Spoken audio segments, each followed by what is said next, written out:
Thais, by Anatole France. Translated by Robert B. Douglas. Part the First. The Lotus. Section 1. In those days there were many hermits living in the desert. On both banks of the Nile numerous huts, built by these solitary dwellers, of branches held together by clay, were scattered at a little distance from each other, so that the inhabitants could live alone, and yet help one another in case of need. Churches, each surmounted by a cross, stood here and there amongst the huts, and the monks flocked to them at each festival to celebrate the services or to partake of the communion. There were also, here and there on the banks of the river, monasteries, where the cenobites lived in separate cells, and only met together that they might the better enjoy their solitude. Both hermits and cenobites led abstemious lives, taking no food till after sunset, and eating nothing but bread with a little salt and hyssop. Some retired into the desert, and led a still more strange life in some cave or tomb. All lived in temperance and chastity. They wore a hair shirt and a hood, slept on the bare ground after long watching, prayed, sang psalms, and in short spent their days in works of penitence. As an atonement for original sin, they refused their body not only all pleasures and satisfactions, but even that care and attention which in this age are deemed indispensable. They believed that the diseases of our members purify our souls, and the flesh could put on no adornment more glorious than wounds and ulcers. Thus they thought they fulfilled the words of the prophet, "The desert shall rejoice and blossom as the rose." Amongst the inhabitants of the holy Thebaid, there were some who passed their days in asceticism and contemplation. Others gained their livelihood by plaiting palm fibre, or by working at harvest time for the neighbouring farmers. The Gentiles wrongly suspected some of them of living by brigandage, and allying themselves to the nomadic Arabs who robbed the caravans. But, as a matter of fact, the monks despised riches, and the odour of their sanctity rose to heaven.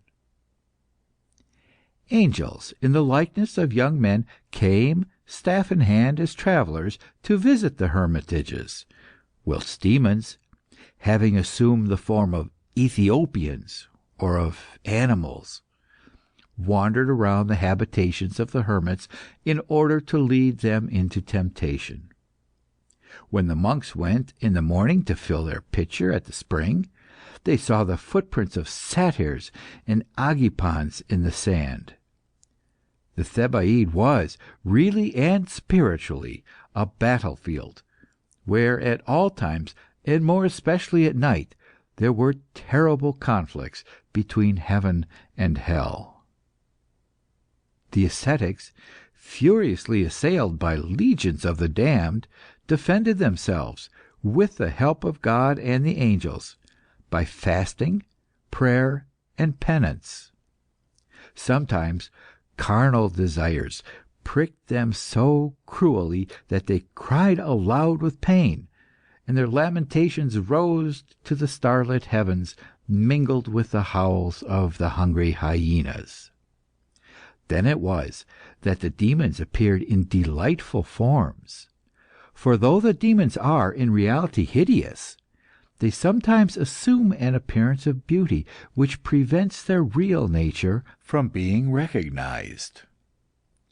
The ascetics of the Thebaid were amazed to see in their cells phantasms of delights unknown even to the voluptuaries of the age. But, as they were under the sign of the cross, they did not succumb to these temptations, and the unclean spirits, assuming again their true character, fled at daybreak, filled with rage and shame. It was not unusual to meet at dawn one of these beings, flying away and weeping, and replying to those who questioned it, "I weep and groan because one of the Christians who live here has beaten me with rods and driven me away in ignominy." The power of the old saints of the desert extended over all sinners and unbelievers. Their goodness was sometimes terrible. They derived from the apostles authority to punish all offences against the true and only God, and no earthly power could save those they condemned. Strange tales were told in the cities, and even as far as Alexandria, how the earth had opened and swallowed up certain wicked persons whom one of these saints struck with his staff. Therefore they were feared by all evildoers, and particularly by mimes, mountebanks, married priests, and prostitutes. Such was the sanctity of these holy men that even wild beasts felt their power. When a hermit was about to die, a lion came and dug a grave with its claws. The saint knew by this that God had called him, and he went and kissed all his brethren on the cheek. Then he lay down joyfully and slept in the Lord. Now that Anthony, who was more than 100 years old, had retired to Mount Colzine with his well-beloved disciples, Macarius and Amathus, there was no monk in the Thebaid more renowned for good works than Paphnuce, the abbot of Antinoe.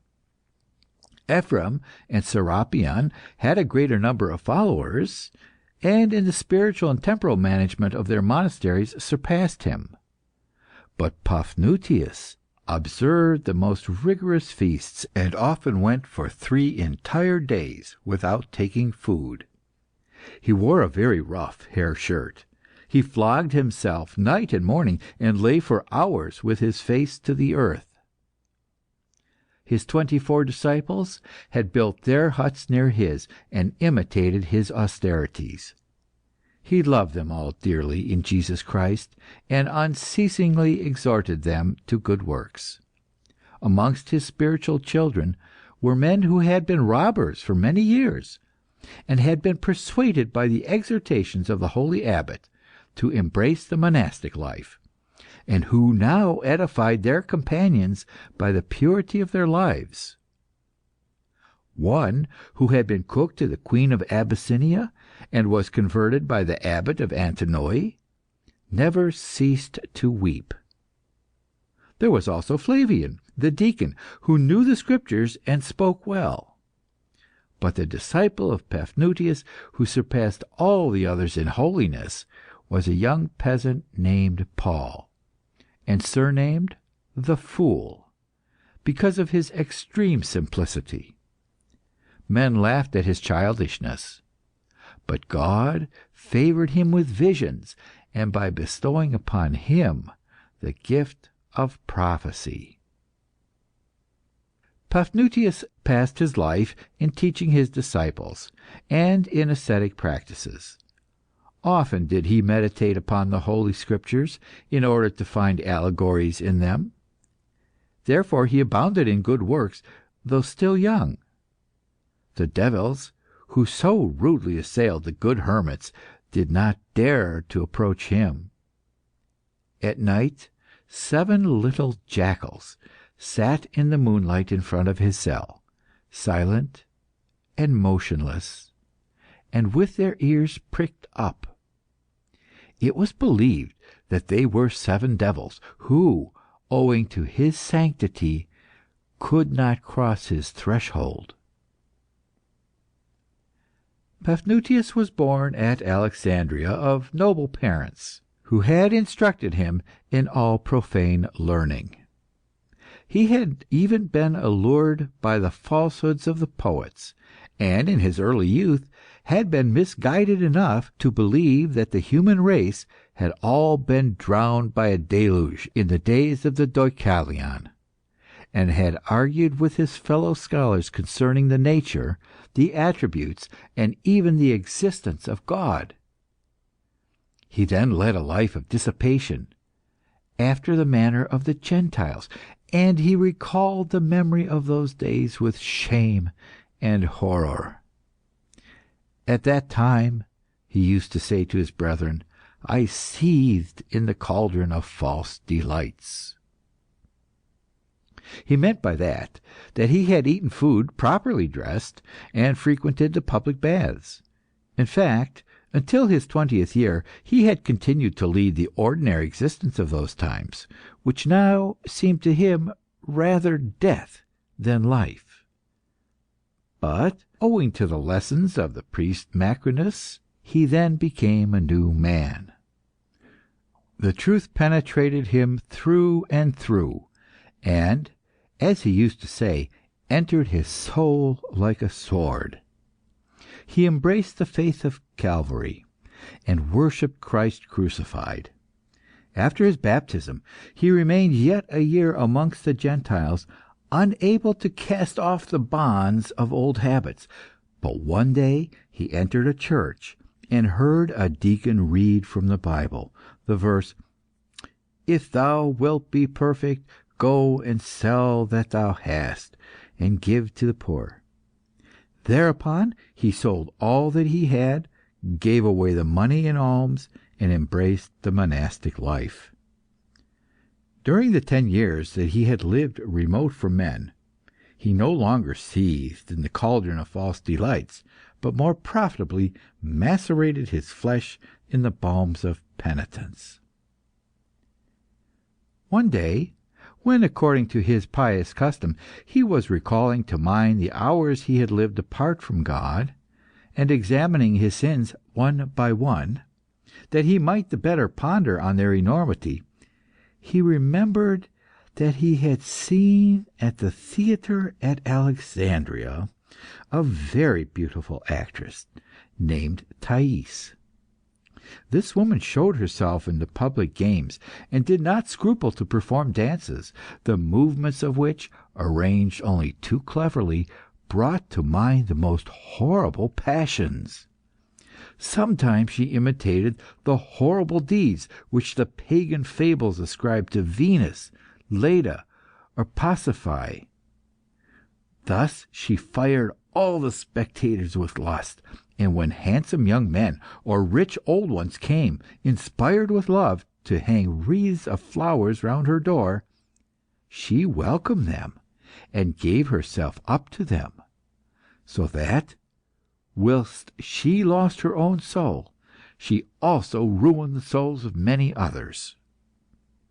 She had almost led Paphnuce himself into the sins of the flesh. She had awakened desire in him, and he had once approached the house of Thais.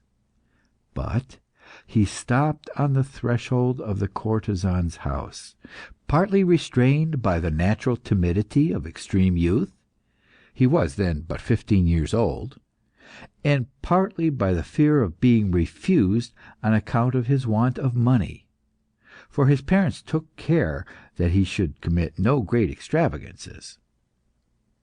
God, in his mercy, had used these 2 means to prevent him from committing a great sin. But Paphnuce had not been grateful to him for that, because at that time he was blind to his own interests, and did not know that he was lusting after false delights. Now, kneeling in his cell, before the image of that holy cross on which hung, as in a balance, the ransom of the world, Paphnuce began to think of Thais, because Thais was a sin to him, and he meditated long, according to ascetic rules, on the fearful hideousness of the carnal delights with which this woman had inspired him in the days of his sin and ignorance. After some hours of meditation, the image of Thais appeared to him clearly and distinctly. He saw her again, as he had seen her when she tempted him, in all the beauty of the flesh. At first she showed herself like a Leda, softly lying upon a bed of hyacinths, her head bowed, her eyes humid and filled with a strange light, her nostrils quivering, her mouth half open, her breasts like two flowers, and her arms smooth and fresh as two brooks. At this sight Paphnutius struck his breast and said, "I call thee to witness, my God, that I have considered how heinous has been my sin." Gradually the face of the image changed its expression. Little by little the lips of Thais, by lowering at the corners of the mouth, expressed a mysterious suffering. Her large eyes were filled with tears and lights.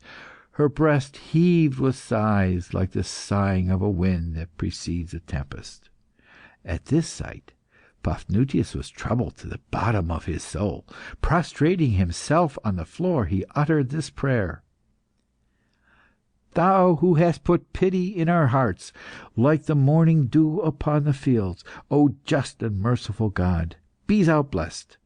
Praise, praise be unto thee.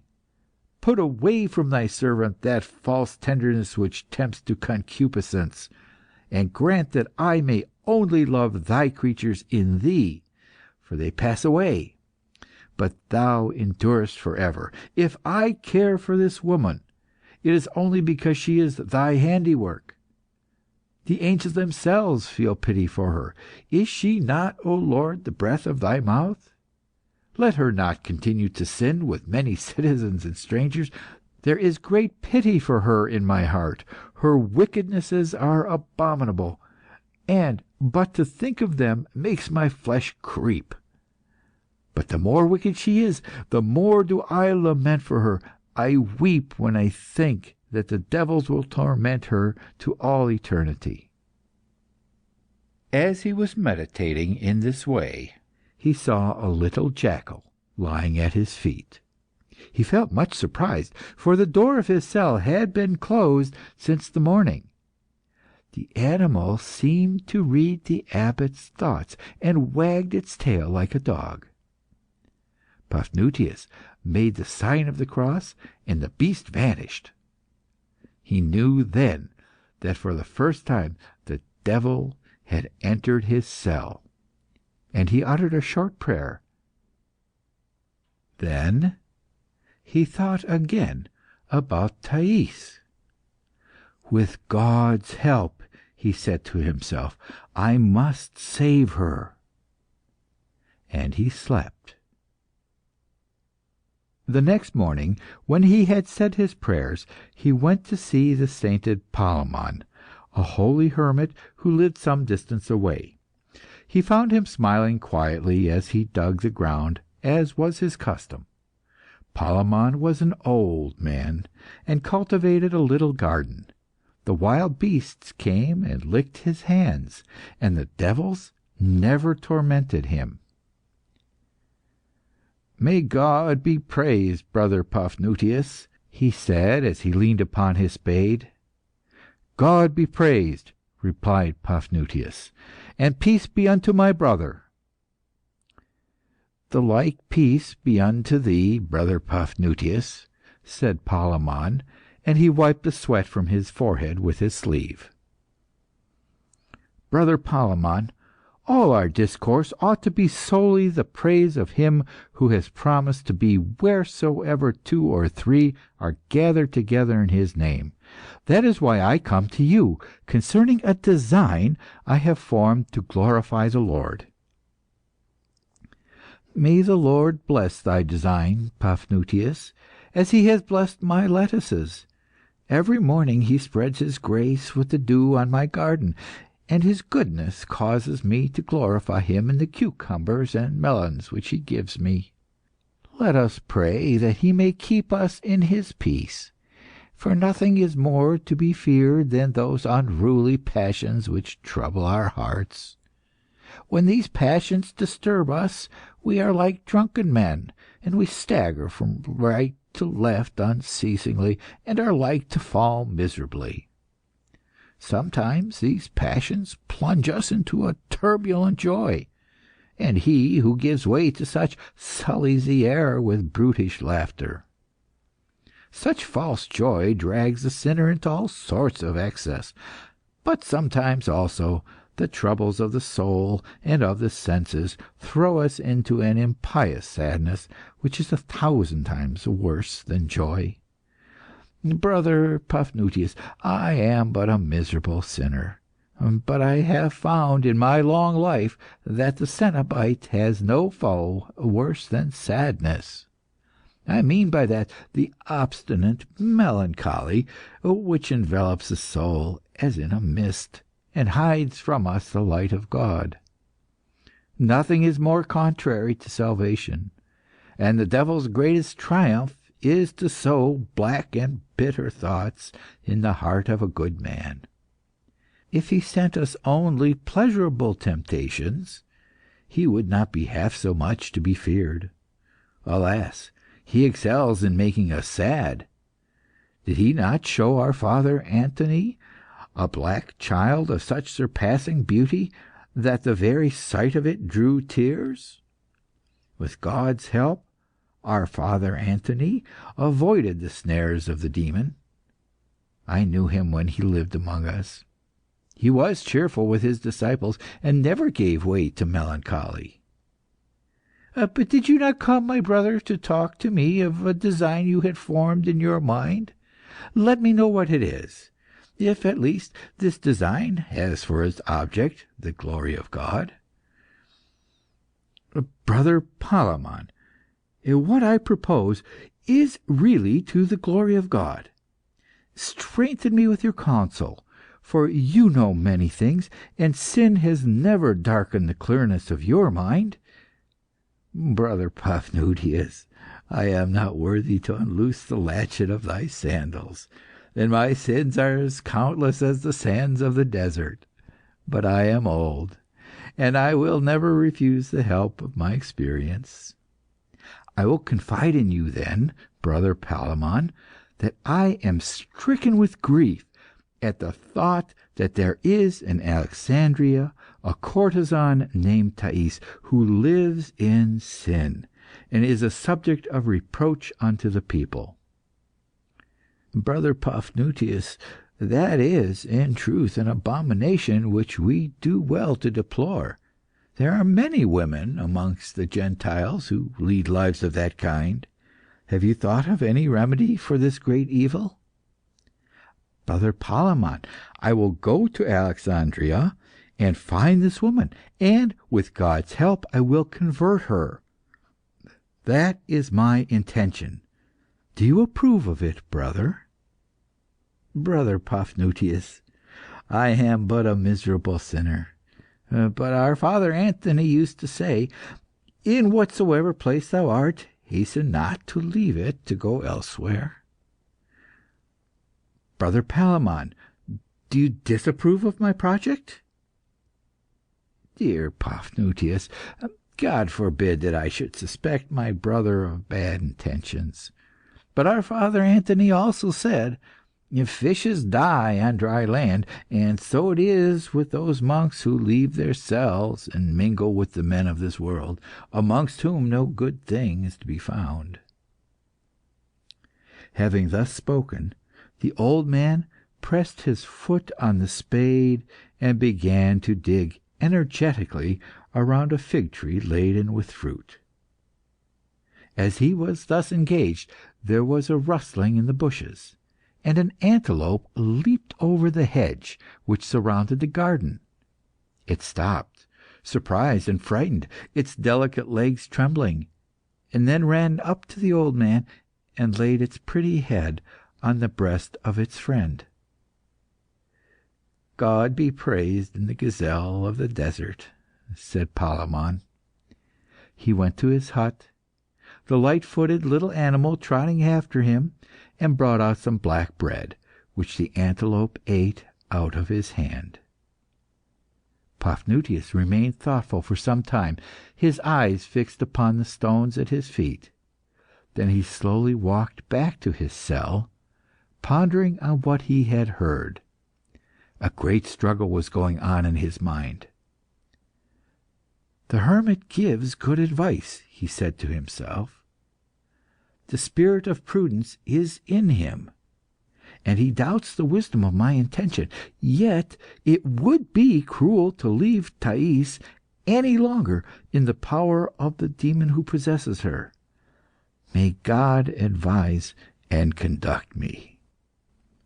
As he was walking along, he saw a plover caught in the net that a hunter had laid on the sand, and he knew that it was a hen bird, for he saw the male fly to the net, and tear the meshes one by one with its beak, until it had made an opening by which its mate could escape. The holy man watched this incident, and as by virtue of his holiness he easily comprehended the mystic sense of all occurrences, he knew that the captive bird was no other than Thais, caught in the snares of sin, and that, like the plover that had cut the hempen threads with its beak, he could, by pronouncing the word of power, break the invisible bonds by which Thais was held in sin. Therefore he praised God, and was confirmed in his first resolution. But then, seeing the plover caught by the feet, and hampered by the net it had broken, he fell into uncertainty again. He did not sleep all night, and before dawn he had a vision. Thais appeared to him again. There was no expression of guilty pleasure on her face, nor was she dressed according to custom in transparent drapery. She was enveloped in a shroud, which hid even a part of her face, so that the abbot could see nothing but the two eyes, from which flowed white and heavy tears. At this sight he began to weep, and believing that this vision came from God, he no longer hesitated. He rose, seized a knotted stick, the symbol of the Christian faith, and left his cell, carefully closing the door, lest the animals of the desert and the birds of the air should enter, and befoul the copy of the Holy Scriptures which stood at the head of his bed. He called Flavian, the deacon, and gave him authority over the other 23 disciples during his absence. And then, clad only in a long cassock, he bent his steps towards the Nile, intending to follow the Libyan bank to the city founded by the Macedonian monarch. He walked from dawn to eve, indifferent to fatigue, hunger, and thirst. The sun was already low on the horizon when he saw the dreadful river, the blood-red waters of which rolled between rocks of gold and fire. He kept along the shore, begging his bread at the door of solitary huts for the love of God, and joyfully receiving insults, refusals, or threats. He feared neither robbers nor wild beasts, but he took great care to avoid all the towns and villages he came near. He was afraid lest he should see children playing at knuckle-bones before their father's house, or meet, by the side of the well, women in blue smocks, who might put down their pitcher and smile at him. All things are dangerous for the hermit. It is sometimes a danger for him to read in the Scriptures that the divine Master journeyed from town to town and supped with his disciples. The virtues that the anchorites embroider so carefully on the tissue of faith are as fragile as they are beautiful. A breath of ordinary life may tarnish their pleasant colours. For that reason Paphnuce avoided the towns, fearing lest his heart should soften at the sight of his fellow men. He journeyed along lonely roads. When evening came, the murmuring of the breeze amidst the tamarisk trees made him shiver, and he pulled his hood over his eyes that he might not see how beautiful all things were. After walking 6 days, he came to a place called Silsile. There the river runs in a narrow valley, bordered by a double chain of granite mountains. It was there that the Egyptians, in the days when they worshipped demons, carved their idols. Paphnuce saw an enormous sphinx carved in the solid rock. Fearing that it might still possess some diabolical properties, he made the sign of the cross, and pronounced the name of Jesus. He immediately saw a bat fly out of one of the monster's ears, and Paphnuce knew that he had driven out the evil spirits which had been for centuries in the figure. His zeal increased, and picking up a large stone, he threw it in the idol's face. Then the mysterious face of the Sphinx expressed such profound sadness that Paphnuce was moved. In fact, the expression of superhuman grief on the stone visage would have touched even the most unfeeling man. Therefore Paphnuce said to the Sphinx, "O monster, be like the satyrs and the centaurs our father Anthony saw in the desert, and confess the divinity of Jesus Christ, and I will bless thee in the name of the Father, the Son, and the Holy Ghost." When he had spoken, a rosy light gleamed in the eyes of the Sphinx. The heavy eyelids of the monster quivered, and the granite lips painfully murmured, as though in echo to the man's voice, the holy name of Jesus Christ. Therefore Paphnuce stretched out his right hand and blessed the Sphinx of Silsile. That being done, he resumed his journey, and the valley having grown wider, he saw the ruins of an immense city. The temples, which still remained standing, were supported by idols which served as columns, and, by the permission of God, these figures with women's heads and cows' horns threw on Paphnuce a long look which made him turn pale. He walked thus 17 days, his only food a few raw herbs, and he slept at night in some ruined palace, amongst the wild cats and Pharaoh's rats, with which mingled sometimes women whose bodies ended in a scaly tail. But Paphnuce knew that these women came from hell, and he drove them away by making the sign of the cross. On the 18th day he found, far from any village, a wretched hut made of palm leaves, and half buried under the sand, which had been driven by the desert wind. He approached it, hoping that the hut was inhabited by some pious anchorite. He saw inside the hovel, for there was no door, a pitcher, a bunch of onions, and a bed of dried leaves.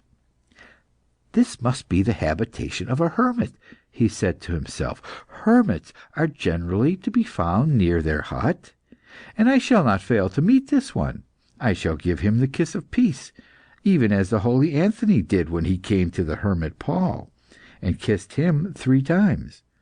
We will discourse of things eternal, and perhaps our Lord will send us, by one of his ravens, a crust of bread, which my host will willingly invite me to share with him."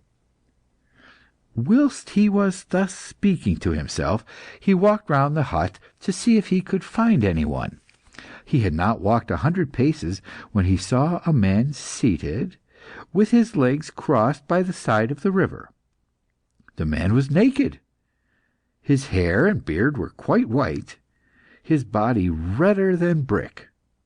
Paphnuce felt sure this must be the hermit. He saluted him with the words the monks are accustomed to use when they meet each other. Peace be with you, brother. May you some day taste the sweet joys of paradise." The man did not reply. He remained motionless, and appeared not to have heard. Paphnutius supposed this was due to one of those rhapsodies to which the saints are accustomed. He knelt down with his hands joined by the side of the unknown, and remained thus in prayer till sunset. Then, seeing that his companion had not moved, he said to him, "Father, if you are now out of the ecstasy in which you were lost, give me your blessing in our Lord Jesus Christ." The other replied, without turning his head, "Stranger, I understand you not, and I know not the Lord Jesus Christ." "What?" cried Paphnutius. "The prophets have announced him. The legions of martyrs have confessed his name. Caesar himself has worshipped him. And, but just now, I made the Sphinx of Sicily proclaim his glory. Is it possible that you do not know him?" "Friend," replied the other, "it is possible. It would even be certain, if anything in this world were certain." Paphnutius was surprised and saddened by the incredible ignorance of the man. "If you know not Jesus Christ," he said, "all your works serve no purpose, and you will never rise to life immortal." The old man replied, "It is useless to act, or to abstain from acting. It matters not whether we live or die." "Eh? What?" asked Paphnutius. "Do you not desire to live through all eternity? But tell me, do you not live in a hut in the desert, as the hermits do?" "It seems so." "Do I not see you naked and lacking all things?" "It seems so." "Do you not feed on roots and live in chastity?" "It seems so." "Have you not renounced all the vanities of this world?"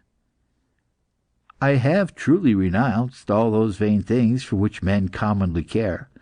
"Then you are like me, poor, chaste, and solitary, and you are not so, as I am, for the love of God, and with the hope of celestial happiness. That I cannot understand. Why are you virtuous if you do not believe in Jesus Christ? Why deprive yourself of the good things of this world, if you do not hope to gain eternal riches in heaven?"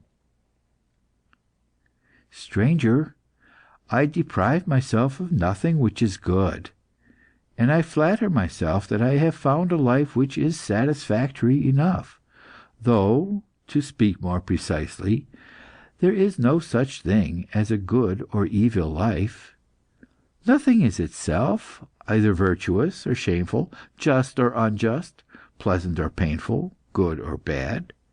It is our opinion which gives those qualities to things, as salt gives savour to meats." "So then, according to you, there is no certainty. You deny the truth which the idolaters themselves have sought. You lie in ignorance like a tired dog sleeping in the mud."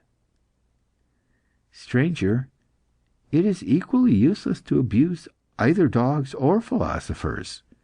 We know not what dogs are, or what we are. We know nothing." "Old man, do you belong, then, to the absurd sect of sceptics? Are you one of those miserable fools who alike deny movement and rest, and who know not how to distinguish between the light of the sun and the shadow of the night?"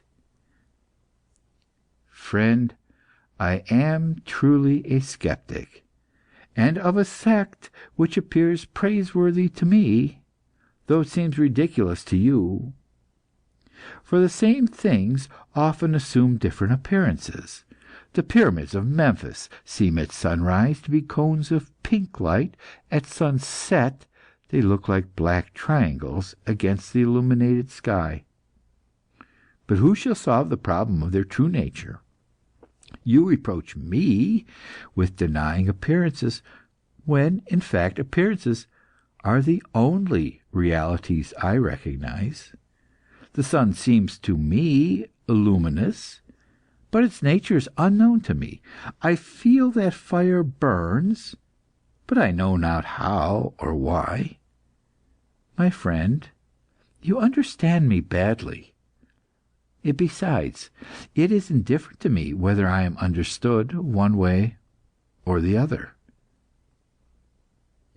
Once more, why do you live on dates and onions in the desert? Why do you endure great hardships? I endure hardships equally great, and like you, I live in abstinence and solitude. But then it is to please God, and to earn eternal happiness. And that is a reasonable object, for it is wise to suffer now for a future gain. It is senseless, on the contrary, to expose yourself voluntarily to useless fatigue and vain sufferings. If I did not believe, pardon my blasphemy, O uncreated light, if I did not believe in the truth of that which God has taught us by the voice of the prophets, by the example of his Son, by the acts of the apostles, by the authority of the councils, and by the testimony of the martyrs, if I did not know that the sufferings of the body are necessary for the salvation of the soul, if I were like thee, lost in ignorance of sacred mysteries, I would return at once amongst the men of this day. I would strive to acquire riches that I might live in ease, like those who are happy in this world. And I would say to the votaries of pleasure, come, my daughters, come, my servants, come and pour out for me your wines, your philters, your perfumes. But you, foolish old man, you deprive yourself of all these advantages. You lose without hope of any gain, you give without hope of any return, and you imitate foolishly the noble deeds of us anchorites, as an impudent monkey thinks, by smearing a wall, to copy the picture of a clever artist. What then are your reasons, O most besotted of men? Paphnutius spoke with violence and indignation, but the old man remained unmoved. Friend, he replied gently, what matter the reasons of a dog sleeping in the dirt, or a mischievous ape? Paphnutius' only aim was the glory of God. His anger vanished, and he apologized with noble humility. Pardon me, old man, my brother, he said, if zeal for the truth has carried me beyond the proper bounds. God is my witness that it is thy errors and not thyself that I hate. I suffer to see thee in darkness, for I love thee in Jesus Christ, and care for thy salvation fills my heart. Speak, give me your reasons. I long to know them, that I might refute them. The old man replied quietly, it is the same to me whether I speak or remain silent. I will give you my reasons without asking yours in return, for I have no interest in you at all. I care neither for your happiness nor your misfortune, and it matters not to me whether you think one way or another. Why should I love you or hate you? Aversion and sympathy are equally unworthy of the wise man. But since you question me, know then that I am named Timocles, and that I was born at Cos, of parents made rich by commerce. My father was a ship owner. In intelligence he much resembled Alexander, who is surnamed the Great. But he was not so gross. In short, he was a man of no great parts. I had two brothers who, like him, were ship owners. As for me, I followed wisdom. My eldest brother was compelled by my father to marry a Carian woman named Timaessa, who displeased him so greatly that he could not live with her without falling into a deep melancholy. However, Timaessa inspired our younger brother with a criminal passion, and this passion soon turned to a furious madness, The Carian woman hated them both equally, but she loved the flute player, and received him at night in her chamber. One morning he left there the wreath which he usually wore at feasts. My two brothers, having found this wreath, swore to kill the flute player, and the next day they caused him to perish under the lash, in spite of his tears and prayers. My sister-in-law felt such grief that she lost her reason, and these three poor wretches became beasts rather than human beings, and wandered insane along the shores of Kos, howling like wolves and foaming at the mouth, and hooted at by the children who threw shells and stones at them. They died, and my father buried them with his own hands. A little later, his stomach refused all nourishment, and he died of hunger, though he was rich enough to have bought all the meats and fruits in the markets of Asia. He was deeply grieved at having to leave me his fortune. I used it in travels. I visited Italy, Greece, and Africa without meeting a single person who was either wise or happy. I studied philosophy at Athens and Alexandria, and was deafened by noisy arguments. At last I wandered as far as India, and I saw on the banks of the Ganges a naked man who had sat there motionless with his legs crossed for more than 30 years. Climbing plants twined round his dried-up body, and the birds built their nests in his hair. Yet he lived. At the sight of him, I called to mind Timaessa, the flute player, my two brothers, and my father, and I realized that this Indian was a wise man.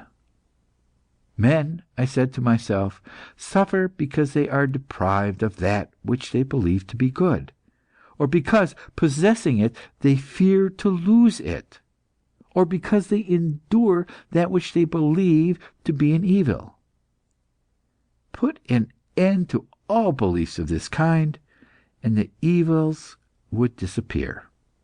That is why I resolved henceforth to deem nothing an advantage, to tear myself entirely from the good things of this world, and to live silent and motionless, like the Indian. Paphnuce had listened attentively to the old man's story. "Timocles of Kos," he replied, "I own that your discourse is not wholly devoid of sense. It is, in truth, wise to despise the riches of this world. But it would be absurd to despise also your eternal welfare, and render yourself liable to be visited by the wrath of God. I grieve at your ignorance, Timocles, and I will instruct you in the truth, in order that, knowing that there really exists a God in three hypostases, you may obey this God as a child obeys its father." Timocles interrupted him. "Refrain, stranger, from showing me your doctrines, and do not imagine that you will persuade me to share your opinions. All discussions are useless. My opinion is to have no opinion. My life is devoid of trouble because I have no preferences. Go thy ways, and strive not to withdraw me from the beneficent apathy in which I am plunged, as though in a delicious bath after the hardships of my past days." Paphnuce was profoundly instructed in all things relating to the faith. By his knowledge of the human heart, he was aware that the grace of God had not fallen on old Timocles, and the day of salvation for this soul, so obstinately resolved to ruin itself, had not yet come. He did not reply, lest the power given for edification should turn to destruction. For it sometimes happens, in disputing with infidels, that the means used for their conversion may steep them still farther in sin. Therefore, they who possess the truth should take care how they spread it. "Farewell, then, unhappy Timocles," he said, and heaving a deep sigh, he resumed his pious pilgrimage through the night. End of Part the First, Section 1. Part the First, Section 2. In the morning he saw the ibises motionless on one leg at the edge of the water, which reflected their pale pink necks. The willows stretched their grey foliage to the bank. Cranes flew in a triangle in the clear sky, and the cry of unseen herons was heard from the sedges. Far as the eye could reach, the river rolled its broad green waters, o'er which white sails, like the wings of birds, glided, and here and there on the shores a white house shone out. A light mist floated along the banks, and from out of the shadows of the islands, which were laden with palms, flowers, and fruits, came noisy flocks of ducks, geese, flamingoes, and teal. To the left, the grassy valley extended to the desert its fields and orchards in joyful abundance. The sun shone on the yellow wheat, and the earth exhaled forth its fecundity in odorous wafts. At this sight, Paphnuce fell on his knees and cried, "Blessed be the Lord, who has given a happy issue to my journey. O God, who spreadest thy dew upon the fig trees of the Arsiniote, pour thy grace upon Thais, whom thou hast formed with thy love, as thou hast the flowers and trees of the field. May she, by thy loving care, flourish like a sweet-scented rose in the heavenly Jerusalem." And every time that he saw a tree covered with blossom, or a bird of brilliant plumage, he thought of Thais. Keeping along the left arm of the river, and through a fertile and populous district, he reached in a few days the city of Alexandria, which the Greeks have surnamed the Beautiful and the Golden. The sun had risen an hour when he beheld from the top of the hill the vast city, the roofs of which glittered in the rosy light. He stopped and folded his arms on his breast. "There, then," he said, "is the delightful spot where I was born in sin, the bright air where I breathed poisonous perfumes, the sea of pleasure where I heard the songs of the sirens. There is my cradle after the flesh, my native land, in the parlance of the men of these days. A rich cradle, an illustrious country, in the judgment of men. It is natural that thy children should reverence thee like a mother, Alexandria, and I was begotten in thy magnificently adorned breast. But the ascetic despises nature. The mystic scorns appearances. The Christian regards his native land as a place of exile. The monk is not of this earth. I have turned away my heart from loving thee, Alexandria. I hate thee. I hate thee for thy riches, thy science, thy pleasures, and thy beauty. Be accursed, temple of demons, lewd couch of the Gentiles, tainted pulpit of Arian heresy, be thou accursed! And thou, winged Son of Heaven, who led the holy hermit Anthony, our father, when he came from the depths of the desert and entered into the citadel of idolatry to strengthen the faith of believers and the confidence of martyrs, beautiful angel of the Lord, invisible child, first breath of God, fly thou before me, and cleanse by the beating of thy wings the corrupted air I am about to breathe amongst the princes of darkness of this world." Having thus spoken, he resumed his journey. He entered the city by the gate of the Sun. This gate was a handsome structure of stone. In the shadow of its arch crowded some poor wretches who offered lemons and figs for sale. or with many groans and lamentations, begged for an obolus. An old woman in rags, who was kneeling there, seized the monk's cassock, kissed it, and said, "Man of the Lord, bless me, that God may bless me. I have suffered many things in this world, that I may have joys in the world to come. You come from God, O holy man, and that is why the dust of your feet is more precious than gold." "The Lord be praised," said Paphnuce, and with his half-closed hand he made the sign of redemption on the old woman's head. But hardly had he gone 20 paces down the street than a band of children began to jeer at him and throw stones, crying, "Oh, the wicked monk! He is blacker than an ape, and more bearded than a goat. He is a skulker. Why not hang him in an orchard like a wooden Priapus, to frighten the birds? But no, he would draw down the hail on the apple blossom. He brings bad luck. To the ravens with the monk, to the ravens!" And stones mingled with the cries. "My God bless these poor children," murmured Paphnuce. And he pursued his way, thinking, "I was worshipped by the old woman, and hated and despised by these children. Thus, the same object is appreciated differently by men who are uncertain in their judgment, and liable to error.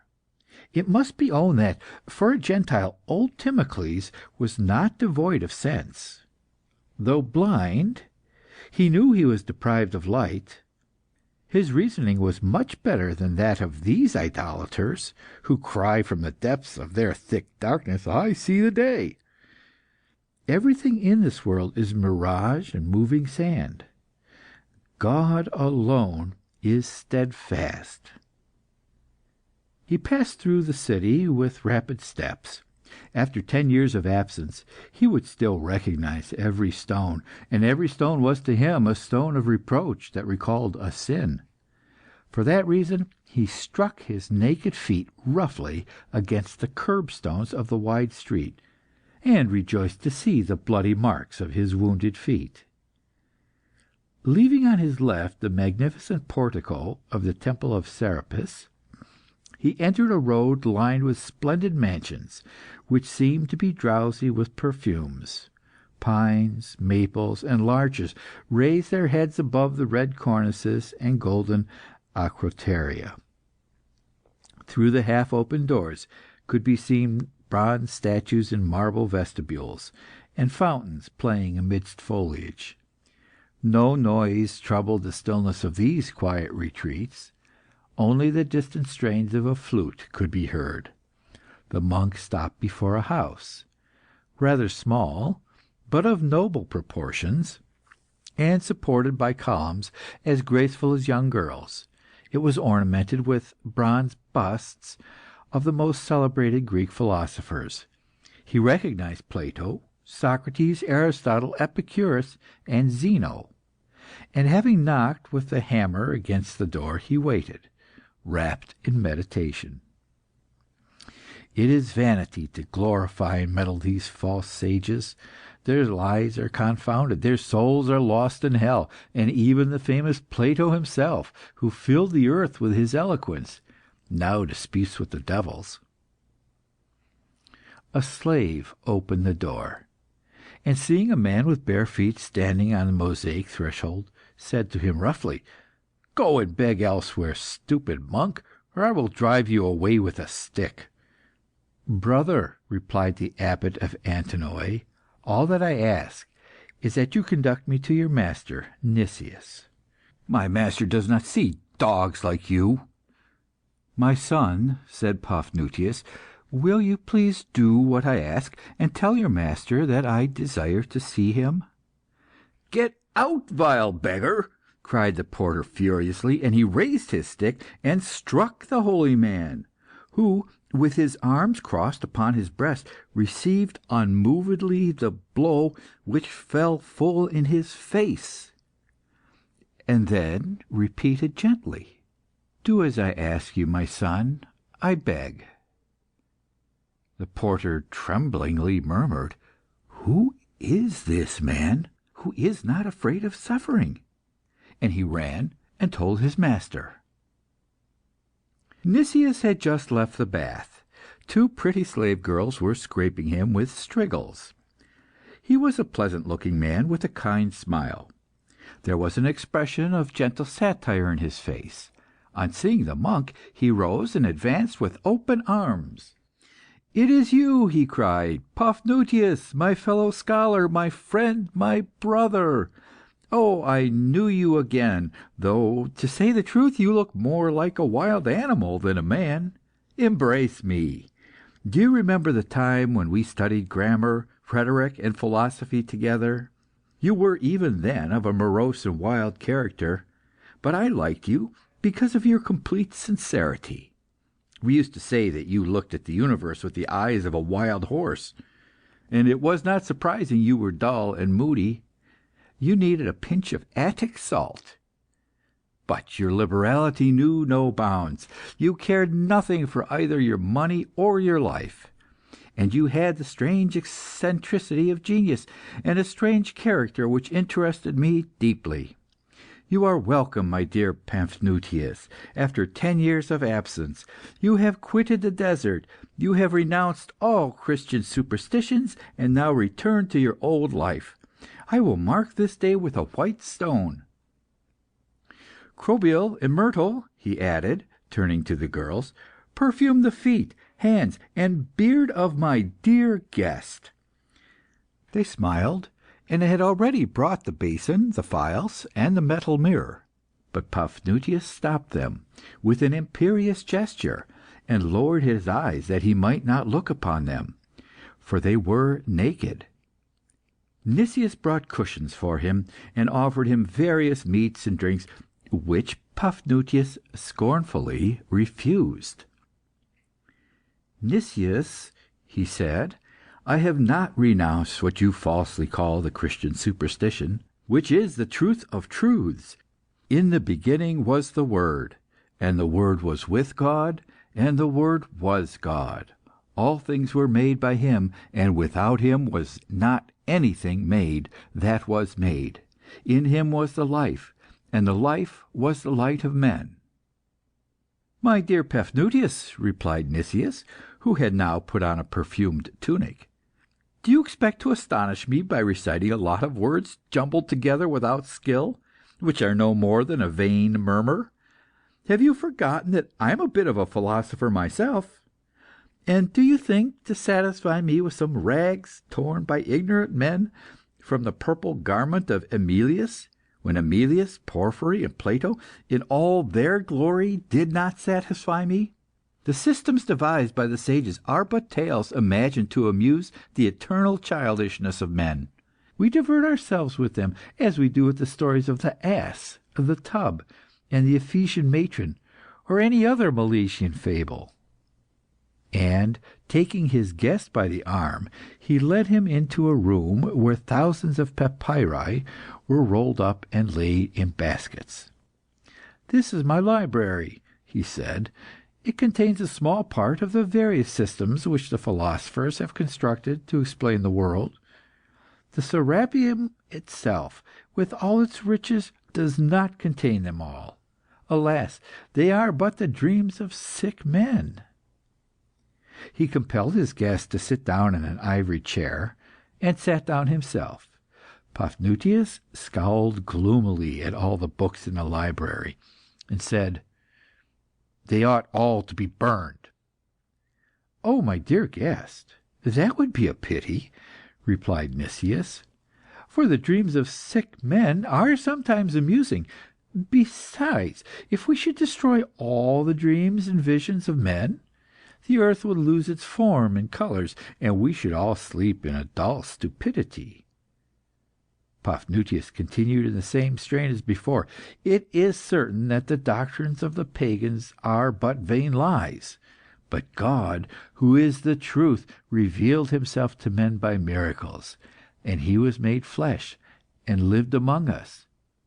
Nicias replied, You speak well, my dear Paphnuce, when you say that he was made flesh. A god who thinks, acts, speaks, who wanders through nature like Ulysses of old on the glaucous sea, is altogether a man. How do you expect that we should believe in this new Jupiter, when the urchins of Athens, in the time of Pericles, no longer believed in the old one? But let us leave all that. You did not come here, I suppose, to argue about the three hypostases. What can I do for you, my dear fellow scholar?" "A good deed," replied the abbot of Antinoe. "Lend me a perfumed tunic, like the one you have just put on. Be kind enough to add to the tunic gilt sandals, and a vial of oil to anoint my beard and hair. It is needful also that you should give me a purse with 1,000 drachmae in it. That, O Nicias, is what I came to ask of you, for the love of God, and in remembrance of our old friendship." Nicias made Crobyle and Myrtle bring his richest tunic. It was embroidered after the Asiatic fashion, with flowers and animals. The two girls held it open, and skilfully showed its bright colours, waiting till Paphnuce should have taken off the cassock which covered him down to his feet.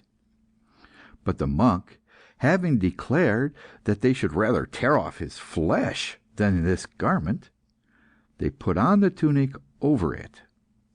As the two girls were pretty, they were not afraid of men, although they were slaves. They laughed at the strange appearance of the monk thus clad. Crobyle called him her dear satrap, as she presented him with the mirror, and Myrtle pulled his beard. But Paphnuce prayed to the Lord, and did not look at them. Having tied on the gilt sandals, and fastened the purse to his belt, he said to Nicias, who was looking at him with an amused expression, "O Nicias, let not these things be an offence in your eyes. For know that I shall make pious use of this tunic, this purse, and these sandals." "My dear friend," replied Nicias, "I suspect no evil, for I believe that men are equally incapable of doing evil or doing good. Good and evil exist only in the opinion. The wise man has only custom and usage to guide him in his acts. I conform with all the prejudices which prevail at Alexandria. That is why I pass for an honest man. Go, friend, and enjoy yourself." But Paphnuce thought it was needful to inform his host of his intention. "Do you know Thais," he said, "who acts in the games at the theatre?" "Oh, she is beautiful," replied Nicias, "and there was a time when she was dear to me. For her sake I sold a mill and 2 fields of corn, and I composed in her honour 3 books, full of detestably bad verses. Surely beauty is the most powerful force in the world, and were we so made that we could possess it always, we should care as little as may be for the demiurgos, the logos, the aeons, and all the other reveries of the philosophers. But I am surprised, my good Paphnuce, that you should have come from the depths of the Thebaid to talk about Thais." Having said this, he sighed gently, and Paphnuce gazed at him with horror, not conceiving it possible that a man should so calmly avow such a sin. He expected to see the earth open and Nicias swallowed up in flames. But the earth remained solid, and the Alexandrian silent, his forehead resting on his hand, and he smiling sadly at the memories of his past youth. The monk rose, and continued in solemn tones, "Know then, O Nicias, that with the aid of God I will snatch this woman Thais from the unclean affections of the world, and give her as a spouse to Jesus Christ. If the Holy Spirit does not forsake me, Thais will leave this city and enter a nunnery." "Beware of offending Venus," replied Nicias. "She is a powerful goddess. She will be angry with you if you take away her chief minister." "God will protect me," said Paphnuce. "May He also illumine thy heart, O Nicias, and draw thee out of the abyss in which thou art plunged." And he stalked out of the room. But Nicias followed him, and overtook him on the threshold, and placing his hand on his shoulder, whispered into his ear the same words: "Beware of offending Venus. Her vengeance is terrible." Paphnutius, disdainful of these trivial words, left without turning his head. He felt only contempt for Nicias, but what he could not bear was the idea that his former friend had received the caresses of Thais. It seemed to him to sin with that woman was more detestable than to sin with any other. To him this appeared the height of iniquity, and he henceforth looked upon Nicias as an object of execration. He had always hated impurity, but never before had this vice appeared so heinous to him. Never before had it so seemed to merit the anger of Jesus Christ and the sorrow of the angels. He felt only a more ardent desire to save Thais from the Gentiles, and that he must hasten to see the actress in order to save her. Nevertheless, before he could enter her house, he must wait till the heat of the day was over. And now the morning had hardly finished. Paphnutius wandered through the most frequented streets. He had resolved to take no food that day, in order to be the less unworthy of the favours he had asked of the Lord. To the great grief of his soul, he dared not enter any of the churches in the city, because he knew they were profaned by the Arians, who had overturned the Lord's table. For, in fact, these heretics, supported by the Emperor of the East, had driven the Patriarch Athanasius from his episcopate, and sown trouble and confusion among the Christians of Alexandria. He therefore wandered about aimlessly, sometimes with his eyes fixed on the ground in humility, and sometimes raised to heaven in ecstasy. After some time he found himself on the quay.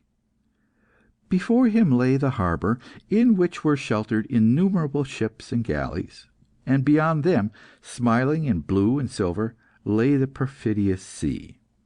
A galley, which bore a Nereid at its prow, had just weighed anchor.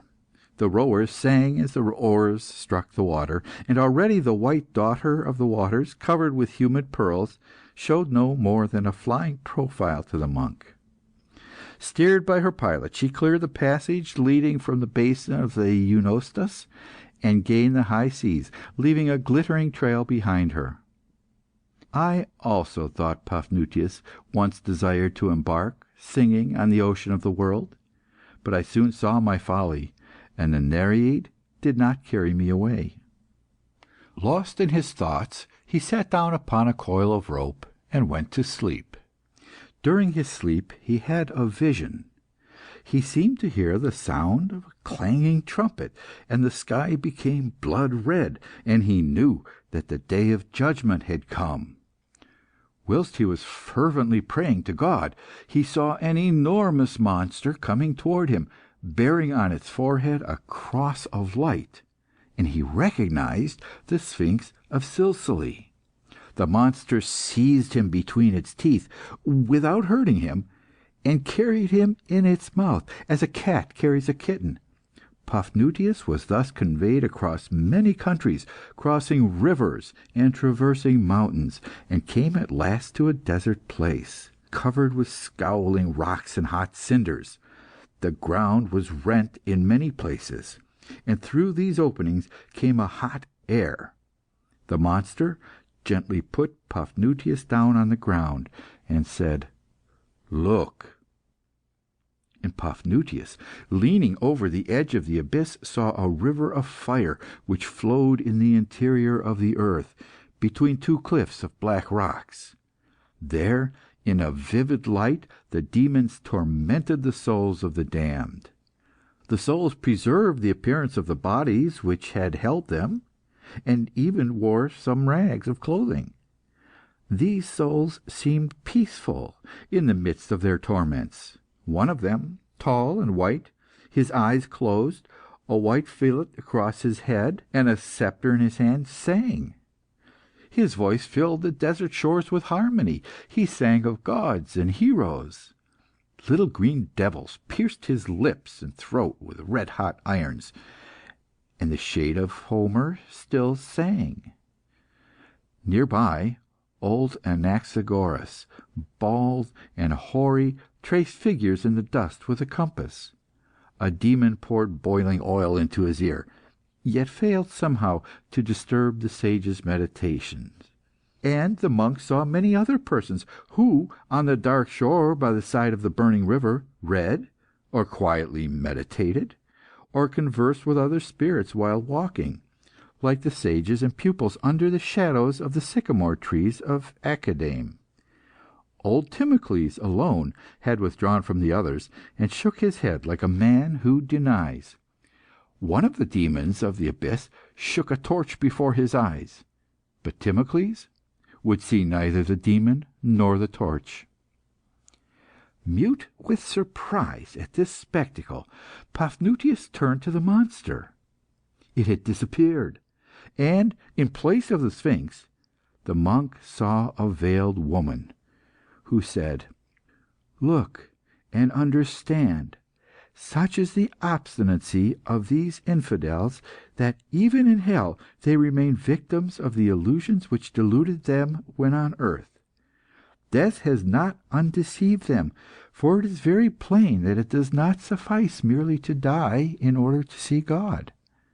Those who are ignorant of the truth whilst living, will be ignorant of it always.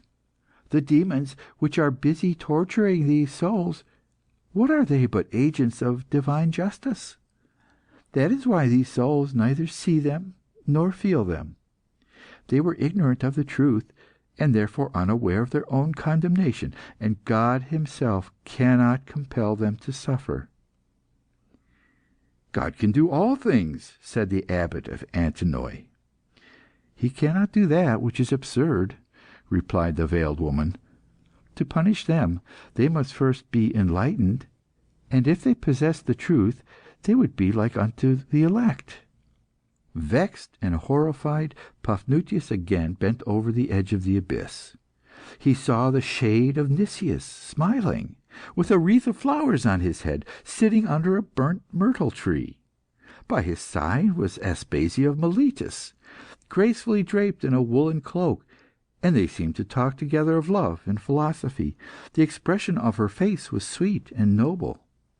The rain of fire which fell on them was as refreshing dew, and their feet pressed the burning soil as though it had been tender grass. At this sight Paphnuce was filled with fury. "Strike him, O God, strike him!" he cried. "It is Nicias. Let him weep, let him groan, let him grind his teeth. He sinned with Thais." And Paphnuce woke in the arms of a sailor, as strong as Hercules, who cried, "Quietly, quietly, my friend. By Proteus, the old shepherd of the seals, you slumber uneasily. If I had not caught hold of you, you would have tumbled into Eunostus. It is as true as that my mother sold salt fish that I saved your life." "I thank God," replied Paphnuce. And, rising to his feet, he walked straight before him, meditating on the vision which had come to him whilst he slept. "This vision," he said to himself, "is plainly an evil one. It is an insult to divine goodness to imagine hell is unreal. The dream certainly came from the devil." He reasoned thus because he knew how to distinguish between the dreams sent by God and those produced by evil angels. Such discernment is useful to the hermit who lives surrounded by apparitions, and who, in avoiding them, is sure to meet with spirits. The deserts are full of phantoms. When the pilgrims draw near the ruined castle to which the holy hermit Anthony had retired, they heard a noise like that which goes up from the public square of a large city at a great festival. The noise was made by the devils who were tempting the holy man. Paphnuce remembered this memorable example. He also called to mind Saint John the Egyptian, who for 60 years was tempted by the devil. But John saw through all the tricks of the demon. One day, however, the devil, having assumed the appearance of a man, entered the grotto of the venerable John, and said to him, "John, you must continue to fast until tomorrow evening." And John, believing it was an angel who spoke, obeyed the voice of the demon, and fasted the next day until the vesper hour. That was the only victory that the Prince of Darkness ever gained over Saint John the Egyptian. And that was but a trifling one. It was therefore not astonishing that Paphnuce knew at once that the vision which had visited him in his sleep was an evil one. Whilst he was gently remonstrating with God for having given him into the power of the demons, he felt himself pushed and dragged amidst a crowd of people who were all hurrying in the same direction. As he was unaccustomed to walk in the streets of a city, he was shoved and knocked from one passer to another like an inert mass, and being embarrassed by the folds of his tunic, he was more than once on the point of falling. Desirous of knowing where all these people could be going, he asked one of them the cause of this hurry. "Do you not know, stranger," replied he, "that the games are about to begin, and that Thais will appear on the stage? All the citizens are going to the theatre, and I also am going. Would you like to accompany me?" It occurred to him at once that it would further his design to see Thais in the games, and Paphnuce followed the stranger. In front of them stood the theatre, its portico ornamented with shining masks, and its huge circular wall covered with innumerable statues. Following the crowd, they entered a narrow passage, at the end of which lay the amphitheatre, glittering with light. They took their places on one of the seats, which descended in steps to the stage, which was empty, but magnificently decorated. There was no curtain to hide the view, and on the stage was a mound, such as used to be erected in old times to the shades of heroes. This mound stood in the midst of a camp. Lances were stacked in front of the tents, and golden shields hung from masts, amid boughs of laurel and wreaths of oak. On the stage all was silence, but a murmur like the humming of bees in a hive rose from the vast hemicycle filled with spectators. All their faces, reddened by the reflection from the purple awning which waved above them, turned with attentive curiosity towards the large silent stage, with its tomb and tents. The women laughed and ate lemons, and the regular theatre goers called gaily to one another from their seats. Paphnuce prayed inwardly, and refrained from uttering any vain words, but his neighbour began to complain of the decline of the drama. "Formerly," he said, "clever actors used to declaim under a mask the verses of Euripides and Menander. Now they no longer recite dramas; they act in dumb show. And of the divine spectacles with which Bacchus was honoured in Athens, we have kept nothing but what a barbarian, a Scythian even, could understand, attitude and gesture. The tragic mask, the mouth of which was provided with metal tongues that increased the sound of the voice, the cothurnus, which raised the actors to the height of gods, the tragic majesty and the splendid verses that used to be sung, all have gone. Pantomimes and dancing girls with bare faces have replaced Paulus and Roscius. What would the Athenians of the days of Pericles have said if they had seen a woman on the stage? It is indecent for a woman to appear in public. We must be very degenerate to permit it. It is as certain as that my name is Dorion that woman is the natural enemy of man, and a disgrace to humankind." "You speak wisely," replied Paphnuce. "Woman is our worst enemy. She gives us pleasure, and is to be feared on that account." "By the immovable gods," cried Dorion, "it is not pleasure that woman gives to man, but sadness, trouble, and black cares. Love is the cause of our most abiding evils. Listen, stranger. When I was a young man I visited Troezen in Argolis, and I saw there a myrtle of a most prodigious size, the leaves of which were covered with innumerable pinholes. And this is what the Troezenians said about that myrtle. Queen Phaedra, when she was in love with Hippolytus, used to recline idly all day long under the same tree.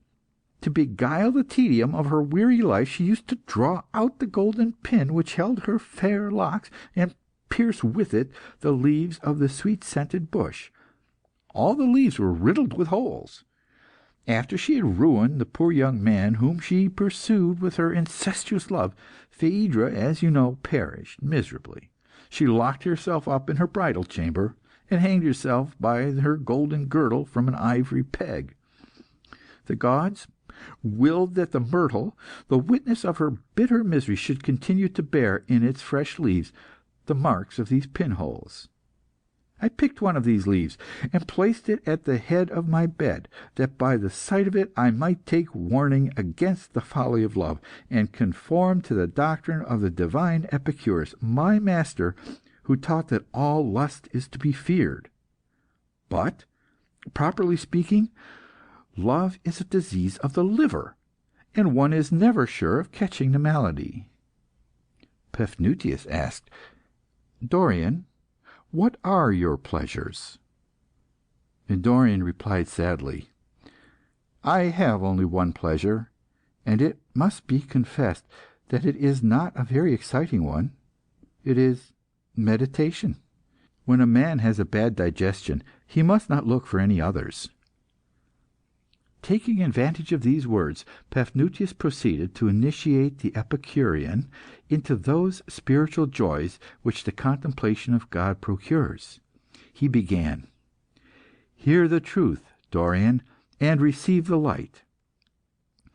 But he saw then that all heads were turned towards him, and everybody was making signs for him to be quiet. Dead silence prevailed in the theatre, broken at last by the strains of heroic music. The play began. The soldiers left their tents and were preparing to depart, when a prodigy occurred. A cloud covered the summit of the funeral pile. Then the cloud rolled away, and the ghost of Achilles appeared, clad in golden armour. Extending his arms towards the warriors, he seemed to say to them, "What? Do you depart, children of Danaos? Do you return to the land I shall never behold again, and leave my tomb without any offerings?" Already the principal Greek chieftains pressed to the foot of the pile. Acamas, the son of Theseus, old Nestor, Agamemnon, bearing a sceptre and with a fillet on his brow, gazed at the prodigy. Pyrrhus, the young son of Achilles, was prostrate in the dust. Ulysses, recognizable by the cap which covered his curly hair, showed by his gestures that he acquiesced in the demand of the hero's shade. He argued with Agamemnon, and their words might be easily guessed.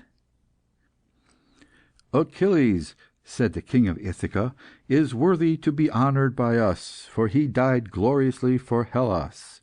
He demands that the daughter of Priam, the virgin Polyxena, should be immolated on his tomb. Greeks, appease the manes of the hero, and let the son of Peleus rejoice in Hades." But the King of Kings replied, "Spare the Trojan virgins. We have torn from the altars. Sufficient misfortunes have already fallen on the illustrious race of Priam." He spoke thus because he shared the couch of the sister of Polyxena, and the wise Ulysses reproached him for preferring the couch of Cassandra to the lance of Achilles.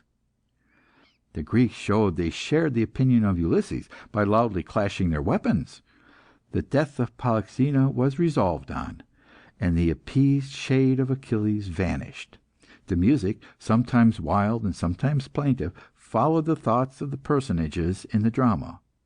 The spectators burst into applause. Paphnutius, who applied divine truth to everything, murmured, "This fable shows how cruel the worshippers of false gods were." "All religions breed crimes," replied the Epicurean. "Happily, a Greek who is divinely wise has freed men from foolish terrors of the unknown." Just at that moment, Hecuba, her white hair dishevelled, her robe tattered, came out of the tent in which she was kept captive. A long sigh went up from the audience when her woeful figure appeared. Hecuba had been warned by a prophetic dream, and lamented her daughter's fate and her own. Ulysses approached her, and asked her to give up Polyxena. The old woman tore her hair, dug her nails into her cheeks, and kissed the hands of the cruel chieftain, who, with unpitying calmness, seemed to say "Be wise, Hecuba, and yield to necessity. There are amongst us many old mothers who weep for their children, now sleeping under the pines of Ida." And Hecuba, formerly queen of the most flourishing city in Asia, and now a slave, bowed her unhappy head in the dust. Then the curtain in front of one of the tents was raised, and the virgin Polyxena appeared. A tremor passed through all the spectators. They had recognized Thais.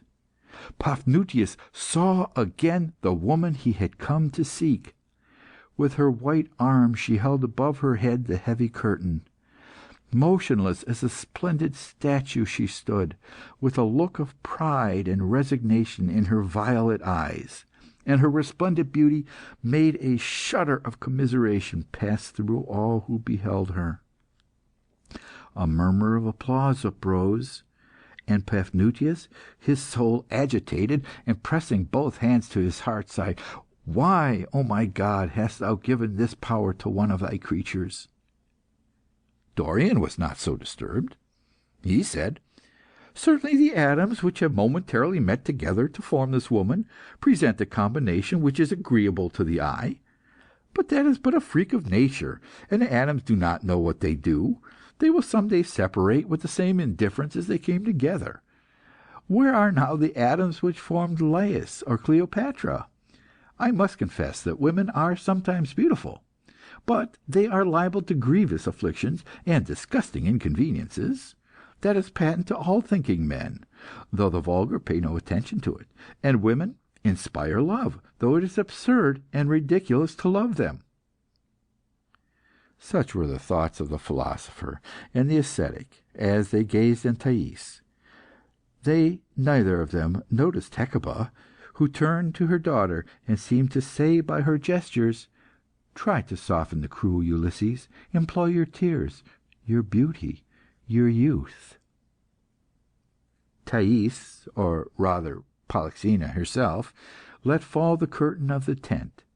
She made a step forward, and all hearts were conquered. And when, with firm but light steps, she advanced towards Ulysses, her rhythmic movements, which were accompanied by the sound of flutes, created in all present such happy visions that it seemed as though she were the divine centre of all the harmonies of the world. All eyes were bent on her. The other actors were obscured by her effulgence, and were not noticed. The play continued, however. The prudent son of Laertes turned away his head, and hid his head under his mantle, in order to avoid the looks and kisses of the suppliant. The virgin made a sign to him to fear nothing. Her tranquil gaze said, "I follow you, Ulysses, and bow to necessity, because I wish to die. Daughter of Priam, and sister of Hector, my couch, which was once worthy of kings, shall never receive a foreign master. Freely do I quit the light of day." Hecuba, lying motionless in the dust, suddenly rose and enfolded her daughter in a last despairing embrace. Polyxena gently, but resolutely, removed the old arms which held her. She seemed to say, "Do not expose yourself, mother, to the fury of your master. Do not wait until he drags you ignominiously on the ground, tearing me from your arms. Better, O well-beloved mother, to give me your wrinkled hand, and to bend your hollow cheeks to my lips." The face of Thais looked beautiful in its grace. The crowd felt grateful to her for showing them the forms and passions of life endowed with superhuman grace, and Paphnuce pardoned her present splendour on account of her coming humility, and glorified himself in advance for the saint he was about to give to heaven. The drama neared its end. Hecuba fell as though dead, and Polyxena, led by Ulysses, advanced towards the tomb. which was surrounded by the chief warriors. A dirge was sung as she mounted the funeral pile, on the summit of which the son of Achilles poured out libations from a gold cup to the manes of the hero.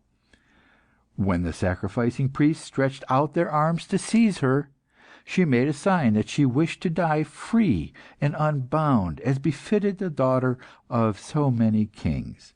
Then, tearing aside her robe, she bared her bosom to the blow.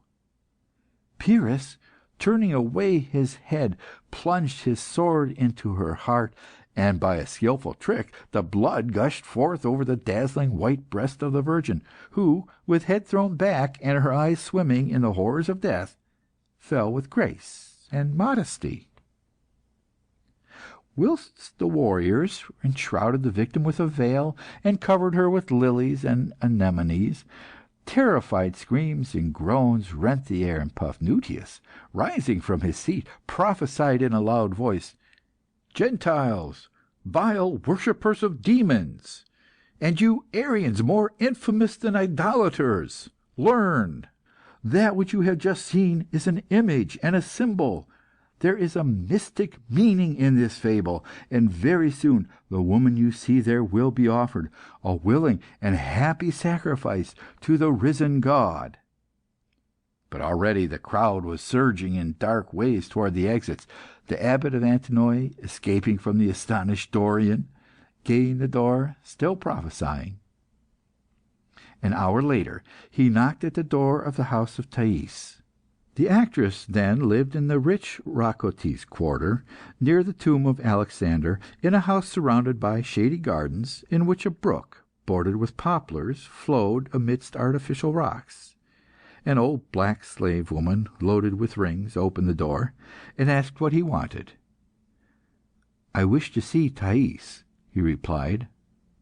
"God is my witness that I came here for no other purpose." As he wore a rich tunic, and spoke in an imperious manner, the slave allowed him to enter. "You will find Thais," she said, "in the grotto of nymphs." End of Part the First, Section 2. Part the Second, Section 1. Thais was born of free but poor parents, who were idolaters. When she was a very little girl, her father kept at Alexandria, near the Gate of the Moon, an inn, which was frequented by sailors. She still retained some vivid but disconnected memories of her early youth. She remembered her father, seated at the corner of the hearth, with his legs crossed, tall, formidable, and quiet, like one of those old pharaohs who are celebrated in the ballads sung by the blind men at the street corners. She remembered also her thin, wretched mother, wandering like a hungry cat about the house, which she filled with the tones of her sharp voice and the glitter of her phosphorescent eyes.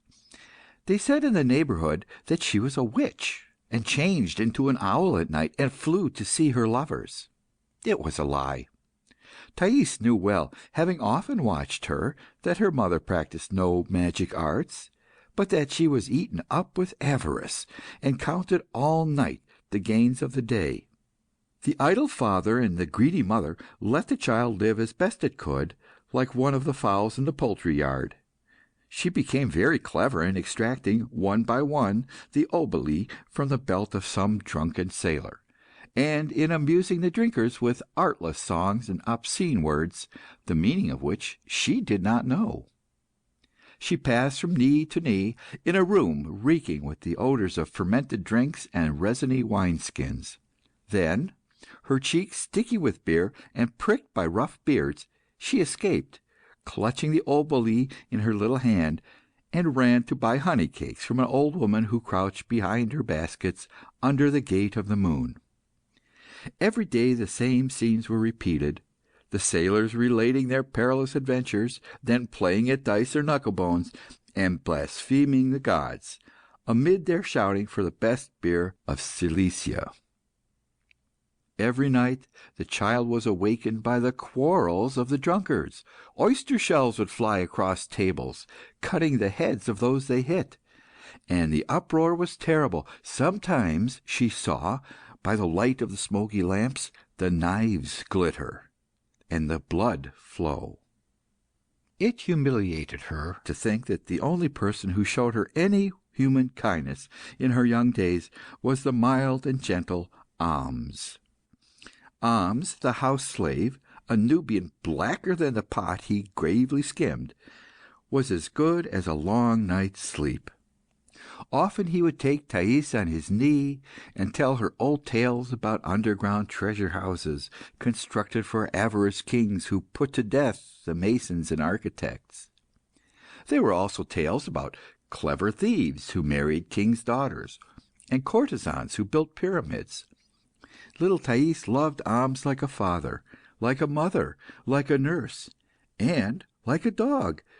She followed the slave into the cellar when he went to fill the amphorae, and into the poultry yard amongst the scraggy and ragged fowls, all beak, claws, and feathers, who flew swifter than eagles before the knife of the black cook. Often at night, on the straw, instead of sleeping, he built for Thais little water mills and ships no bigger than his hand, with all their rigging. He had been badly treated by his masters. One of his ears was torn, and his body was covered with scars.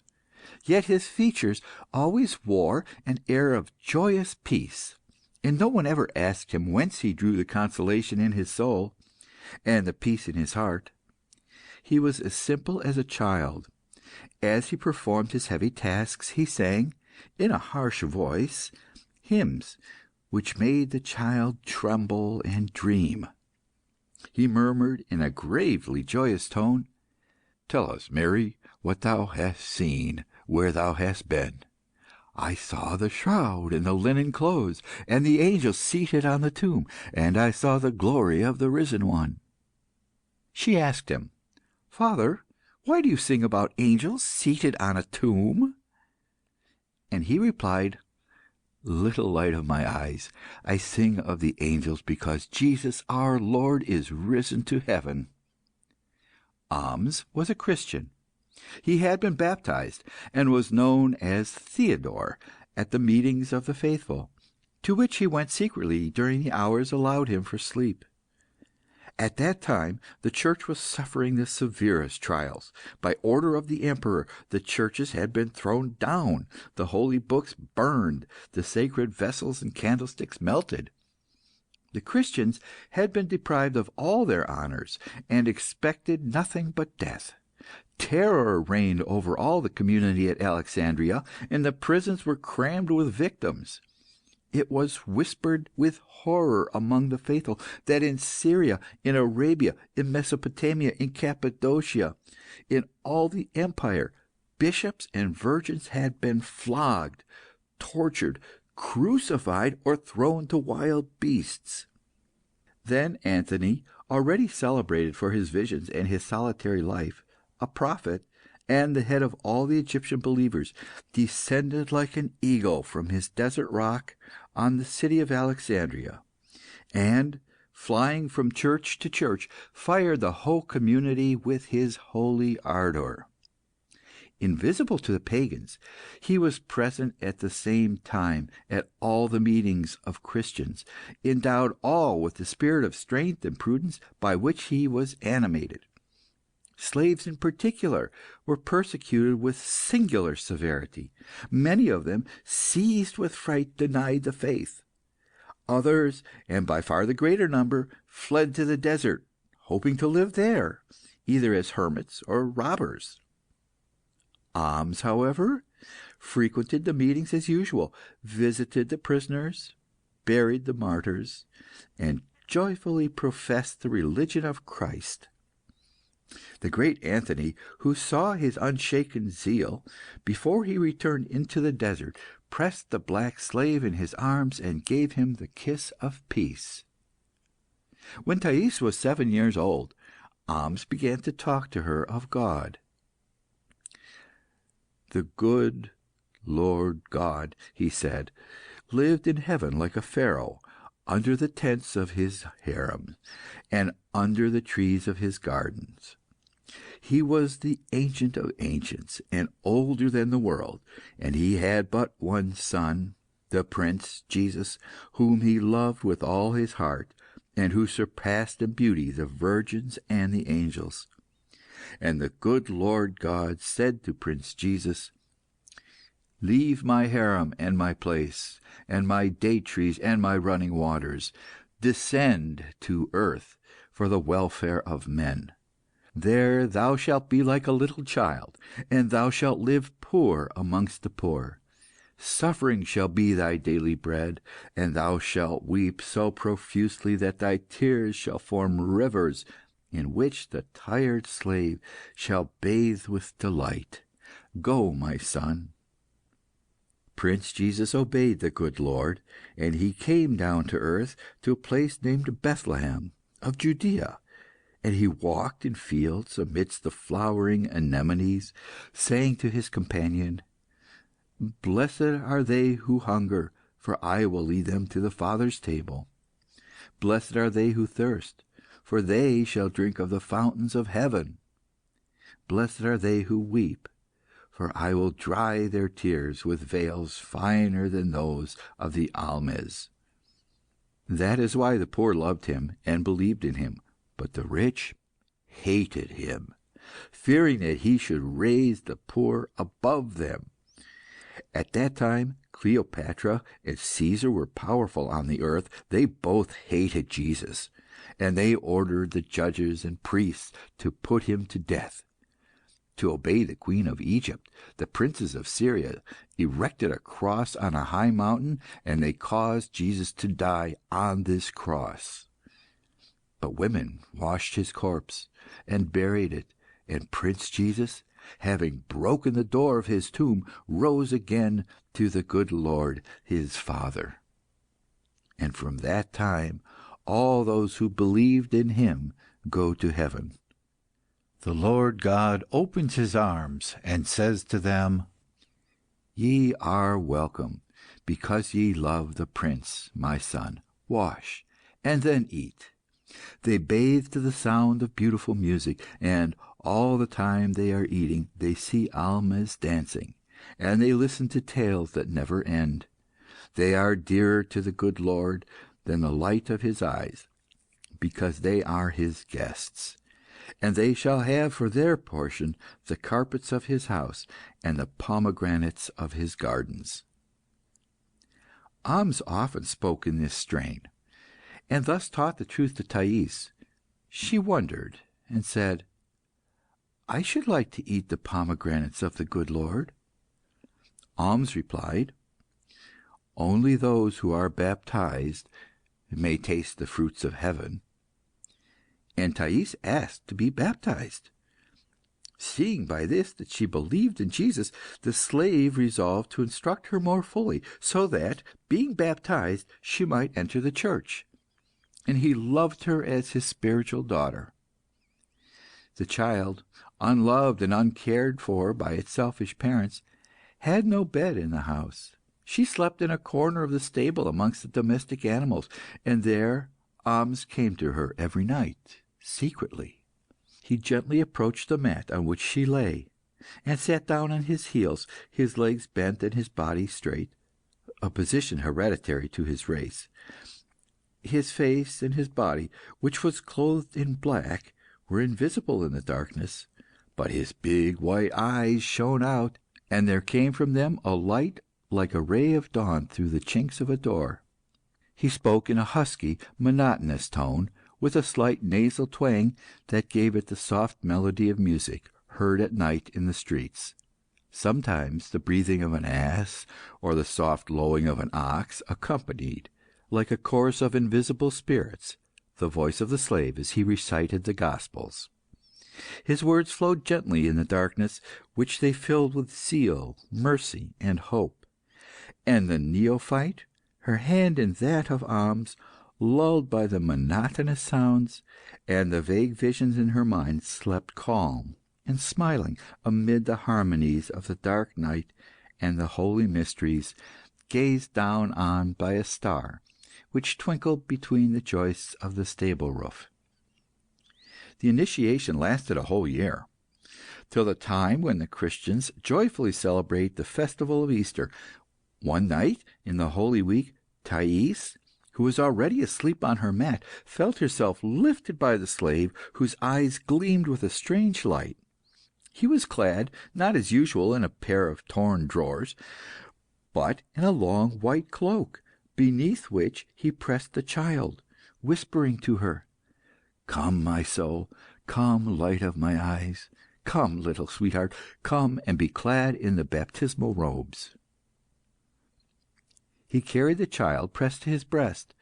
Frightened and yet curious, Thais, her head out of the cloak, threw her arms around her friend's neck, and he ran with her through the darkness. They went down the narrow black alleys, they passed through the Jews' quarter, they skirted a cemetery, where the osprey uttered its dismal cry. They traversed an open space, passing under crosses on which hung the bodies of victims, and on the arms of the crosses the ravens clacked their beaks. Thais hid her head in the slave's breast. She did not dare peep out all the rest of the way. Soon it seemed to her that she was going down underground.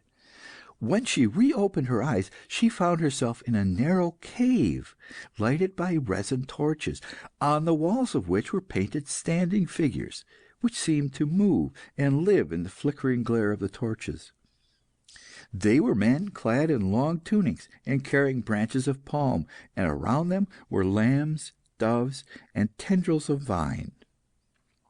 Amongst these figures, Thais recognized Jesus of Nazareth by the anemones flowering at his feet.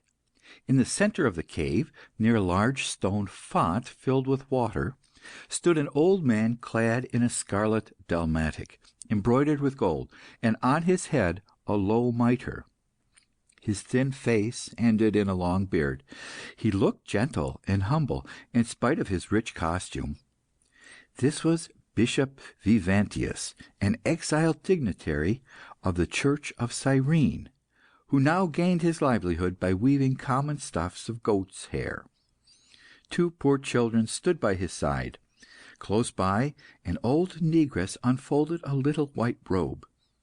Ahmes set the child down on the ground, and kneeling before the bishop, said, "Father, this is the little soul, the child of my soul. I have brought her to you that you may, according to your promise, and if it please your holiness, bestow on her the baptism of life."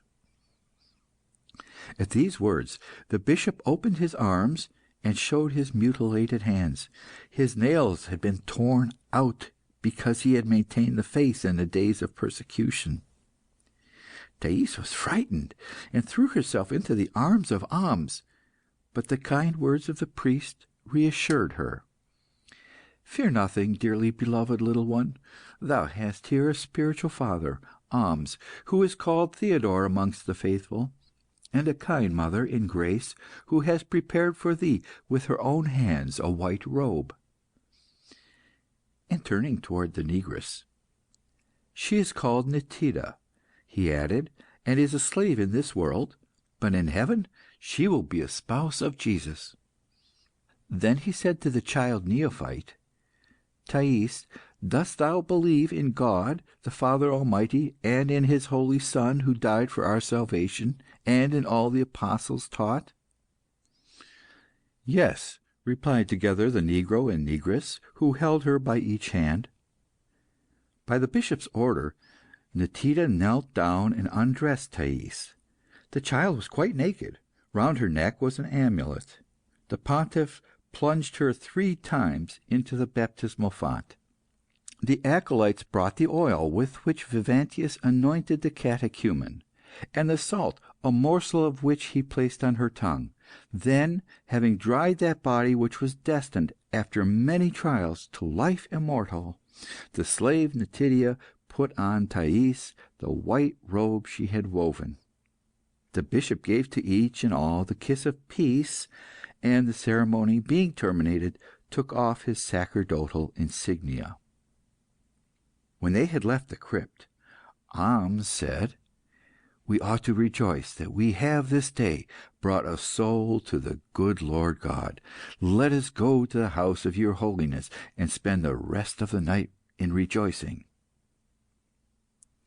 "Thou hast well said, Theodore," replied the bishop, and he led the little band to his house, which was quite near. It consisted of a single room, furnished with a couple of looms, a heavy table, and a worn-out carpet. As soon as they had entered, "Nitidia," cried the Nubian, "bring hither the stove and the jar of oil, and we will have a good supper." Saying thus, he drew from under his cloak some little fish which he had kept concealed, and lighted a fire and fried them. The bishop, the girl, the two boys, and the two slaves sat in a ring on the carpet, ate the fried fish, and blessed the Lord. Vivantius spoke of the torture he had undergone, and prophesied the speedy triumph of the Church. His language was grotesque and full of wordplay and rhetorical tropes. He compared the life of the just to a tissue of purple, and to explain the mystery of baptism, he said, "The divine Spirit floated on the waters, and that is why Christians receive the baptism of water.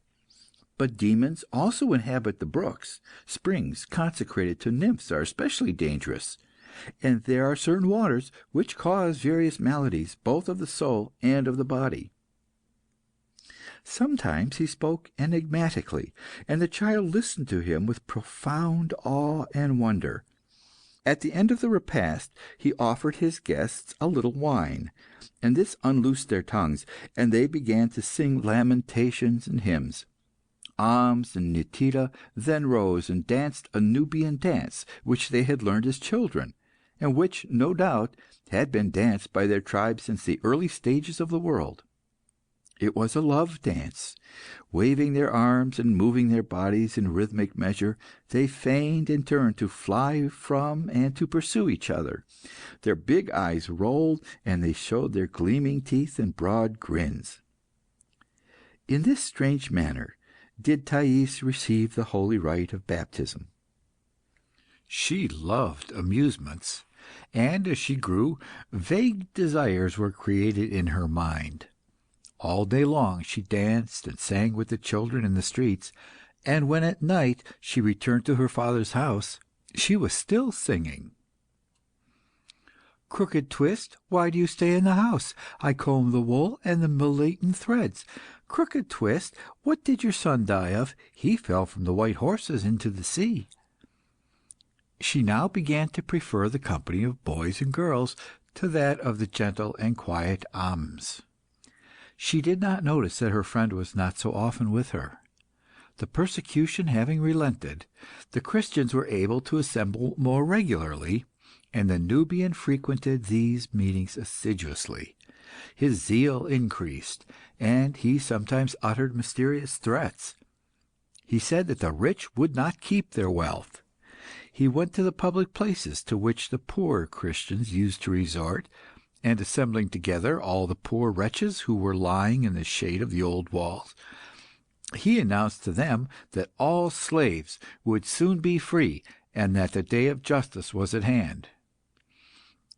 "In the kingdom of God," he said, "the slaves will drink new wine and eat delicious fruits, whilst the rich, crouching at their feet like dogs, will devour the crumbs from their table."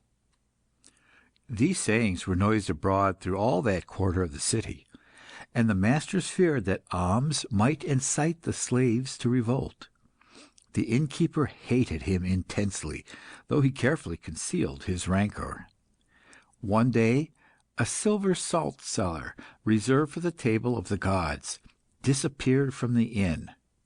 Ahmes was accused of having stolen it, out of hate to his master and to the gods of the empire. There was no proof of the accusation, and the slave vehemently denied the charge. Nevertheless, he was dragged before the tribunal, and as he had the reputation of being a bad servant, the judge condemned him to death. "As you did not know how to make good use of your hands," he said, "they will be nailed to the cross." Ahmes heard the verdict quietly, bowed to the judge most respectfully, and was taken to the public prison. During the 3 days that remained to him, he did not cease to preach the gospel to the prisoners, and it was related afterwards that the criminals and the jailer himself, touched by his words, believed in Jesus crucified. He was taken to the very place which one night, less than 2 years before, he had crossed so joyfully, carrying in his cloak little Thais, the daughter of his soul, his darling flower. When his hands were nailed to the cross, he uttered no complaint, but many times he sighed and murmured, "I thirst." His agony lasted 3 days and 3 nights. It seemed hardly possible that human flesh could have endured such prolonged torture. Many times it was thought he was dead. The flies clustered on his eyelids, but suddenly he would reopen his bloodshot eyes. On the morning of the 4th day he sang, in a voice clearer and purer than that of a child, "Tell us, Mary, what thou hast seen, and where thou hast been." Then he smiled and said, "They come, the angels of the good Lord. They bring me wine and fruit. How refreshing is the fanning of their wings." And he expired. His features preserved in death an expression of ecstatic happiness. Even the soldiers who guarded the cross were struck with wonder. Vivantius, accompanied by some of the Christian brethren, claimed the body, and buried it with the remains of the other martyrs in the crypt of St. John the Baptist, and the Church venerated the memory of St. Theodore the Nubian. 3 years later, Constantine, the conqueror of Maxentius, issued an edict which granted toleration to the Christians, and the believers were not henceforth persecuted, except by heretics. Thais had completed her 11th year when her friend was tortured to death, and she felt deeply saddened and shocked. Her soul was not sufficiently pure to allow her to understand that the slave Ahmes was blessed both in his life and his death. The idea sprang up in her little mind that no one can be good in this world except at the cost of the most terrible sufferings. And she was afraid to be good, for her delicate flesh could not bear pain. At an early age, she had given herself to the lads about the port, and she followed the old men who wandered about the quarter in the evening, and with what she received from them she bought cakes and trinkets. As she did not take home any of the money she gained, her mother continually ill-treated her. To get out of reach of her mother's arms, she often ran, barefooted, to the city walls and hid with the lizards. There she thought with envy of the ladies she had seen pass her, richly dressed, and in a litter surrounded by slaves. One day, when she had been beaten more brutally than usual, she was crouching down beside the gate, motionless and sulky, when an old woman stopped in front of her, looked at her for some moments in silence, and then cried, "Oh, the pretty flower, the beautiful child! Happy is the father who begot thee, and the mother who brought thee into the world."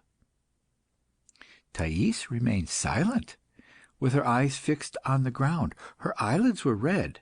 It was evident that she had been weeping. "My white violet," continued the old woman, "is not your mother happy to have nourished a little goddess like you? And does not your father, when he sees you, rejoice from the bottom of his heart?" To which the child replied, as though talking to herself, "My father is a wineskin swollen with wine, and my mother a greedy horse leech." The old woman glanced to the right and to the left to see if she were observed. Then, in a fawning voice, "Sweet flowering hyacinth, beautiful drinker of light, come with me, and you shall have nothing to do but dance and smile. I will feed you on honey cakes, and my son, my own son, will love you as his eyes. My son is handsome and young. He has but little beard on his chin, his skin is soft, and he is, as they say, a little Arcadian pig." Thais replied, "I am quite willing to go with you." And she rose and followed the old woman out of the city.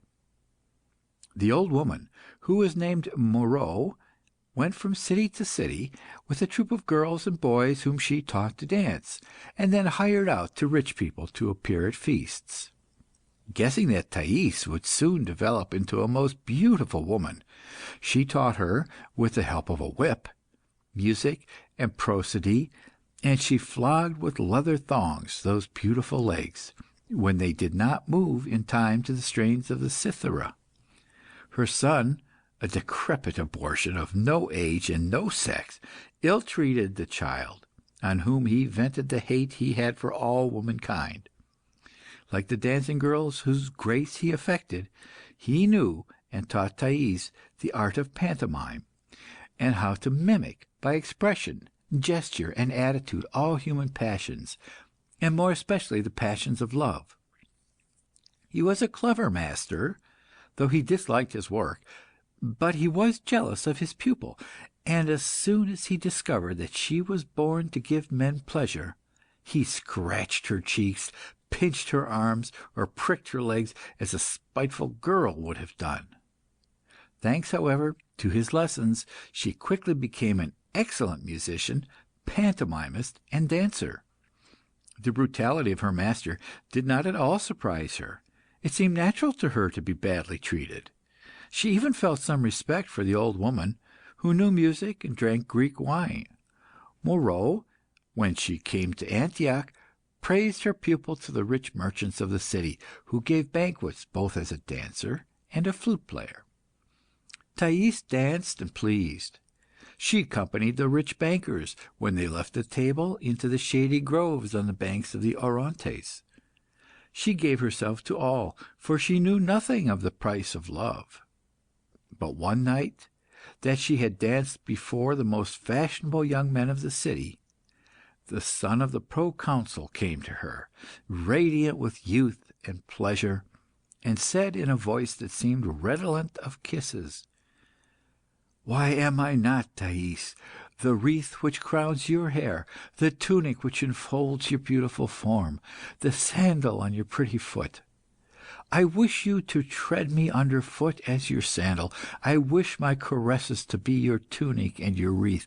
Come, sweet girl, to my house, and let us forget the world." She looked at him whilst he was speaking, and she saw that he was handsome. Suddenly, she felt a cold sweat on her face. She turned green as grass. She reeled. A cloud descended before her eyes. He again implored her to come with him, but she refused. His ardent looks, his burning words, were vain, and when he took her in his arms to try and drag her away, she pushed him off rudely. Then he implored her and shed tears, but a new, unknown, and invincible passion dominated her heart, and still she resisted. "What madness!" said the guests. "Lollius is noble, handsome, and rich, and a dancing girl treats him with scorn." Lollius returned home alone that night, quite lovesick. He came in the morning, pale and red-eyed, and hung flowers at the dancing girl's door. But Thais was frightened and yet troubled. She avoided Lollius, and yet he was continually in her mind. She suffered, and she did not know the cause of her complaint. She wondered why she had thus changed, and why she was melancholy. She recoiled from all her lovers. They were hateful to her. She loathed the light of day, and lay on her bed all night, sobbing, and with her head buried in the pillows. Lollius contrived to gain admittance, and came many times, but neither his pleadings nor his execrations had any effect on the obdurate girl. In his presence she was as timid as a virgin, and would say nothing but, "I will not, I will not." But at the end of a fortnight she gave in, for she knew that she loved him. She went to his house and lived with him. They were supremely happy. They passed their days shut up together, gazing into each other's eyes and babbling a childish jargon. In the evening they walked on the lonely banks of the Orontes, and lost themselves in the laurel woods. Sometimes they rose at dawn to go and gather hyacinths on the slopes of Sulpicus. They drank from the same cup, and he would take a grape from between her lips with his mouth. Moreau came to Lollius, and cried and shrieked that Thais should be restored to her. "She is my daughter," she said, "my daughter who has been torn from me, my perfumed flower, my own bowels." Lollius gave her a large sum of money, and sent her away. But as she came back to demand some more gold staters, the young man had her put in prison, and the magistrates, having discovered that she was guilty of many crimes, she was condemned to death, and thrown to the wild beasts. Thais loved Lollius with all the passion of her mind and the bewilderment of innocence. She told him, and told him truly from the bottom of her heart, "I have never loved any one but you." Lollius replied, "You are not like any other woman." The spell lasted 6 months, but it broke at last. Thais suddenly felt that her heart was empty and lonely. Lollius no longer seemed the same to her. She thought, "What can have thus changed me in an instant? How is it that he is now like any other man, and no longer like himself?" She left him, not without a secret desire to find Lollius again in another, as she no longer found him in himself. She thought it would be less dull to live with someone else she had never loved, than with the one she had ceased to love. She appeared in the company of rich debauchees at those sacred feasts at which naked virgins danced in the temples, and troops of courtesans swam across the Orontes. She took part in all the pleasures of the fashionable and depraved city, and she assiduously frequented the theatres, at which clever mimes from all countries performed amidst the applause of a crowd greedy for excitement. She carefully observed the mimes, dancers, comedians, and especially the women who in tragedies represented goddesses in love with young men, or mortals loved by the gods. Having discovered the secrets by which they pleased the audience, she thought to herself that she was more beautiful and could act better. She went to the manager, and asked to be admitted into the troupe. Thanks to her beauty, and to the lessons she had received from old Moreau, she was received, and appeared on the stage in the part of Dirce. She met with but indifferent success, for she was inexperienced, and the admiration of the spectators had not been aroused by hearing her praises sung. But after she had played small parts for a few months, the power of her beauty burst forth with such effect that all the city was moved. All Antioch crowded to the theatre. The imperial magistrates and the chief citizens were compelled by the force of public opinion to show themselves there. The porters, sweepers, and dock labourers went without bread and garlic, that they might pay for their places. Poets composed epigrams in her honour. Bearded philosophers inveighed against her in the baths and gymnasia. When her litter passed, Christian priests turned away their heads. The threshold of her door was wreathed with flowers and sprinkled with blood. She received so much money from her lovers that it was no longer counted, but measured by the mittimus, and all the treasure hoarded by miserly old men was poured out at her feet. but she was placid and unmoved. She rejoiced with quiet pride in the admiration of the public and the favour of the gods, and was so much loved that she loved herself. End of Part the Second, Section 1.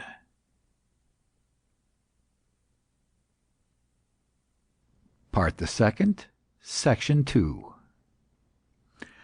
After Thais had several years enjoyed the admiration and affection of the Antiochians, she was taken with a desire to revisit Alexandria, and show her glory in that city in which, as a child, she had wandered in want and shame, hungry and lean as a grasshopper in the middle of a dusty road. The golden city joyfully welcomed her, and loaded her with fresh riches. When she appeared in the games, it was a triumph. Countless admirers and lovers came to her. She received them with indifference, for she at last despaired of meeting another Lollius. Among many others, she met the philosopher Nicias, who desired to possess her, although he professed to have no desires. In spite of his riches, he was intelligent and modest, but his delicate wit and beautiful sentiments failed to charm her. She did not love him, and sometimes his refined irony even irritated her. His perpetual doubts hurt her, for he believed in nothing, and she believed in everything. She believed in divine providence, in the omnipotence of evil spirits, in spells, exorcisms, and eternal justice. She believed in Jesus Christ, and in the goddess of good of the Syrians. She believed also that the bitches barked when the black Hecate passed through the streets, and that a woman could inspire love by pouring a philtre into a cup wrapped in the bleeding skin of a sheep. She thirsted for the unknown. She called on nameless gods, and lived in perpetual expectation. The future frightened her, and yet she wished to know it. She surrounded herself with priests of Isis, Chaldean magi, pharmacopolists, and professors of the black arts, who invariably deceived her, though she never tired of being deceived. She feared death, and she saw it everywhere. When she yielded to pleasure, it seemed to her that an icy finger would suddenly touch her on the bare shoulder, and she turned pale and cried with terror in the arms which embraced her. Nicias said to her, "What does it matter, O my Thais, whether we descend to eternal night with white locks and hollow cheeks, or whether this very day, now laughing, to the vast sky shall be our last? Let us enjoy life. We shall have greatly lived if we have greatly loved. There is no knowledge except that of the senses. To love is to understand. That which we do not know does not exist. What good is it to worry ourselves about nothing?" She replied angrily, "I despise men like you, who hope for nothing and fear nothing. I wish to know. I wish to know." In order to understand the secret of life, she set to work to read the books of the philosophers. But she did not understand them. The further the years of her childhood receded from her, the more anxious she was to recall them. She loved to traverse at night, in disguise, the alleys, squares, and places where she had grown up so miserably. She was sorry she had lost her parents, and especially that she had not been able to love them. When she met any Christian priest, she thought of her baptism, and felt troubled. One night, when enveloped in a long cloak, and her fair hair hidden under her black hood, she was wandering, according to her custom, about the suburbs of the city. She found herself, without knowing how she came there, before the poor little church of Saint John the Baptist. They were singing inside the church, and a bright light glimmered through the chinks of the door. There was nothing strange in that, as for the past 20 years the Christians, protected by the conqueror of Maxentius, had publicly solemnized their festivals. But these hymns seemed more like an ardent appeal to the soul. As if she had been invited to the mysteries, she pushed the door open with her arm, and entered the building. She found a numerous assembly of women, children, and old men on their knees before a tomb which stood against the wall. The tomb was nothing but a stone coffer, roughly sculptured with vine tendrils and bunches of grapes, yet it had received great honours, and was covered with green palms and wreaths of red roses. All around, innumerable lights gleamed out of heavy shadow, in which the smoke of Arabian gums seemed like the folds of angels' robes, and the paintings on the walls visions of paradise. Priests, clad in white, were prostrate at the foot of the sarcophagus. The hymns they sang with the people expressed the delight of suffering, and mingled in a triumphal mourning so much joy with so much grief, that Thais, in listening to them, felt the pleasures of life and the terrors of death flowing, at the same time, through her reawakened senses. When they had finished singing, the believers rose and walked in single file to the tomb, the side of which they kissed. They were common men, accustomed to work with their hands. They advanced with a heavy step, the eyes fixed, with the jaw dropped. But they had an air of sincerity.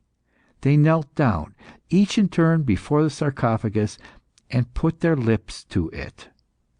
The women lifted their little children in their arms, and gently placed their cheek to the stone. Thais, surprised and troubled, asked the deacon why they did so. "Do you not know, woman," replied the deacon, "that we celebrate today the blessed memory of Saint Theodore the Nubian, who suffered for the faith in the days of the Emperor Diocletian? He lived virtuously and died a martyr, and that is why, robed in white, we bear red roses to his glorious tomb." On hearing these words, Thais fell on her knees and burst into tears. Half-forgotten recollection of alms returned to her mind. On the memory of this obscure, gentle, and unfortunate man, the blaze of candles, the perfume of roses, the clouds of incense, the music of hymns, the piety of souls, threw all the charms of glory. Thais thought in the dazzling glare, "He was good, and now he has become great and glorious. Why is it that he is elevated above other men?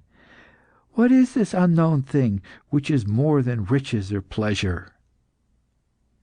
She rose slowly, and turned towards the tomb of the saint who had loved her. Those violet eyes, now filled with tears which glittered in the candlelight. Then, with bowed head, humble, slow, and the last, with those lips on which so many desires hung, she kissed the stone of the slave's tomb. When she returned to her house, she found Nicias, who, with his hair perfumed and his tunic thrown open, was reading a treatise on morals, whilst waiting for her. He advanced with open arms. "Naughty Thais," he said, in a laughing voice, "whilst I was waiting for you to come, do you know what I saw in this manuscript, written by the gravest of Stoics? Precepts of virtue and noble maxims? No. On the stained papyrus I saw dance thousands and thousands of little Thaises. Each was no bigger than my finger, and yet their grace was infinite, and all were the only Thais. There were some who flaunted in mantles of purple and gold. Others, like a white cloud, floated in the air in transparent drapery. Others again, motionless and divinely nude, the better to inspire pleasure, expressed no thought. Lastly, there were two, hand in hand, two so alike that it was impossible to distinguish one from the other. Both smiled. The first said, "I am love." The other, "I am death." Thus speaking, he pressed Thais in his arms, and not noticing the sullen look in her downcast eyes, he went on adding thought to thought, heedless of the fact that they were all lost upon her. "Yes, when I had before my eyes the line in which it was written, 'Nothing should deter you from improving your mind,' I read, 'The kisses of Thais are warmer than fire, sweeter than honey.' That is how a philosopher reads the books of other philosophers, and that is your fault, you naughty child. It is true that, as long as we are what we are, we shall never find anything but our own thoughts in the thoughts of others, and that all of us are somewhat inclined to read books as I have read this one." She did not hear him. Her soul was still before the Nubian's tomb. As he heard her sigh, he kissed her on the neck, and said, "Do not be sad, my child. We are never happy in this world, except when we forget this world. Come, let us cheat life. It is sure to take its revenge. Come, let us love." But she pushed him away.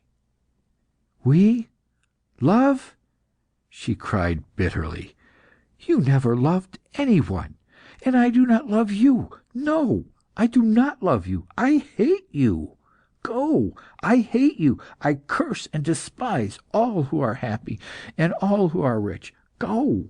Go! Goodness is only found amongst the unfortunate. When I was a child, I knew a black slave who died on the cross. He was good. He was filled with love, and he knew the secret of life. You are not worthy to wash his feet. Go! I never wish to see you again." She threw herself on her face on the carpet, and passed the night sobbing and weeping, and forming resolutions to live in future like Saint Theodore, in poverty and humbleness.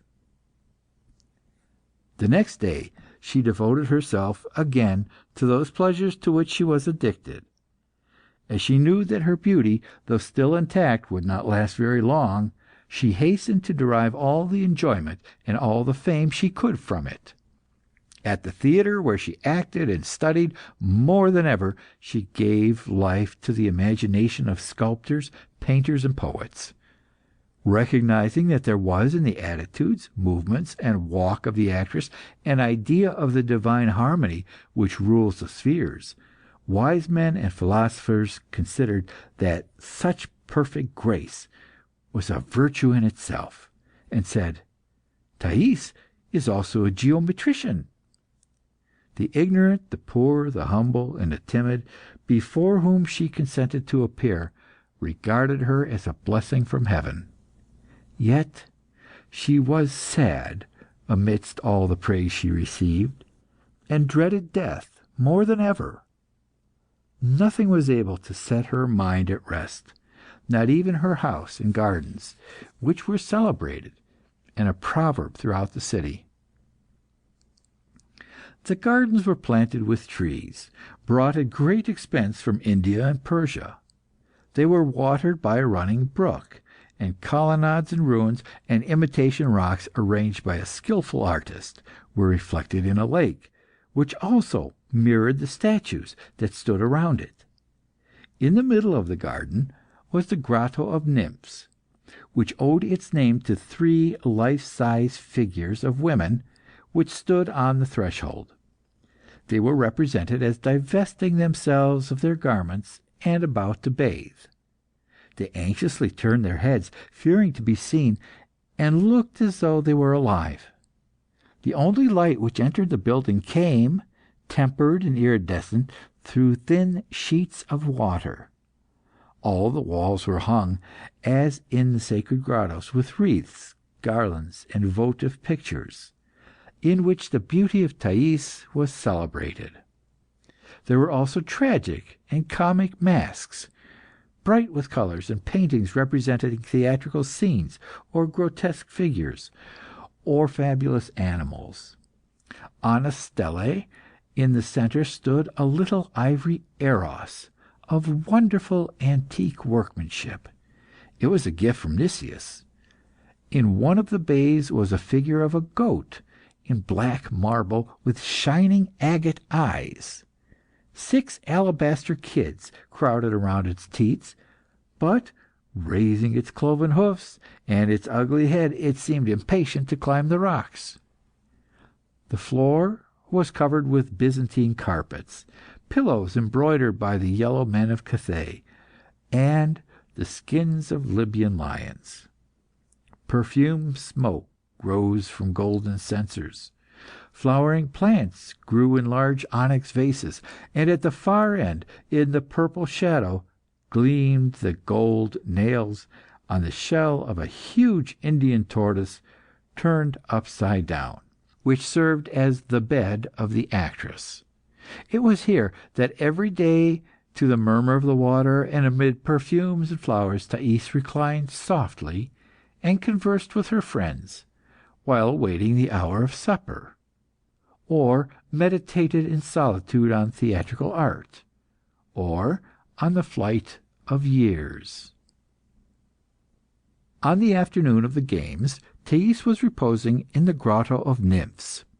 She had noticed in her mirror the first signs of decay of her beauty, and she was frightened to think that white hair and wrinkles would at last come. She vainly tried to comfort herself with the assurance that she could recover her fresh complexion by burning certain herbs and pronouncing a few magic words. A pitiless voice cried, "You will grow old, Thais. You will grow old." And a cold sweat of terror bedewed her forehead. Then, on looking at herself again in the mirror with infinite tenderness, she found that she was still beautiful and worthy to be loved.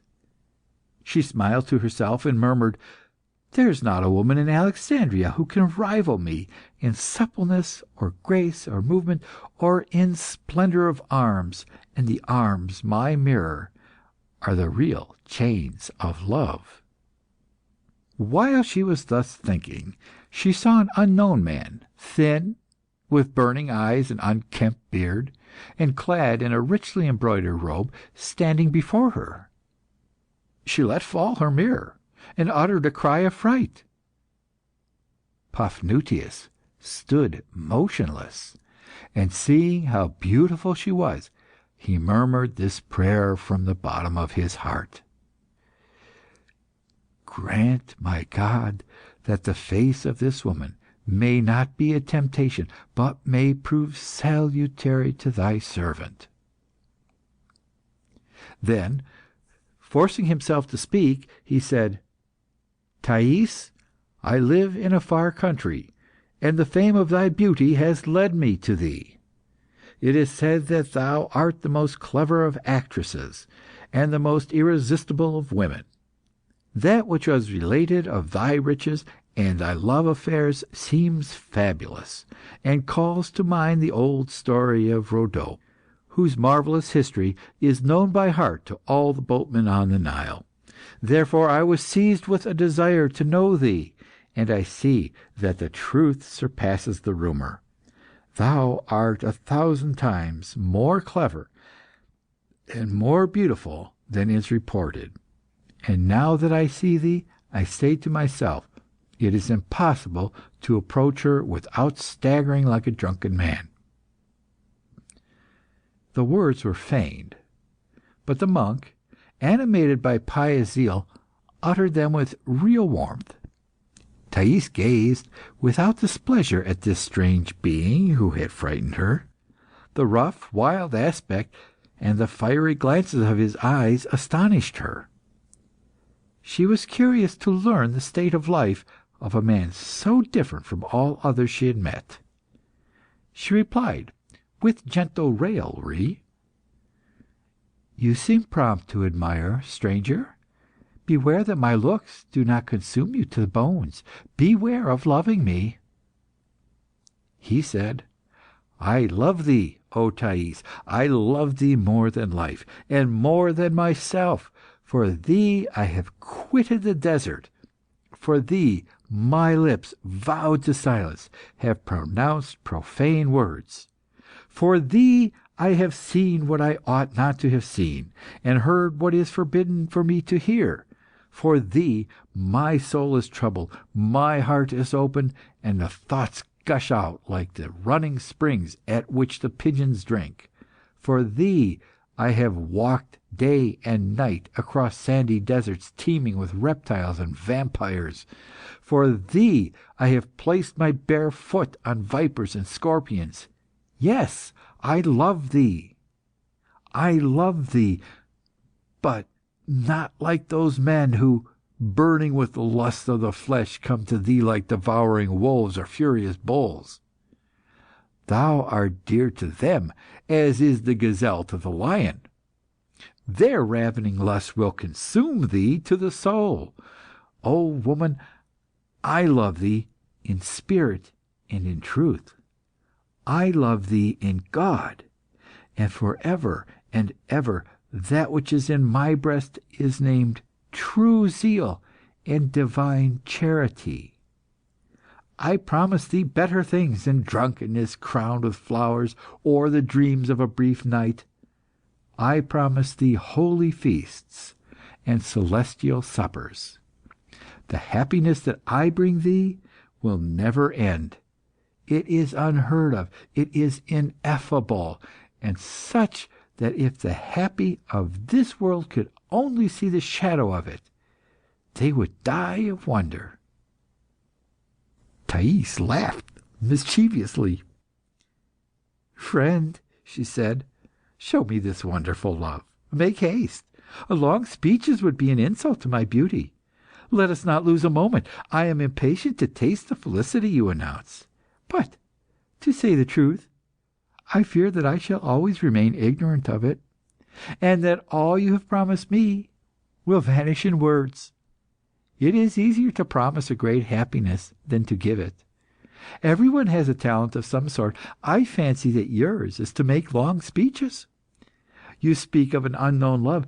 It is so long since kisses were first exchanged that it would be very extraordinary if there still remained secrets in love. On this subject lovers know more than philosophers." "Do not jest, Thais. I bring thee the unknown love." "Friend, you come too late.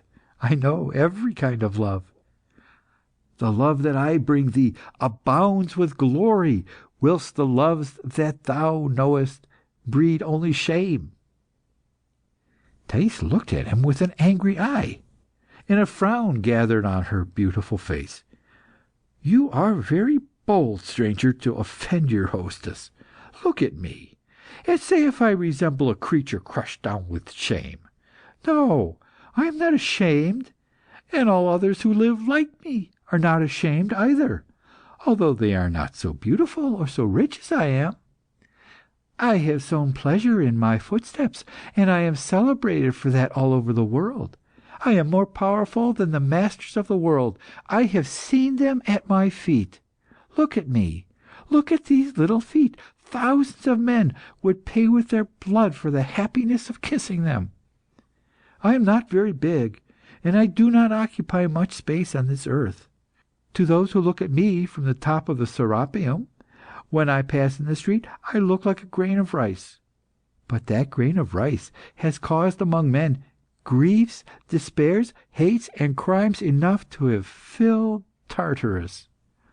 Are you not mad to talk to me of shame, when all around proclaims my glory? That which is glory in the eyes of men is infamy before God.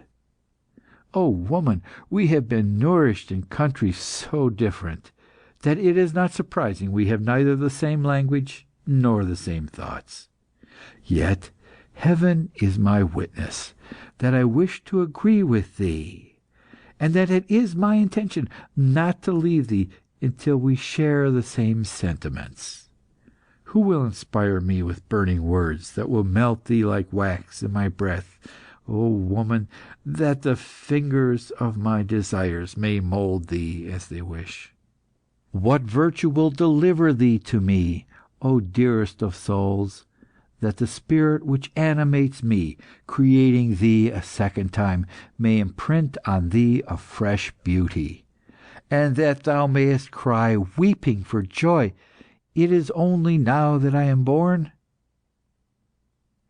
Who will cause to gush in my heart a fount of Siloam, in which thou mayest bathe and recover thy first purity?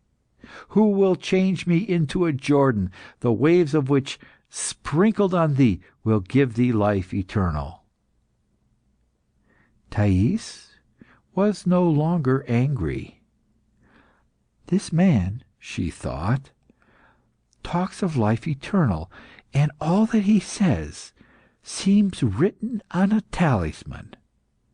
No doubt he is a mage, and knows the secret charms against old age and death. And she resolved to offer herself to him. Therefore, pretending to be afraid of him, she retired a few steps to the end of the grotto, and sitting down on the edge of the bed, artfully pulled her tunic across her breast. Then, motionless and mute, and her eyes cast down, she waited. Her long eyelashes made a soft shadow on her cheeks. Her entire attitude expressed modesty. Her naked feet swung gently, and she looked like a child sitting thinking on the bank of a brook. But Paphnuce looked at her and did not move. His trembling knees hardly supported him. His tongue dried in his mouth. A terrible buzzing rang in his ears. But all at once his sight failed, and he could see nothing before him but a thick cloud. He thought that the hand of Jesus had been laid on his eyes to hide this woman from them. Reassured by such succour, strengthened and fortified, he said with a gravity worthy of an old hermit of the desert, "If thou givest thyself to me, thinkest thou it is hidden from God?" She shook her head. "God? Who forces him to keep his eye always upon the grotto of the nymphs? Let him go away if we offend him. But why should we offend him? Since he has created us, he can be neither angry nor surprised to see us as he made us, and acting according to the nature he has given us. A good deal too much is said on his behalf, and he is often credited with ideas he never had. You yourself, stranger, do you know his true character? Who are you, that you should speak to me in his name?" At this question, the monk, opening his borrowed robe, showed the cassock, and said, "I am Paphnuce, abbot of Antinoe, and I come from the holy desert. The hand that drew Abraham from Chaldea and Lot from Sodom has separated me from the present age. I no longer existed for the men of this century. But thy image appeared to me in my sandy Jerusalem, and I knew that thou wert full of corruption, and death was in thee. And now I am before thee, woman, as before a grave, and I cry unto thee, Thais, arise." At the words, Paphnuce, the monk, the abbot, she had turned pale with fright, and now, with dishevelled hair and joined hands, weeping and groaning, she dragged herself to the feet of the saint. "Do not hurt me. Why have you come? What do you want of me? Do not hurt me. I know that the saints of the desert hate women who, like me, are made to please. I am afraid that you hate me, and you want to hurt me. Go, I do not doubt your power. But know, Paphnuce, that you should neither despise me nor hate me. I have never, like many of the men I know, laughed at your voluntary poverty. In your turn, do not make a crime of my riches. I am beautiful, and clever in acting. I no more choose my condition than my nature. I was made for that which I do. I was born to charm men. And you yourself, did you not say just now that you loved me? Do not use your science against me. Do not pronounce magic words which would destroy my beauty, or change me into a statue of salt. Do not terrify me. I am already too frightened. Do not kill me. I am so afraid of death." He made a sign to her to rise, and said, "Child, have no fear. I will utter no word of shame or scorn. I come on behalf of him who sat on the edge of the well, and drank of the pitcher which the woman of Samaria offered to him, and who also, when he supped at those houses of Simon, received the perfumes of Mary. I am not without sin that I should throw the first stone. I have often badly employed the abundant grace which God has bestowed upon me. It was not anger, but pity which took me by the hand to conduct me here. I can, without deceit, address thee in words of love, for it is the zeal in my heart which has brought me to thee. I burn with the fire of charity. And if thy eyes, accustomed only to the gross sights of the flesh, could see things in their mystic aspect, I should appear unto thee as a branch broken off the burning bush which the Lord showed on the mountain to Moses of old, that he might understand true love, that which envelops us, and which, so far from leaving behind it mere coals and ashes, purifies and perfumes for ever that which it penetrates.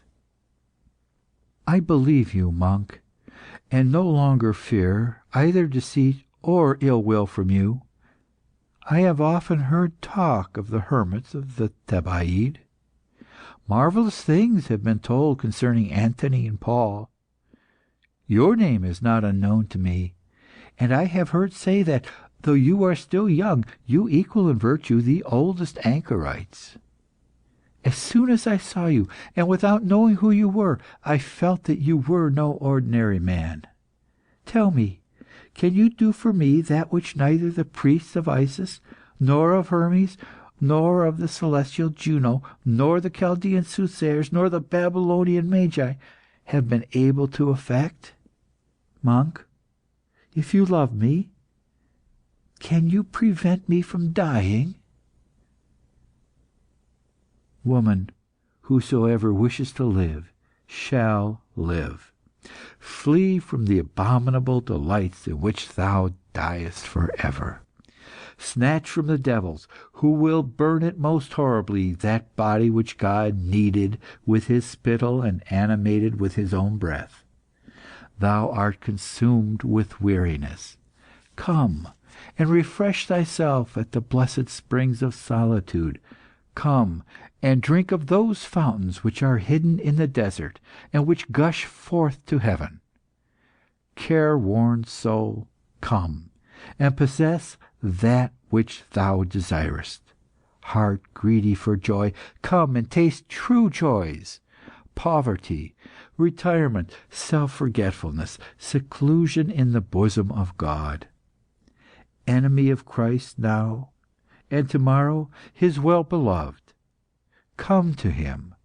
Come, thou whom I have sought, and thou wilt say, I have found love. Thais seemed lost in meditation on things afar. Monk, she asked, if I endure all pleasures and do penance, is it true that I shall be born again in heaven, my body intact in all its beauty? Thais, I bring thee eternal life. Believe me, for that which I announce to thee is the truth.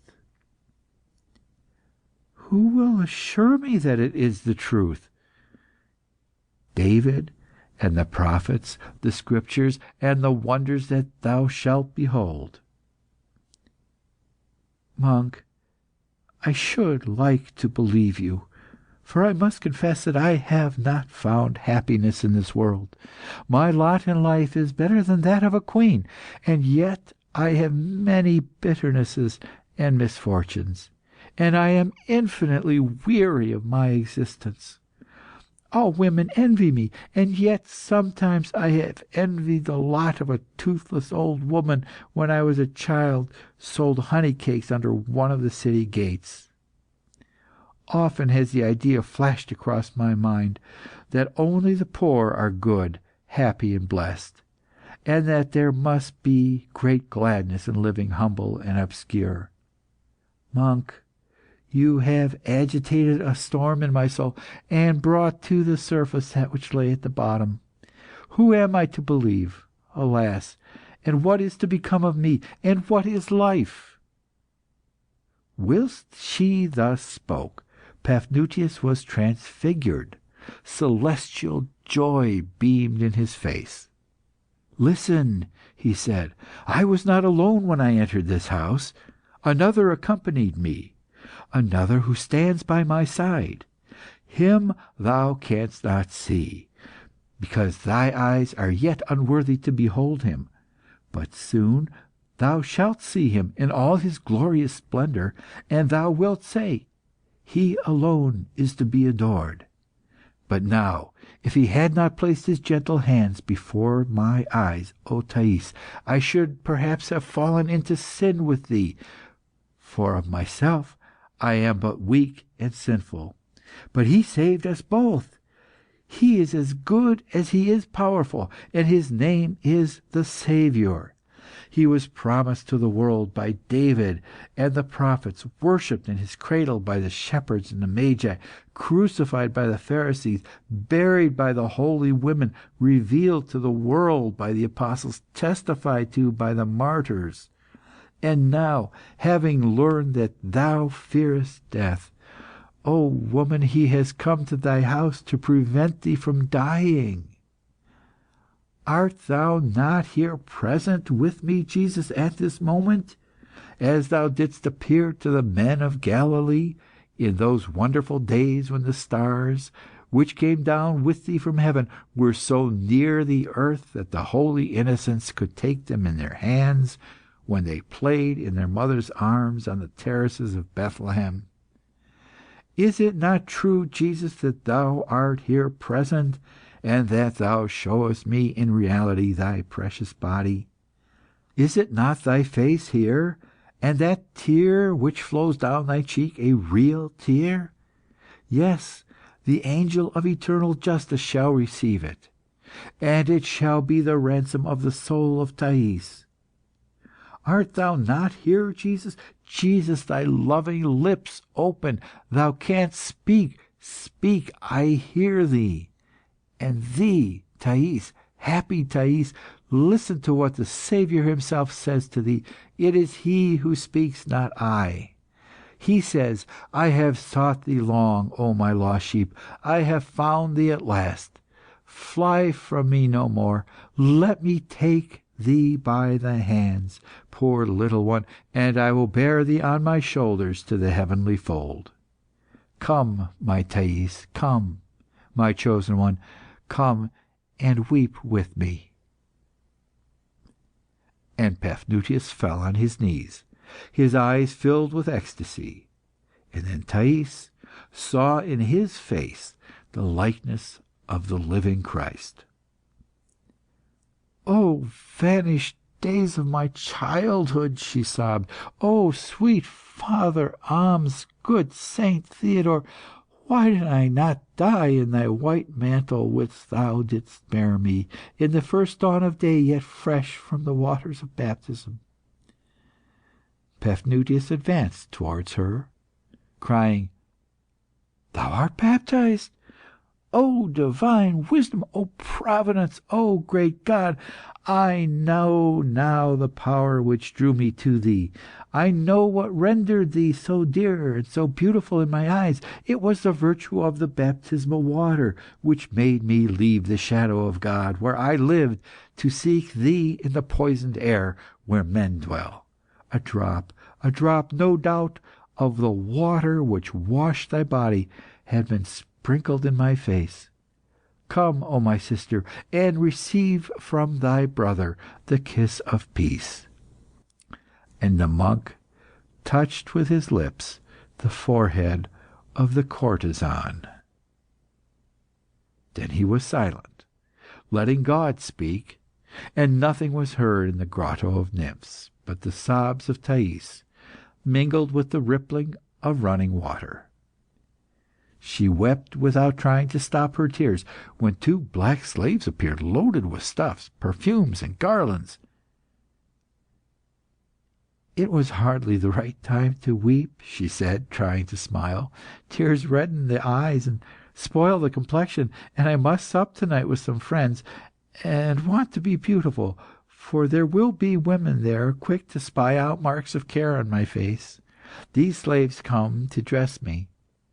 Withdraw, my father, and allow them to do their work. They are clever and experienced, and I pay them well for their services. You see that one who wears the thick rings of gold and shows such white teeth? I took her from the wife of the proconsul." Paphnuce had at first a thought of dissuading Thais, as earnestly as he could, from going to this supper. But he determined to act prudently, and asked what persons she would meet there. She replied that there would be the host, old Cotta, the prefect of the fleet, Nicias, and several other philosophers who loved an argument, and poet Callicrates, the high priest of Serapis, some young men whose chief amusement was training horses, and lastly some women, of whom there was little to be said except that they were young. Then, by supernatural inspiration, "Go amongst them, Thais," said the monk. "Go, but I will not leave thee. I will go with thee to this banquet, and will remain by thy side, without saying a word." She burst out laughing, and whilst her two black slaves were busy dressing her, she cried, "What will they say when they see that I have a monk of the Thebaid for my lover?" End of Part the Second, Section 2. The Banquet, Section 1. When, followed by Paphnuce, Thais entered the banqueting room, the guests were already, for the most part, assembled and reclining on their couches before the horseshoe table, which was covered with glittering vessels. In the centre of the table stood a silver basin, surmounted by 4 figures of satyrs, who poured out from wineskins on the boiled fish a kind of pickle in which they floated. When Thais appeared, acclamations arose from all sides. "Greetings to the sister of the Graces! To the silent Melpomene, who can express all things with her looks! Salutation to the well-beloved of gods and men! To the much desired! To her who gives suffering and its cure! To the pearl of Rhacotis! To the rose of Alexandria!"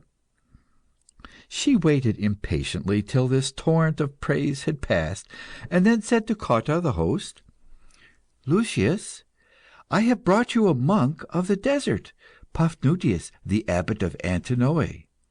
He is a great saint, whose words burn like fire." Lucius Aurelius Cotta, the prefect of the fleet, rose and replied, "You are welcome, Paphnuce, you who profess the Christian faith. I myself have some respect of a religion that has now become imperial. The divine Constantine has placed your co-religionists in the front rank of the friends of the empire. Latin wisdom ought, in fact, to admit your Christ into our pantheon. It was a maxim of our forefathers that there was something divine in every god.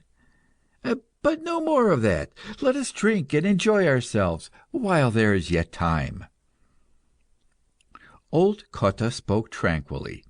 He had just studied a new model for a galley, and had finished the 6th book of his history of the Carthaginians.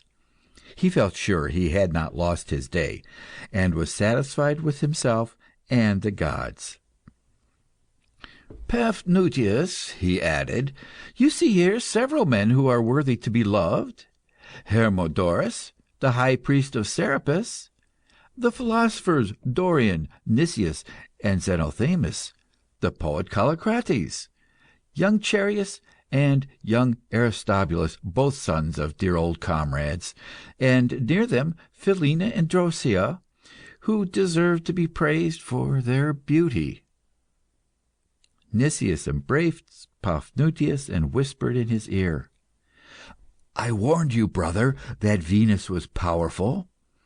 It is her gentle force that has brought you here, in spite of yourself. Listen, you are a man full of piety, but if you do not confess that she is the mother of the gods, your ruin is certain. Do you know that the old mathematician Melanthes used to say, 'I cannot demonstrate the properties of a triangle without the aid of Venus'?"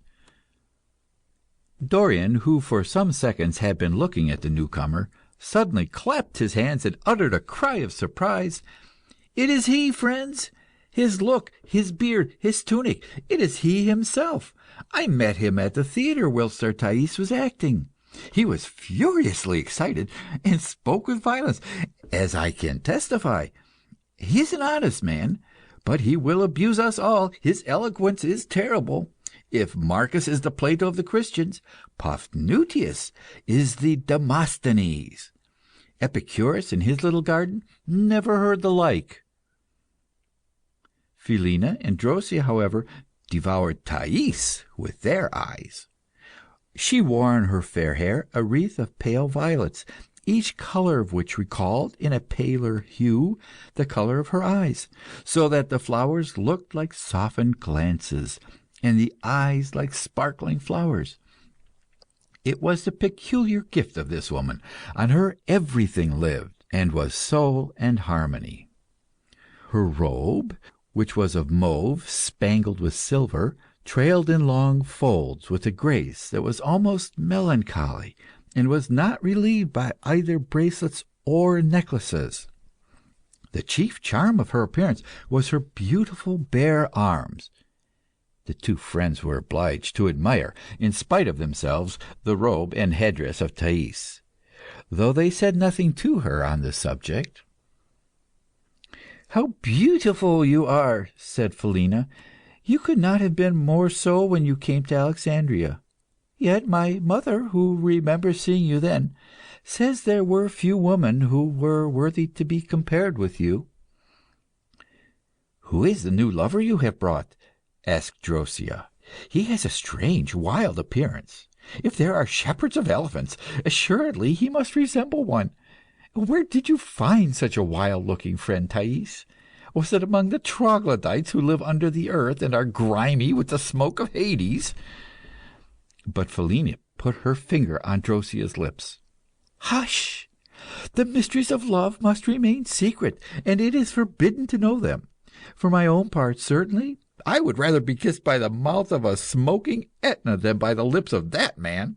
But our dear Thais, who is beautiful and adorable as the goddess, should, like the goddess, grant all requests, and not like us, only those of nice young men." "Take care, both of you," replied Thais. "He is a mage and an enchanter. He hears words that are whispered, and even thoughts. He will tear out your heart while you are asleep, and put a sponge in its place, and the next day, when you drink water, you will be choked to death." She watched them grow pale, and then she turned away from them and sat on a couch by the side of Paphnuce. The voice of Cotta, kind but imperious, was suddenly heard above the murmur of conversation. "Friends, let each of us take his place. Slaves, pour out the honeyed wine." And then the host, raising his cup, "Let us first drink to the divine Constantine and the genius of the empire. The country should be first of all, even above the gods, for it contains them all." All the guests raised their full cups to their lips. Paphnuce alone did not drink, because Constantine had persecuted the Nicene faith, and because the country of the Christian is not of this world. Dorian, having drunk, murmured, Oh, what is one's country? A flowing river. The shore is changed, and the waves are incessantly renewed. "I know, Dorian," replied the prefect of the fleet, "that you care little for the civic virtues, and you think that the sage ought to hold himself aloof from all affairs. I think, on the contrary, that an honest man should desire nothing better than to fill a responsible post in the state. The state is a noble thing." Hermodorus, the high priest of Serapis, spoke next. "Dorian has asked, what is one's country? I will reply that the altars of the gods and the tombs of the ancestors make one's country. A man is a fellow citizen by association of memories and hopes." Young Aristobulus interrupted Hermodorus. "By Castor, I saw a splendid horse today. It belonged to Demophoon. It has a fine head, a small jaw, and strong forelegs. It carries its hind neck and proud like a cock." But young Chereas shook his head. "It is not such a good horse as you say, Aristobulus.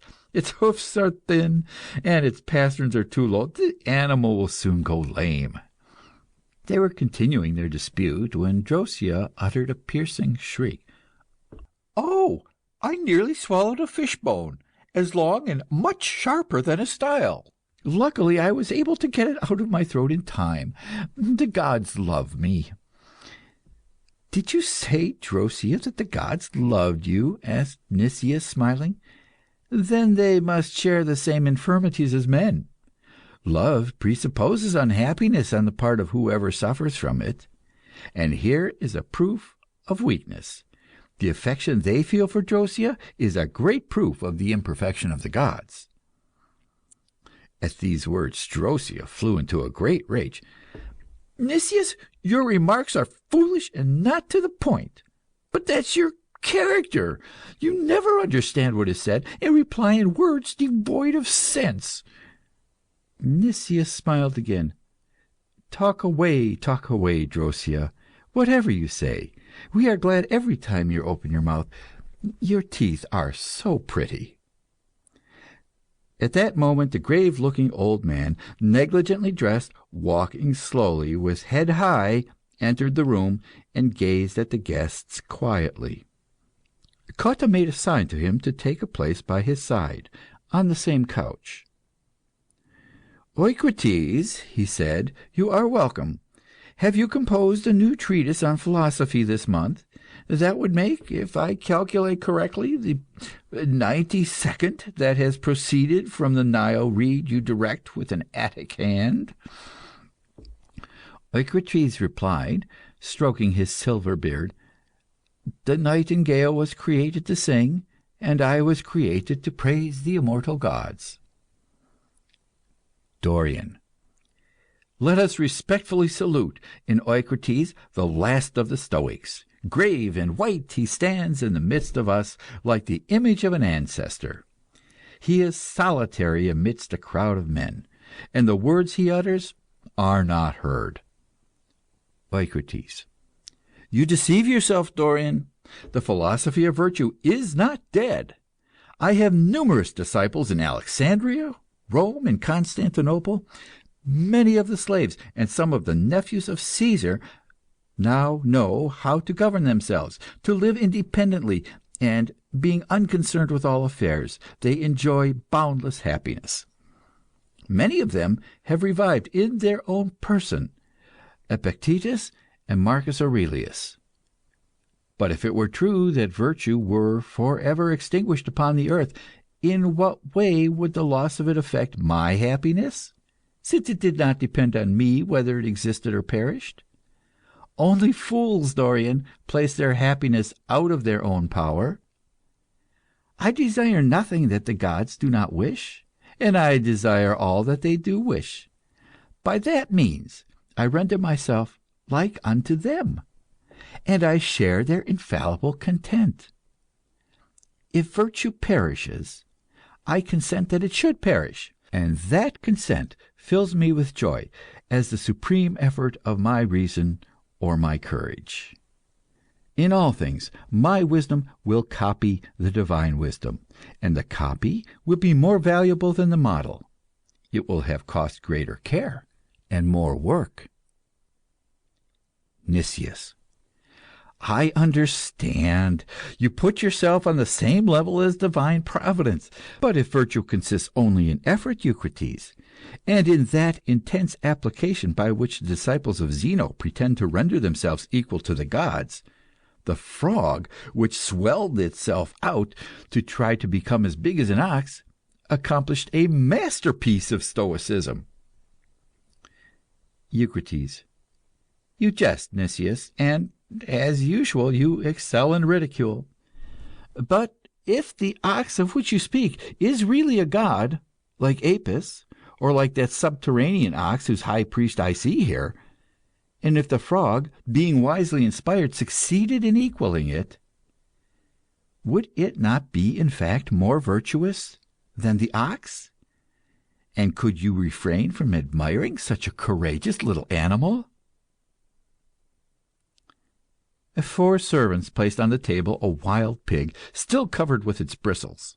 Little pigs, made of pastry, surrounded the animal as though they would suckle, to show that it was a sow. Zenothemis, turning towards the monks, said, "Friends, a guest has come hither to join us, the illustrious Paphnuce, who leads such an extraordinary life of solitude, is our unexpected guest." Cotta. You may even add, Zenothemis, that the place of honor is due to him, because he came without being invited. Zenothemis. Therefore we ought, my dear Lucius, to make him the more welcome, and to strive to do that which would be most agreeable to him. Now it is certain that such a man cares less for the perfumes of meat than for the perfumes of fine thoughts. We shall doubtless please him by discussing the doctrine he professes, which is that of Jesus crucified. For my own part, I shall the more willingly discuss this doctrine, because it keenly interests me, on account of the number and the diversity of the allegories it contains. If one may guess at the spirit by the letter, it is filled with truths, and I consider that the Christian books abound in divine revelations. But I should not, Paphnuce, grant equal merit to the Jewish books. They were inspired not, as it was said, by the Spirit of God, but by an evil genius. Yahweh, who dictated them, was one of those spirits who people the lower air, and cause the greater part of the evils from which we all suffer. But he surpassed all others in ignorance and ferocity. On the contrary, the serpent with golden wings, which twined its azure coils around the tree of knowledge, was made up of light and love. A combat between these two powers, the one of light and the other of darkness, was therefore inevitable. It occurred soon after the creation of the world. God had hardly begun to rest after his labors. Adam and Eve, the first man and the first woman, lived happy and naked in the Garden of Eden, when Yahweh conceived, to their misfortune, the design of governing them and all the generations which Eve already bore in her splendid loins. As he possessed neither the compass nor the lyre, and was equally ignorant of the science which commands and the art which persuades, he frightened these 2 poor children by hideous apparitions, capricious threats, and thunderbolts. Adam and Eve, feeling his shadow upon them, pressed closer to one another, and their love waxed stronger in fear. The serpent took pity on them, and determined to instruct them, in order that, possessing knowledge, they might no longer be misled by lies. Such an undertaking required extreme prudence, and the frailty of the first human couple rendered it almost hopeless. The well-intentioned demon essayed it, however. Without the knowledge of Yahweh, who pretended to see everything, but in reality was not very sharp-sighted, he approached these 2 beings, and charmed their eyes by the splendour of his coat and the brilliancy of his wings. Then he interested their minds by forming before them, with his body, definite figures, such as the circle, the ellipse, and the spiral, the wonderful properties of which since have been recognized by the Greeks.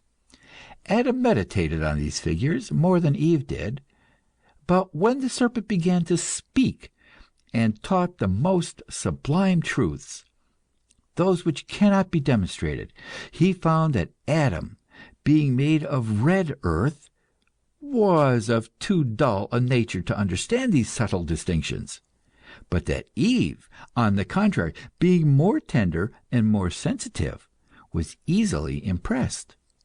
Therefore, he conversed with her alone, in the absence of her husband, in order to initiate her first. Dorian. Permit me, Zenothemis, to interrupt you. I speedily recognize that in the myth you have explained to us an episode in the war of Pallas Athene against the giants. Yahweh much resembles Typhoon, and Pallas is represented by the Athenians with a serpent at her side. But what you have said causes me to considerable doubt as to the intelligence or good faith of the serpent of whom you have spoken. If he had really possessed knowledge, would he have entrusted it to a woman's little head, which was incapable of containing it? I should rather consider that he was like Yahweh, ignorant and a liar, and that he chose Eve because she was easily seduced, and he imagined that Adam would have more intelligence and perception. Zenothemis. Learn, Dorian, that it is not by perception and intelligence, but by sensibility, that the highest and purest truths are reached. And that is why women, who are generally less reflective but more sensitive than men, rise more easily to the knowledge of things divine.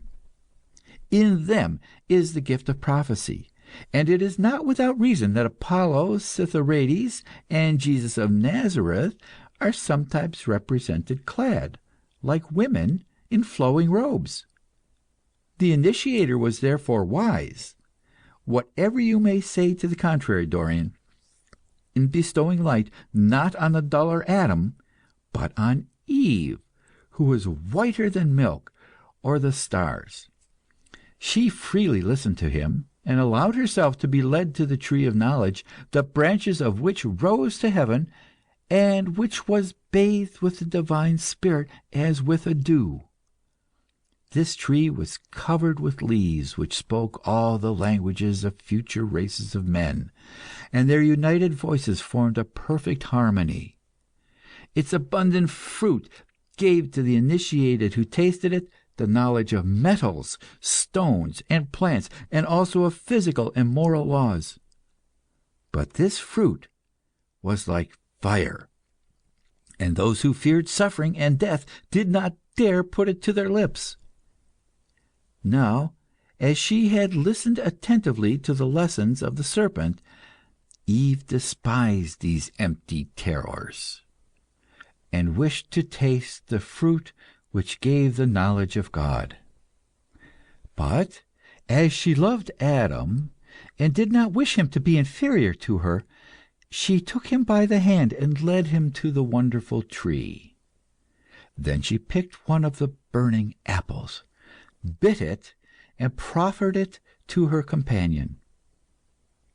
Unfortunately, Yahweh, who was by chance walking in the garden, surprised them, and seeing that they had become wise, he fell into a most ungovernable rage. It is in his jealous fits that he is most to be feared. Assembling all his forces, he created such a turmoil in the lower air that these two weak beings were terrified. The fruit fell from the man's hand, and the woman, clinging to the neck of her luckless husband, said, "I too will be ignorant and suffer with him." The triumphant Yahweh kept Adam and Eve and all their seed in a condition of hebetude and terror.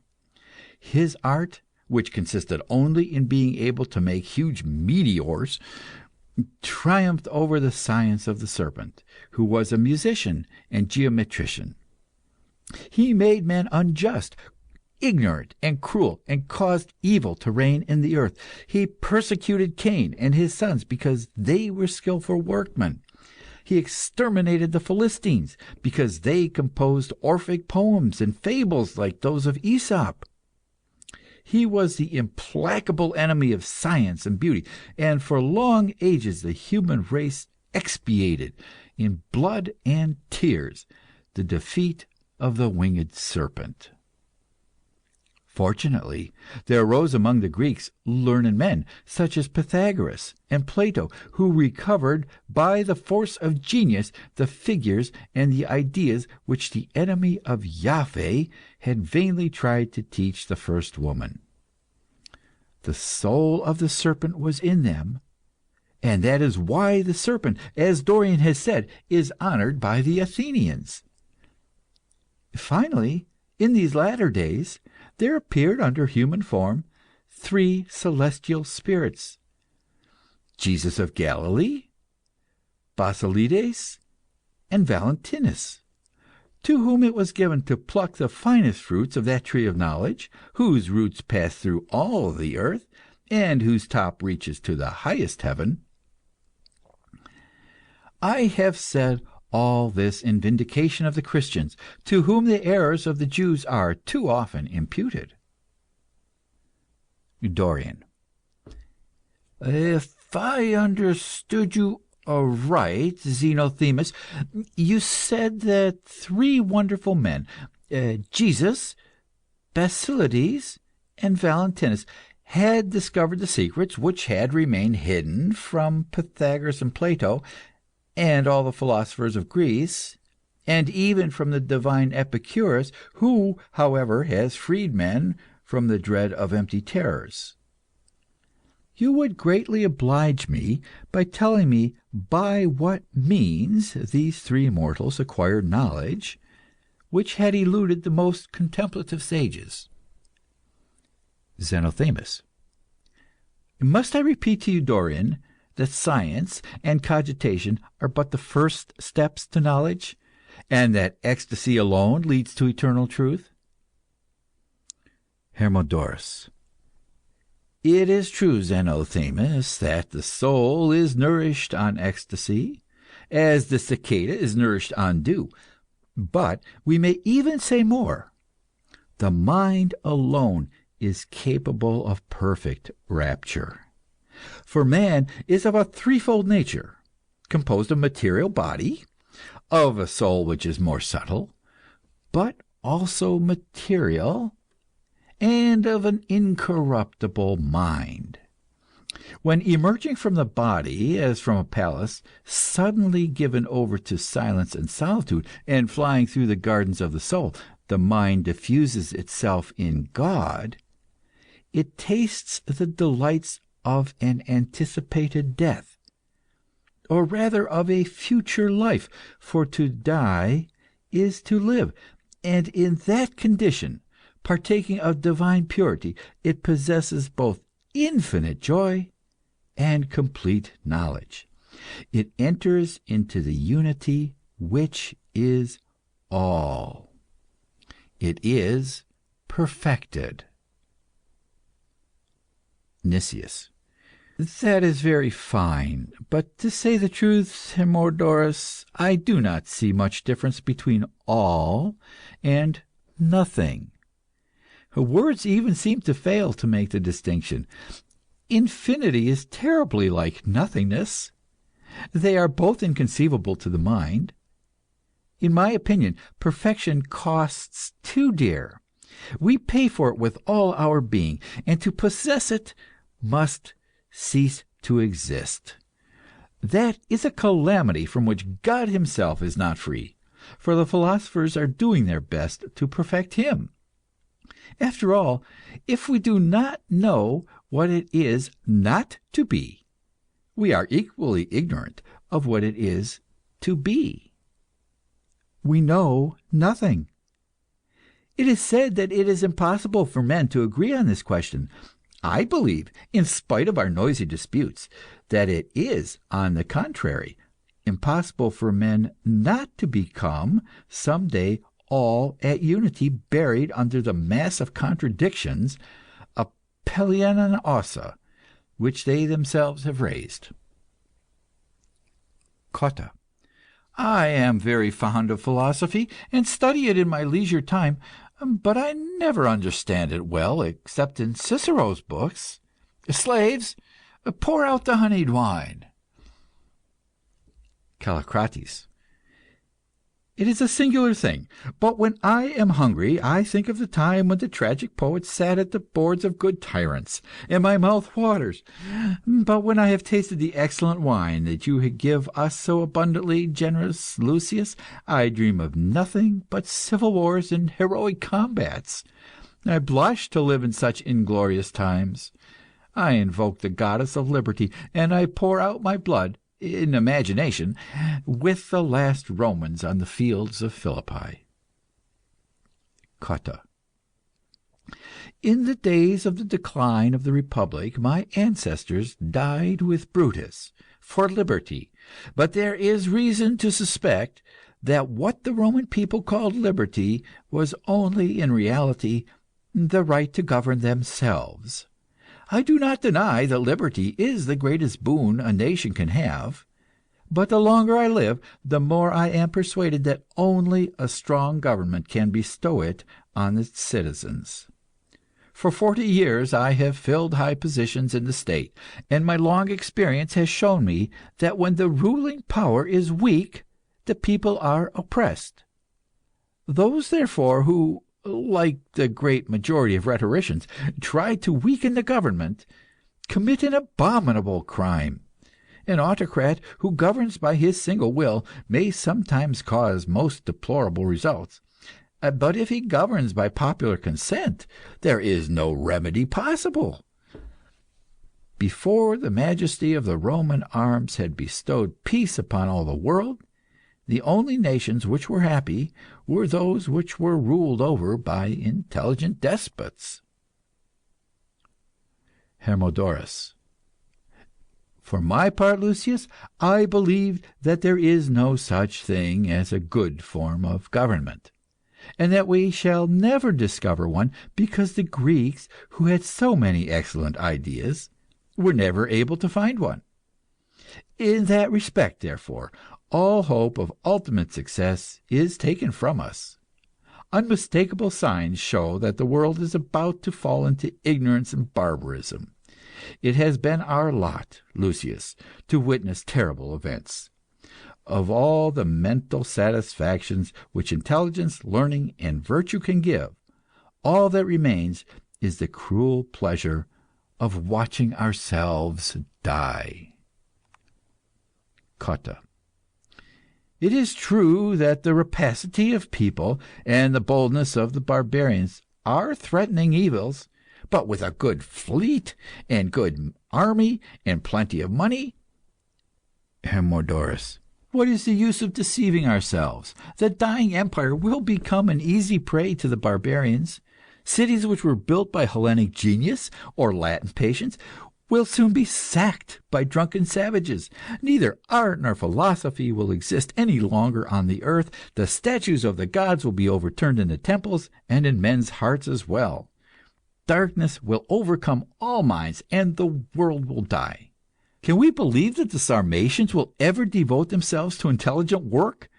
That the Germani will cultivate music and philosophy? And that the Quadi and the Marcomanni will adore the immortal gods? No! We are sliding toward the abyss. Our old Egypt, which was the cradle of the world, will be its burial vault. Serapis, the god of death, will receive the last adoration of mortals, and I shall have been the last priest of the last god. End of the banquet, section 1.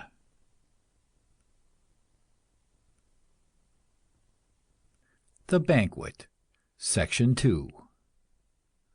At this moment, a strange figure raised the tapestry, and the guests saw before them a little hunchback, whose bald skull rose to a point. He was clad in the Asiatic fashion, in a blue tunic, and wore round his legs, like the barbarians, red breeches spangled with gold stars.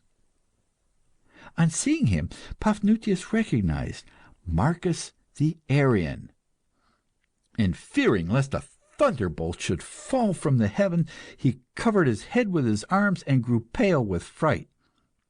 At this banquet of the demons, neither the blasphemies of the pagans nor the horrible errors of the philosopher had had any effect on him, but the mere presence of the heretic quenched his courage. He would have fled, but his eyes met those of Thais, and he felt at once strengthened. He read in her soul that she who was predestined to become a saint already protected him. He seized the skirt of her long flowing robe and inwardly prayed to the Saviour Jesus. A murmur of acclamation welcomed the arrival of the personage who had been called the Christian Plato. Hermodorus was the first to speak. "Most illustrious Marcus, we rejoice to see you among us, and it may be said that you come at the right moment. We know nothing of the Christian doctrine beyond what is publicly taught. Now, it is certain that a philosopher like you cannot think as the vulgar think, and we are curious to know your opinion of the principal mysteries of the religion you profess. Our dear friend Zenothemis, who, as you know, is always hunting for symbolic meanings, just now questioned the illustrious Paphnuce concerning the Jewish books. But Paphnuce made no reply, and we should not be surprised at that, as our guest has made a vow of silence, and God has sealed his tongue in the desert. But you, Marcus, who have spoken at the Christian synods, and even at the councils of the divine Constantine, can, if you wish, satisfy our curiosity by revealing to us the philosophic truths which are wrapped up in the Christian fables. Is not the first of these truths the existence of an only God, in whom, for my part, I fervently believe?" Marcus: "Yes, venerable brethren, I believe in an only God, not begotten, the only eternal, the origin of all things." Nicias: "We know, Marcus, that your God created the world. That must certainly have been a great crisis in his existence. He had already existed an eternity before he could make up his mind to do it. But I must, in justice, confess that his situation was a most difficult one. He must continue inactive if he would remain perfect, and must act if he would prove to himself his own existence. You assure me that he decided to act. I am willing to believe you, although it was an unpardonable imprudence on the part of a perfect God. But tell us, Marcus, how he set about making the world." Marcus: "Those who, without being Christians, possess, like Hermodorus and Zenothemis, the principles of knowledge, are aware that God did not create the world personally without an intermediary. He gave birth to an only Son, and by whom all things were made." Hermodorus: "That is quite true, Marcus, and this Son is worshipped under the various names of Hermes, Mithra, Apollo, Adonis, and Jesus." Marcus: "I should not be a Christian if I gave him any other names than those of Jesus Christ and Saviour. He is the true Son of God, but he is not eternal, since he had a beginning. As to thinking that he existed before he was begotten, we must leave that absurdity to the Nicene mules, and the obstinate ass who too long governed the Church of Alexandria under the accursed name of Athanasius." At these words Paphnuce, white with horror, and his face bedewed with the sweat of agony, made the sign of the cross, but maintained a sublime silence. Marcus continued: "It is clear that the foolish Nicene creed is a treason against the majesty of the only God.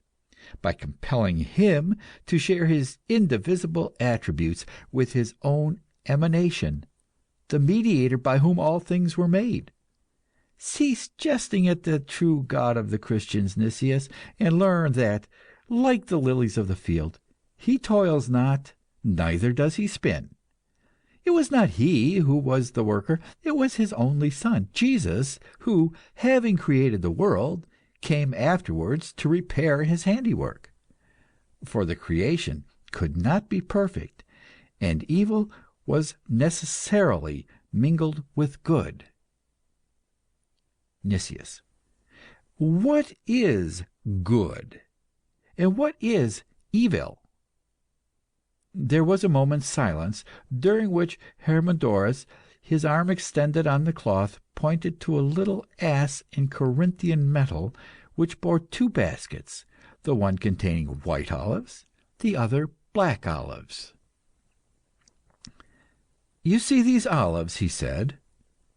"The contrast between the colors is pleasant to the eye, and we are content that these should be light and those should be dark. But if they were endowed with thought and knowledge, the white would say, 'It is good for an olive to be white, and it is bad for it to be black.' And the black olives would hate the white olives. We judge better, for we are as much above them as the gods are above us.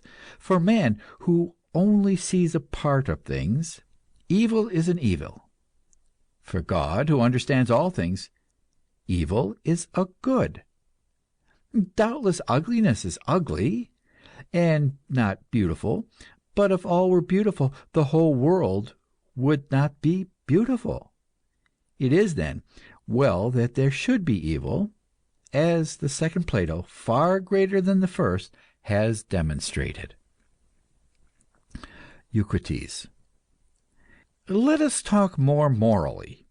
Evil is an evil, not for the world, of which it cannot destroy the indestructible harmony, but for the sinner who does it, and cannot help doing it. Cotta. By Jupiter, that is a good argument. Eucrites.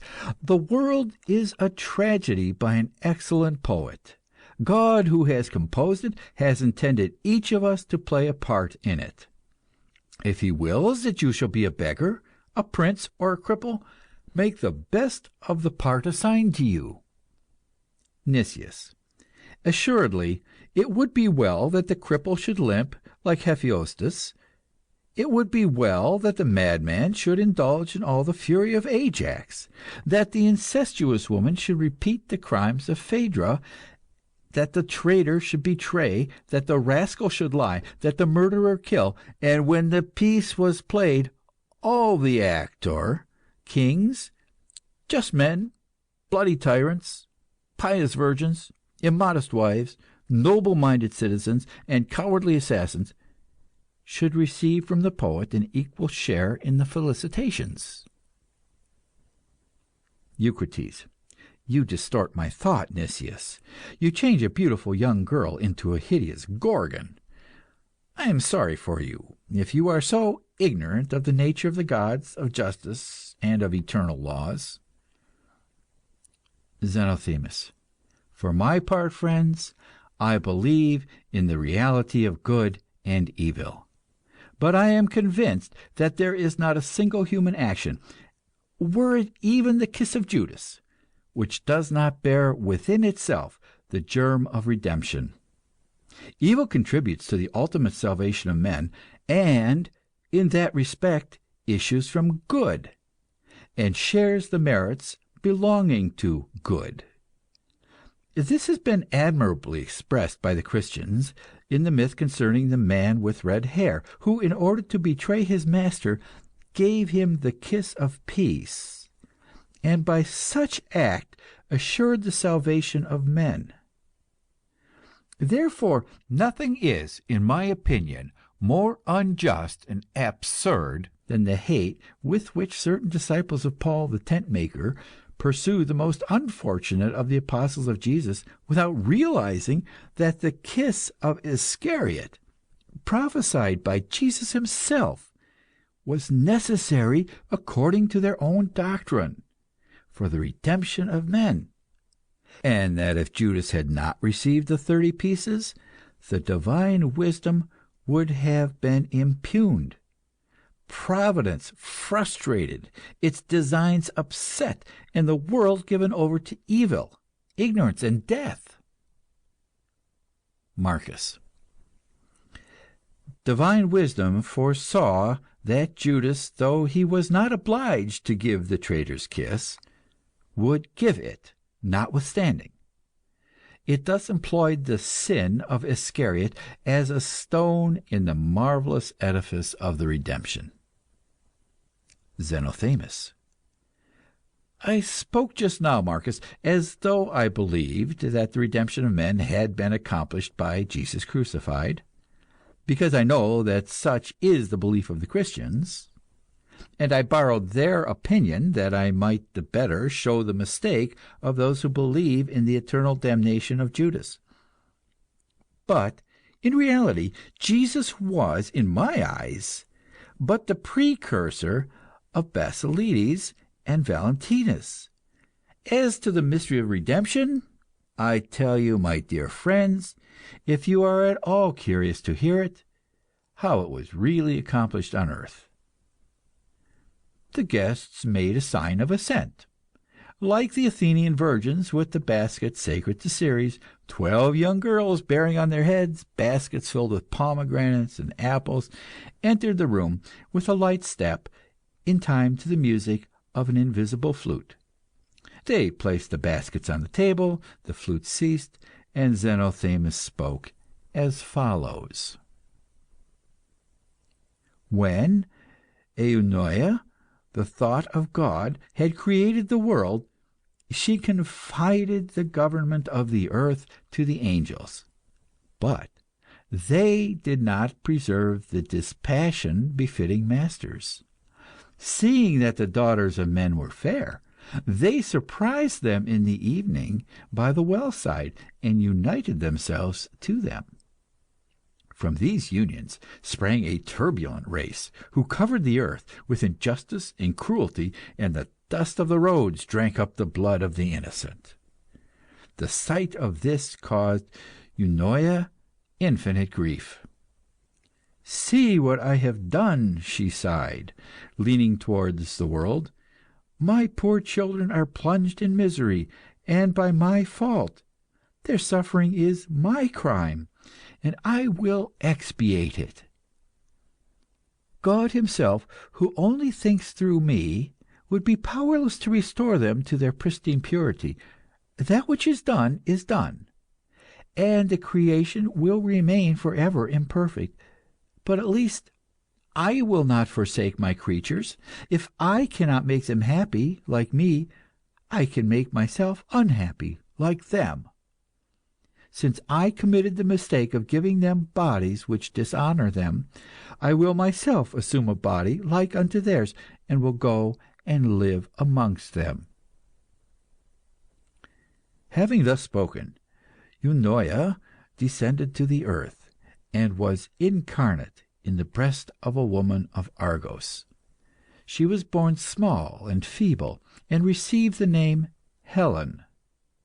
She submitted to all the labours of this life, but soon grew in grace and beauty, and became the most desired of women, as she had determined, in order that her mortal body might be tried by the utmost supreme defilements. An inert prey to lascivious and violent men, she suffered rape and adultery in expiation of all the adulteries, all the violences, all the iniquities, and caused by her beauty the ruin of nations, that God might pardon the sins of the universe.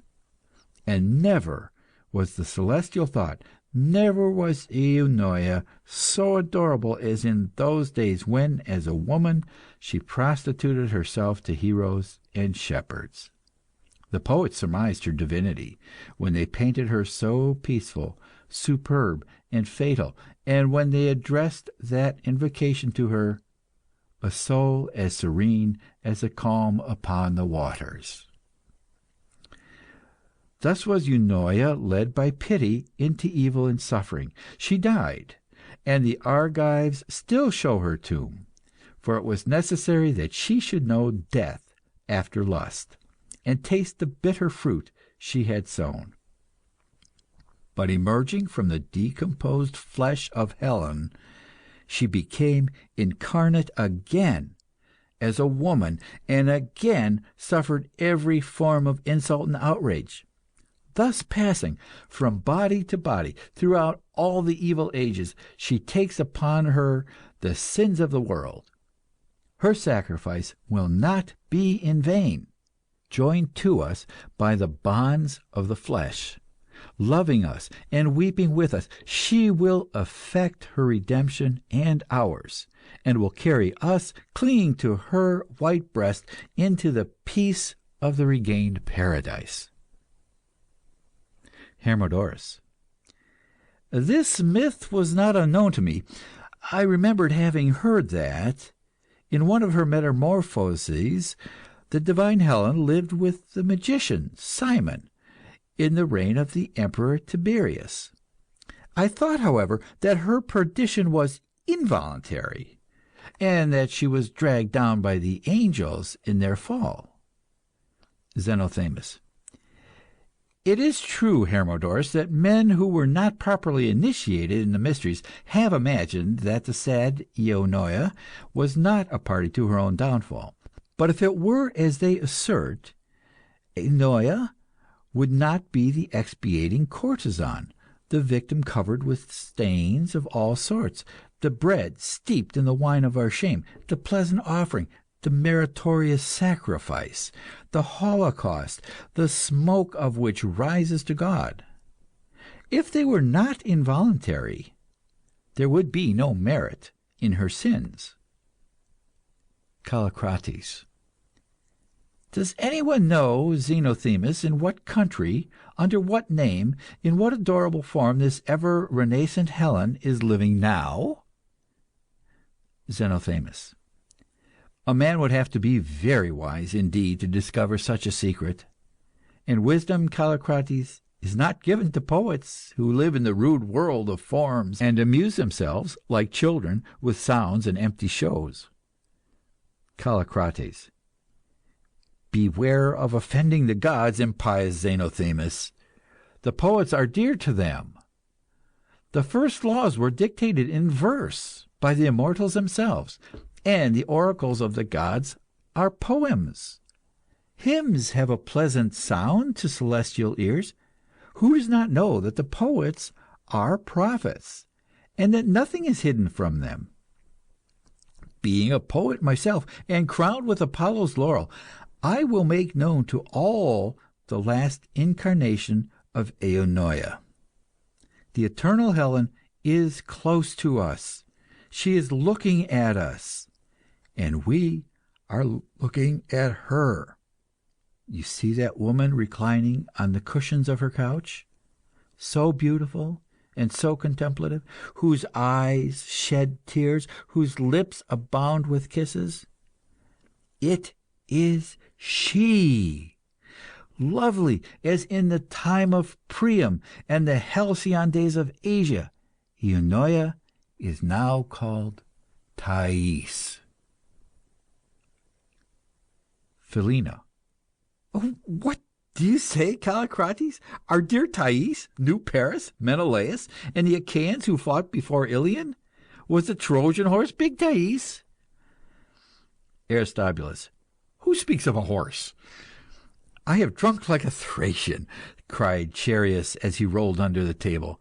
Callicrates, raising his cup, cried, If we drink like desperate men, we die unavenged. Old Cotta was asleep, and his bald head nodded slowly above his broad shoulders. For some time past, Dorian had seemed to be greatly excited under his philosophic cloak.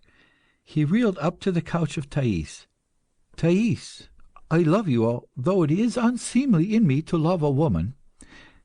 Thais. Why did you not love me before? Dorian. Because I had not supped. Thais. But I, my poor friend, have drunk nothing but water, and therefore you must excuse me if I do not love you. Dorian did not wait to hear more, but made towards Drosea, who had made a sign to him in order to get him away from her friend. Zenothemis took the place he had left, and gave Thais a kiss on the mouth. Thais. I thought you more virtuous. Zenothemis. I am perfect, and the perfect are subject to no laws. Thais. But you are not afraid of sullying your soul in a woman's arms? Zenothemis. The body may yield to lust without the soul being concerned. Thais. Go away. I wish to be loved with body and soul. All these philosophers are old goats. The lamps died out one by one. The pale rays of dawn, which entered between the openings of the hangings, showed on the livid faces and swollen eyes of the guests. Aristobulus was sleeping soundly by the side of Chereas, and in his dreams devoting all his grooms to the ravens. Zenothemis pressed in his arms the yielding Philina. Dorion poured on the naked bosom of Drosea drops of wine which rolled like rubies on the white breast, which was shaking with laughter, and the philosopher tried to catch these drops with his lips as they rolled on the slippery flesh. Eucrites rose, and placing his arm on the shoulder of Nicias, led him to the end of the hall. "Friend," he said, smiling, "if you can still think at all, of what are you thinking?" "I think that the love of woman is like a garden of Adonis." "What do you mean by that?" "Do you not know, Eucrites, that women make little gardens on the terraces, in which they plant boughs in clay pots in honour of the lover of Venus? These boughs flourish a little time and then fade." "What does that signify, Nicias? That it is foolish to attach importance to that which fades?" "If beauty is but a shadow, desire is but a lightning flash. What madness it is, then, to desire beauty! Is it not rational, on the contrary, that that which passes should go with that which does not endure, and that the lightning should devour the gliding shadow?" "Nicias, you seem to me like a child playing at knuckle bones. Take my advice. Be free. By liberty only can you become a man." "How can a man be free, Eucrites, when he has a body?" "You shall see presently, my son. Presently you will say, Eucrites was free." The old man spoke, leaning against a porphyry pillar, his face lighted by the first rays of dawn. Hermodorus and Marcus had approached, and stood before him by the side of Nicias, and all four, regardless of the laughter and cries of the drinkers, conversed on things divine. Eucrites expressed himself so wisely and eloquently that Marcus said, "You are worthy to know the true God." Eucrites replied, "The true God is in the heart of the wise man." Then they spoke of death. "I wish," said Eucrites, "that it may find me occupied in correcting my faults, and attentive to all my duties. In the face of death I will raise my pure hands to heaven. I will say to the gods, 'Your images, gods, that you have placed in the temple of my soul, I have not profaned. I have hung there my thoughts, as well as garlands, fillets, and wreaths. I have lived according to your providence. I have lived enough.'" Thus speaking, he raised his arms to heaven, and he remained thoughtful for a moment. Then he continued with extreme joy, "Separate thyself from life, Eucrites, like the ripe olive which falls, returning thanks to the tree which bore thee, and blessing the earth thy nurse." At these words, drawing from the folds of his robe a naked dagger, he plunged it into his breast. Those who listened to him sprang forward to seize his hand, but the steel point had already penetrated the heart of the sage. Eucrites had already entered into his rest. Hermodorus and Nicias bore the pale and bleeding body to one of the couches, amidst the shrill shrieks of the women, the grunts of the guests disturbed in their sleep, and the heavy breathing of the couples hidden in the shadow of the tapestry. Cotta, an old soldier who slept lightly, woke, approached the corpse, examined the wound, and cried, "Call Aristeus, my physician." Nicias shook his head. "Eucrites is no more," he said. "He wished to die as others wish to love. He has, like all of us, obeyed his inexpressible desire. And lo, now he is like unto the gods, who desire nothing." Cotta struck his forehead. Die? To want to die when he might still serve the state? What nonsense! Paphnuce and Thais remained motionless and mute, side by side, their souls overflowing with disgust, horror, and hope. Suddenly the monk seized the hand of the actress, and stepping over the drunkards who had fallen close to the lascivious couples, and treading in the wine and blood spilt upon the floor, he led her out of the house.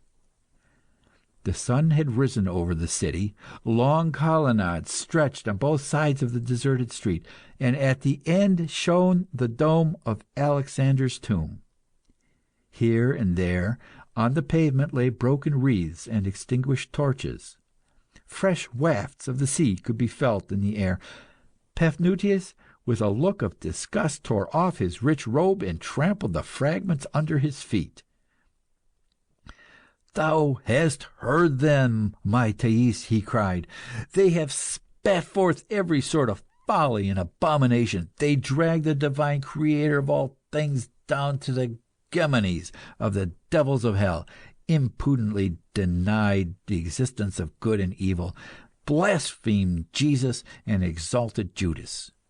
And the most infamous of all, the jackal of darkness, the stinking beast, the Aryan, full of corruption and death, opened his mouth like a yawning sepulchre. My Thais, thou hast seen these filthy snails crawling towards thee and defiling thee with their sticky sweat. Thou hast seen others like brutes sleeping under the heels of their slaves. Thou hast seen them coupling like beasts on the carpet they had fouled with their vomit. Thou hast seen a foolish old man shed a blood yet viler than the wine which flowed at his debauch, and at the end of the orgy throw himself in the face of the unforeseen Christ. Praise be to God, thou hast seen error and recognized how hideous it was. Thais, recall to mind the follies of these philosophers, and say if thou wilt go mad with them. Remember the looks, the gestures, the laughs of their fitting companions, those two lascivious and malicious strumpets, and say if thou wilt remain like unto them." Thais, her heart stirred with horror and disgust at all that she had seen and heard that night, and feeling the indifference and brutality, the malicious jealousy of the women, the heavy weight of useless hours, sighed, "I am weary to death, O my father. Where shall I find rest? I feel that my face is burning, my head is empty, my arms are so tired that I should not have strength to seize happiness were it within reach of my hand." Paphnuce gazed at her with loving pity. "Courage, O my sister! The hour of rest rises for thee, white and pure as the vapours thou seest rise from the gardens and waters." They were near the house of Thais, and could see, above the wall, the tops of the sycamore and fir trees which surrounded the grotto of nymphs, trembling in the morning breeze. In front of them was a public square, deserted and surrounded with stelae and votive statues, and having at each end a semicircular marble seat, supported by figures of monsters. Thais fell on one of these seats. Then, looking anxiously at the monk, she asked, "What must I do?" "Thou must," replied the monk, "follow him who has come to seek thee. He will separate thee from this present life, as the vintager gathers the cluster that would have rotted on the tree, and bears it to the winepress to change it into perfumed wine. Listen. There is, a dozen hours from Alexandria, towards the west, not far from the sea, a nunnery, the rules of which, a masterpiece of wisdom, deserve to be put in lyric verse and sung to the sound of the theorbo and tambourines. It may truly be said that the women who are there, submissive to these rules, have their feet upon the earth and their faces in heaven. They desire to be poor, that Jesus may love them; modest, that he may gaze upon them; chaste, that he may wed them. He visits them every day in the guise of a gardener, his feet bare, his beautiful hands open, even as he showed himself to Mary at the entrance of the tomb. I will conduct thee this very day to this nunnery, my Thais, and soon, commingling with these holy women, thou wilt share in their heavenly conversation. They await thee as a sister.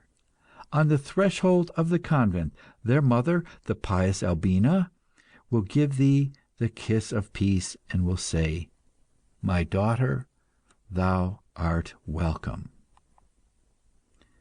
The courtesan uttered a cry of amazement. "Albina, a daughter of the Caesars, the great niece of the Emperor Carus?" "She herself, Albina, who, born in the purple, has donned the serge, and a daughter of the masters of this world, has risen to the rank of servant of Jesus Christ. She will be thy mother." Thais rose and said, "Take me to the house of Albina." And Paphnuce, completing his victory, "Surely I will conduct thee thither, and there I will place thee in a cell where thou shalt weep for thy sins. For it is not fitting that thou shouldst mingle with the daughters of Albina until thou art cleansed from thy sins. I will seal the door, and there, a happy prisoner, thou wilt wait in tears till Jesus himself come, as a sign of pardon, to break the seal that I have placed. And doubt not that he will come, Thais, and how the flesh of thy soul will tremble when thou shalt feel the fingers of light placed upon thy eyes to dry thy tears." Thais said a second time, "Take me, my father, to the house of Albina." His heart was filled with joy. Paphnuce gazed around him, and tasted, almost without fear, the pleasure of contemplating the works of creation. His eyes drank in with joy God's light, and unknown breezes fanned his cheeks. Suddenly, seeing at one of the corners of the public square the little door which led to Thais's house, and remembering that the trees whose foliage he had been admiring shaded the courtesan's garden, he thought of all the impurities which there sullied the air, today so light and pure, and his soul was so grieved that bitter tears sprang to his eyes. "Thais," he said, "we must fly without looking back. But we must not leave behind us the instruments, the witnesses, the accomplices of thy past crimes, those heavy hangings, those beds, carpets, perfume censers, and lamps, which would proclaim thy infamy. Dost thou wish that, animated by the demons and carried by the evil spirit that is in them, those accursed belongings should pursue thee even to the desert? It is but too true that there are tables which bring ruin, seats which serve as instruments of devils, which act, speak, strike the ground, and pass through the air. Let all perish which has seen thy shame. Hasten, Thais, and, whilst the city is yet asleep, order thy slaves to make in the centre of this place a pile, upon which we will burn all the abominable riches thy dwelling contains." Thais consented. "Do as you will, my father," she said. "I know that spirits often dwell in inanimate objects. At night some articles of furniture talk, either by giving knocks at regular intervals, or by emitting little flashes of light as signals. And even more, have you remarked, my father, at the entrance to the grotto of nymphs, on the right, a statue of a naked woman about to bathe? One day I saw, with my own eyes, that statue turn its head like a living person, and then return to its ordinary attitude. I was terrified. Nicias, to whom I related this prodigy, laughed at me. Yet there must be some magic in that statue, for it inspired with violent desires a certain Dalmatian, who was insensible to my beauty. It is certain that I have lived amongst enchanted things, and that I was exposed to the greatest perils, for men have been strangled by the embraces of a bronze statue. Yet it would be a pity to destroy valuable works made with rare skill, and to burn my carpets and tapestry would be a great loss. The beautiful colours of some of them are truly wonderful, and they cost much money to those who gave them to me. I also possess cups, statues, and pictures of great price. I do not think they ought to perish. But you know what is necessary. Do as you will, my father." Thus saying, she followed the monk to the little door at which so many garlands and wreaths had been hung, and when it was opened, she told the porter to call together all the slaves in the house. 4 Indians, who were employed in the kitchen, were the first to appear. They were all 4 yellow men, and each had but one eye. It had cost Thais much trouble, and given her amusement, to get together these 4 slaves of the same race, and all afflicted with the same infirmity. When they attended at table, they excited the curiosity of the guests, and Thais made them relate the story of their lives. These 4 waited in silence. Their assistants followed them. Then came the stablemen, the huntsmen, the litter bearers, and the running footmen with muscles like iron, 2 gardeners, hirsute as Priapus, 6 ferocious-looking negroes, 3 Greek slaves, 1 a grammarian, another a poet, and the 3rd a singer. They all stood, ranged in order on the public square, and were presently joined by the negresses, curious, suspicious, rolling big round eyes, and each with a huge mouth slit to her earrings. Lastly, adjusting their veils, and languidly dragging their feet, which were shackled with light gold chains, appeared 6 sulky-looking, beautiful white slave girls. When they were all assembled, Thais, pointing to Paphnuce, said, "Do whatever this man commands you, for the Spirit of God is in him, and if you disobey him, you will fall dead." For she had heard, and really believed, that the earth would open and swallow up in flames and smoke any impious wretch whom a saint of the desert struck with his staff. End of Part the Second, Section 2.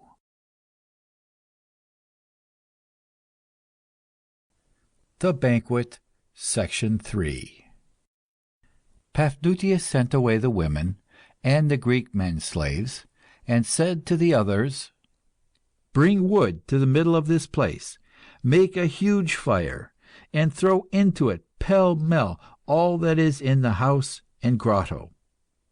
They were astonished, and stood motionless, looking at their mistress. and they still stood inactive and silent, and pressed against each other, elbow to elbow, suspecting that the order was a joke. "Obey," said the monk. Several of them were Christians. They understood the command, and went to the house to fetch wood and torches. The others were not indisposed to imitate them, for, being poor, they hated riches, and had a natural instinct for destruction. Whilst they were building the pile, Paphnuce said to Thais, "I thought at one time of fetching the treasurer of one of the churches of Alexandria, if there still remain one worthy of the name of church, and that is not defiled by the Aryan beasts, and giving him thy goods, woman, that he might distribute them to the widows, and change the proceeds of crime into the treasure of justice. But such a thought did not come from God, and I cast it from me, for assuredly it would be a great offence to the well-beloved of Jesus Christ to offer them the spoils of thy lust. Thais, all that thou hast touched must be devoured by the fire, even to its very soul. Thanks be to heaven, these tunics and vessels, which have seen kisses more innumerable than the waves of the sea, will only feel now the lips and tongues of the flames. Hasten, slaves! More wood, more links and torches. And thou, woman, return to thy house, strip thyself of thy shameful robes, and ask of the most humble of thy slaves, as an undeserving favour, the tunic that she puts on when she scrubs the floors." Thais obeyed. Whilst the Indians knelt down and blew the embers, the negroes threw on the pile coffers of ivory, ebony, or cedar, which broke open and let out the wreaths, garlands, and necklaces. The smoke rose in a dark column, as in the holocausts of the old religion. Then the fire, which had been smouldering, burst out suddenly with a roar as of some monstrous animal, and the almost invisible flames began to devour their valuable prey. The slaves worked more eagerly. They joyfully dragged out rich carpets, veils embroidered with silver, and flowered tapestry. They staggered under the weight of tables, couches, thick cushions, and beds with gold nails. 3 strong Ethiopians came hugging the coloured statues of the nymphs, one of which had been loved as though it were immortal, and they looked like huge apes carrying off women. And when the beautiful naked forms fell from the arms of these monsters and were broken on the stones, a deep groan was heard. At that moment Thais appeared, her hair unloosed and streaming over her shoulders, barefooted, and clad in a clumsy coarse garment which seemed redolent with divine voluptuousness, merely from having touched her body. Behind her came a gardener, carrying, half hidden in his long beard, an ivory eros. She made a sign to the man to stop, and approached Paphnuce, showed him the little god. "My father," she asked, "should this also be thrown into the flames?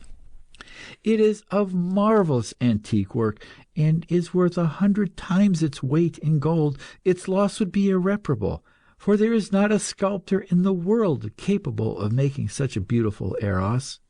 Remember also, my father, that this child is love, and he should not be harshly treated.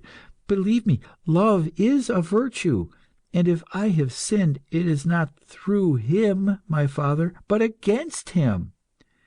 Never shall I regret aught that he has caused me to do, and I deplore only those things I have done contrary to his commands.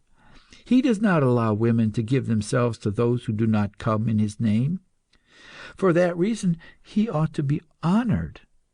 Look, Paphnuce, how pretty this little eros is! With what grace he hides himself in the gardener's beard! One day Nicias, who loved me then, brought it to me and said, 'It will remind you of me.' But the roguish boy did not remind me of Nicias, but of a young man I knew at Antioch. Enough riches have been destroyed upon this pile, my father. Preserve this eros, and place it in some monastery. Those who see it will turn their hearts towards God, for love leads naturally to heavenly thoughts." The gardener, already believing that the little Eros was saved, smiled on it as though it had been a child. When Paphnuce, snatching the god from the arms which held it, threw it into the flames, crying, "It is enough that Nicias has touched it, to make it replete with every sort of poison." Then, seizing by armfuls the sparkling robes, the purple mantles, the golden sandals, the combs, strigils, mirrors, lamps, theorbos, and lyres, he threw them into this furnace, more costly than the funeral pile of Sardanapalus, whilst, drunken with the rage of destruction, the slaves danced round, uttering wild yells amid a shower of sparks and ashes. One by one, the neighbours, awakened by the noise, opened the windows, and rubbing their eyes, looked out to see whence the smoke came. Then they came down, half dressed, and drew near the fire. "What does it mean?" they wondered. Amongst them were merchants, from whom Thais had often bought perfumes and stuffs, and they looked on anxiously with long yellow faces, unable to comprehend what was going on. Some young debauchees, who, returning from a supper, passed by there, preceded by their slaves, stopped, their heads crowned with flowers, their tunics floating, and uttered loud cries. Attracted by curiosity, the crowd increased unceasingly, and soon it was known that Thais had been persuaded by the abbot of Antinoe to burn her riches and retire to a nunnery. The shopkeepers thought to themselves, "Thais is going to leave the city. We shall sell no more to her. It is dreadful to think of. What will become of us without her? This monk has driven her mad. He is ruining us. Why let him do it? What is the use of the laws? Are there no magistrates in Alexandria? Thais does not think about us and our wives and our poor children. It's a public scandal. She ought to be compelled to stay in the city." The young men, on their part, also thought, "If Thais is going to renounce acting and love, our chief amusements will be taken from us. She was the glory, delight, and honour of the stage. She was the joy even of those who had never possessed her. The women we loved in her.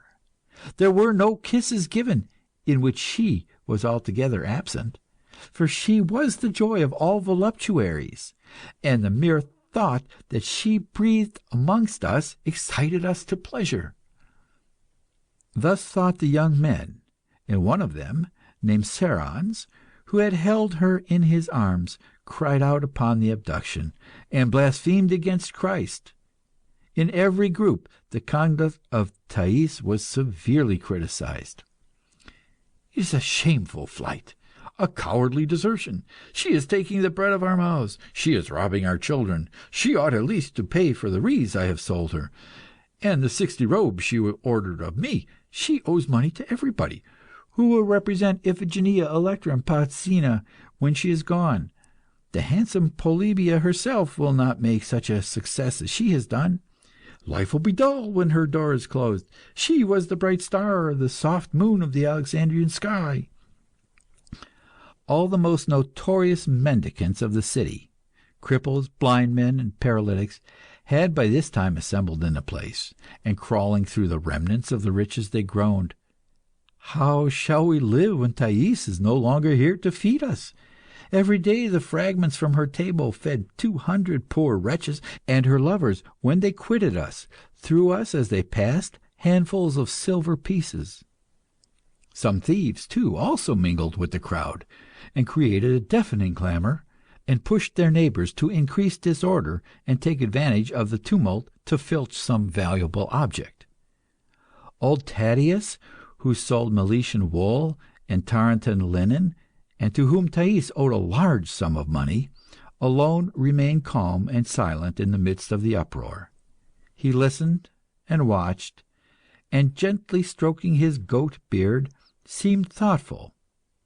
At last he approached young Cerons, and, pulling him by the sleeve, whispered, "You are the favoured lover of Thais, handsome youth. Show yourself, and do not allow this monk to carry her off." "By Pollux and his sister, he shall not!" cried Cerons. "I will speak to Thais, and without flattering myself, I think she will listen to me rather than to that sooty-faced Lapithan. Place, place, dogs!" And striking with his fist the men, upsetting the old women, and treading on the young children, he reached Thais, and taking her aside, "Dearest girl," he said, "look at me. Remember and tell me truly if you renounce love." But Paphnuce threw himself between Thais and Cerons. "Impious wretch!" he cried. "Beware, and touch her not. She is sacred. She belongs to God." "Get away, baboon!" replied the young man furiously. "Let me speak to my sweetheart, or if not, I will drag your obscene carcass by the beard to the fire and roast you like a sausage." And he put his hand on Thais, but pushed away by the monk with unexpected force, he staggered back 4 paces and fell at the foot of the pile among the scattered ashes. Old Thaddeus, meanwhile, had been going from one to another, pulling the ears of the slaves and kissing the hands of the masters, inciting each and all against Paphnuce, and had already formed a little band, absolutely determined to oppose the monk who would steal Thais from them. Cerons rose, his face black, his hair singed and choking with smoke and rage. He blasphemed against the gods, and threw himself amongst the assailants, behind whom the beggars crawled, shaking their crutches. Paphnuce was soon enclosed in a circle of menacing fists, raised sticks, and cries of death. "To the ravens with the monk! To the ravens! No, throw him in the fire! Burn him alive!" Seizing his fair prey, he pressed her to his heart. "Impious men!" he cried in a voice of thunder, "strive not to tear the dove from the eagle of the Lord, but rather copy this woman, and, like she, turn your filth into gold. Imitate her example, and renounce the false wealth which you think you hold, and which holds you. Hasten, the day is at hand, and divine patience begins to grow weary. Repent, confess your sins, weep and pray, walk in the footsteps of Thais. Hate your offences, which are as great as hers. Which of you, rich or poor, merchants, soldiers, slaves, or eminent citizens, would dare to say before God that he was better than a prostitute? You are all nothing but living filth, and it is by a miracle of divine goodness that you do not suddenly turn into streams of mire." Whilst he spoke, flames shot from his eyes, and it seemed as though live coals came from his lips, and those who surrounded him were obliged to hear him in spite of themselves. But old Thaddeus did not remain idle. He picked up stones and oyster shells, which he hid in the skirt of his tunic, and not daring to throw them himself, slipped them into the hands of the beggars. Soon the stones began to fly, and a well-directed shell cut Paphnuce's face. The blood, which flowed down the dark face of the martyr, dropped in a new baptism on the head of the penitent. And Thais, half stifled in the monk's embrace, and her delicate skin scratched by the coarse cassock, felt a thrill of horror and fright. At that moment a man elegantly dressed, and with a wreath of wild celery on his head, opened a road for himself through the furious crowd, and cried, "Stop! Stop! This monk is my brother." It was Nicias, who, having closed the eyes of the philosopher Eucrites, was passing through the square to return to his house, and saw, without very much surprise, for nothing astonished him, the smoking pile, Thais clad in a serge cassock, and Paphnuce being stoned. He repeated, "Stop! I tell you, spare my old fellow scholar. Respect the beloved head of Paphnuce." But being only used to subtle disquisitions with philosophers. He did not possess the imperious energy which commands vulgar minds. He was not listened to. A shower of stones and shells fell on the monk, who, protecting Thais with his body, praised the Lord, whose goodness turned his wounds into caresses. Despairing of making himself heard, and feeling but too sure that he could not save his friend either by force or persuasion, Nicias resigned himself to the will of the gods, in whom he had little confidence, when the idea occurred to him to use a stratagem which his contempt for men had suddenly suggested to him. He took from his girdle his purse, which was full of gold and silver, for he was a pleasure-loving and charitable man, and running up to the men who were throwing stones, he chinked the money in their ears. At first they paid no attention to him, their fury being too great, but little by little their looks turned towards the chinking gold, and soon their arms dropped and no longer menaced their victim. Seeing that he had attracted their eyes and minds, Nicias opened his purse and threw some pieces of gold and silver amongst the crowd. The more greedy of them stooped to pick it up. The philosopher, pleased at his first success, adroitly threw deniers and drachmas here and there. At the sound of pieces of money rattling on the pavements, the persecutors of Paphnuce threw themselves on the ground. Beggars, slaves, and tradespeople scrambled after the money, whilst, grouped around Cerons, the patricians watched the struggle and laughed heartily. Cerons himself quite forgot his wrath. His friends encouraged the rivals, chose competitors, and made bets, and urged on the miserable wretches as they would have done fighting dogs. A cripple without legs having succeeded in seizing a drachma, the applause was frenetic.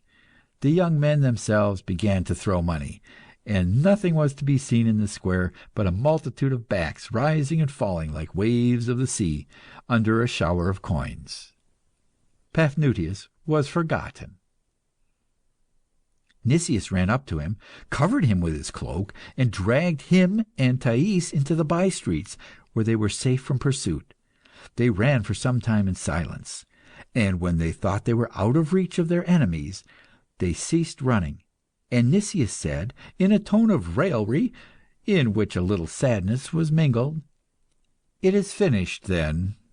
Pluto ravishes Proserpine, and Thais will follow my fierce-looking friend whithersoever he will lead her." "It is true, Nicias," replied Thais, "that I am tired of living with men like you, smiling, perfumed, kindly egoists. I am weary of all I know, and I am therefore going to seek the unknown. I have experienced joy that was not joy, and here is a man who teaches me that sorrow is true joy. I believe him, for he knows the truth."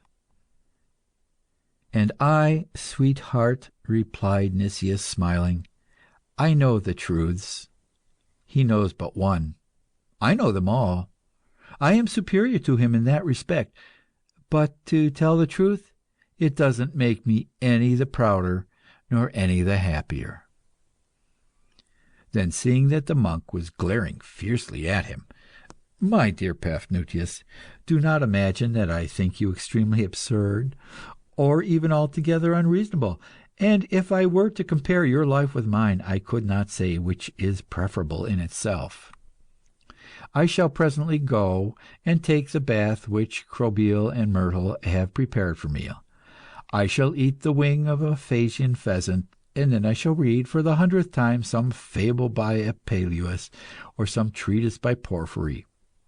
You will return to your cell, where, leaning like a tame camel, you will ruminate on, I know not what, formulas of incarnations you have long chewed and rechewed, and in the evening you will swallow some of the radishes without any oil. Well, my dear friend, in accomplishing these acts, so different apparently, we are both obeying the same sentiment, the only motive for all human actions. We are both seeking our own pleasure, and striving to attain the same end, happiness, the impossible happiness. It would be folly on my part to say you were wrong, dear friend. even though I think myself in the right. And you, my Thais, go and enjoy yourself, and be more happy still, if it be possible, in abstinence and austerity than you have been in riches and pleasure. On the whole, I should say you were to be envied. For if in our whole lives Paphnuce and I have pursued but one kind of pleasurable satisfaction, you in your life, dear Thais, have tasted diverse joys, such as it is rarely given to the same person to know. I should really like to be, for 1 hour, a saint like our dear friend Paphnuce, but that is not possible. Farewell, then, Thais. Go where the secret forces of nature and your destiny conduct you. Go and take with you, whithersoever you go, the good wishes of Nicias. I know that it is mere foolishness, but can I give you anything more than barren regrets and vain wishes in payment for the delicious illusions which once enveloped me when I was in your arms, and of which only the shadow now remains to me?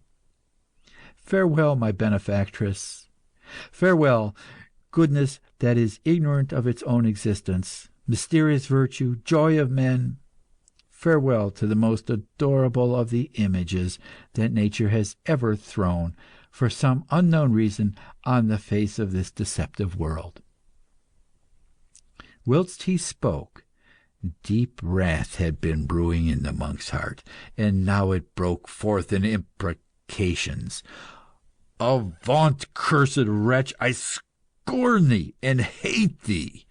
Go, child of hell, 1,000 times worse than those poor lost ones who just now threw stones and insults at me. They knew not what they did, and the grace of God I implored for them may some day descend into their hearts. But thou, detestable Nicias, thou art but a perfidious venom and a bitter poison. Thy mouth breathes despair and death. One of thy smiles contains more blasphemy than issues in a century from the smoking lips of Satan. Avaunt, backslider!" Nicias looked at him.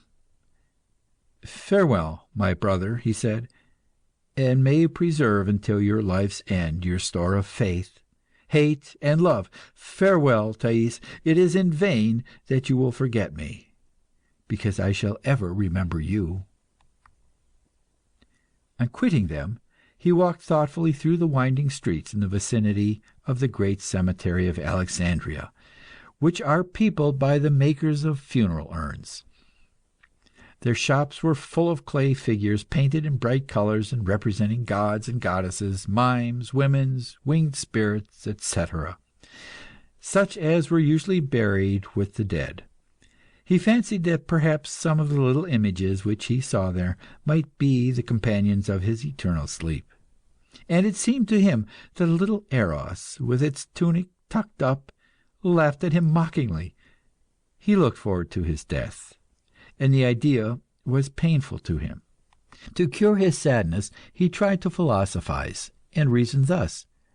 "Assuredly," he said to himself, "time has no reality. It is a simple illusion in our minds. Then, if it does not exist, how can it bring death to me? Does that mean that I shall live forever? No, but I conclude therefrom that my death is, always has been, as it always will be. I do not feel it yet, but it is in me, and I ought not to fear it, for it would be folly to dread the coming of that which has arrived. It exists, like the last page of a book I read and have not finished."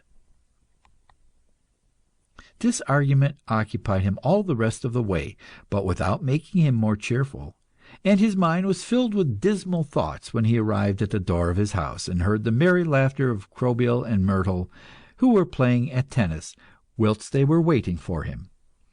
Paphnuce and Thais left the city by the Gate of the Moon, and followed the coast. "Woman," said the monk, "all that great blue sea could not wash away thy pollutions." He spoke with scorn and anger. "More filthy than a bitch or a sow thou hast prostituted to pagans and infidels a body which the Eternal had intended for a tabernacle. And thy impurities are such that now that thou knowest the truth, thou canst not unite thy lips or join thy hands without a horror of thyself rising in thy heart." She followed him meekly over stony roads, under a burning sun. Her knees ached with fatigue, and her throat was parched with thirst. But, far from feeling any of the pity which softens the hearts of the profane, Paphnutius rejoiced at these propitiatory sufferings of the flesh which had so sinned. So infuriated was he with holy zeal that he would have liked to cut with rods the body that had preserved its beauty as a shining witness to its infamy. His meditations augmented his pious fury, and remembering that Thais had received Nicias in her bed, that idea seemed so horrible to him that his blood all flowed back to his heart, and his breast felt ready to burst. His curses were stifled in his throat, and he could only grind his teeth. He sprang forward and stood before her, pale, terrible, and filled with the Spirit of God, looked into her very soul, and then spat in her face. She calmly wiped her face, and continued to walk on. He followed, glaring at her in pious anger, as if she had been hell itself. He was thinking of how he could avenge Christ in order that Christ should not avenge himself, when he saw a drop of blood that had dripped from the foot of Thais on the sand. Then a hitherto unknown influence entered his opened heart. Sobs rose to his lips. He wept. He ran and knelt before her, called her his sister, and kissed her bleeding feet. He murmured 100 times, "My sister, my sister, my mother, O most holy." He prayed, "Angels of heaven, receive carefully this drop of blood, and bear it before the throne of the Lord.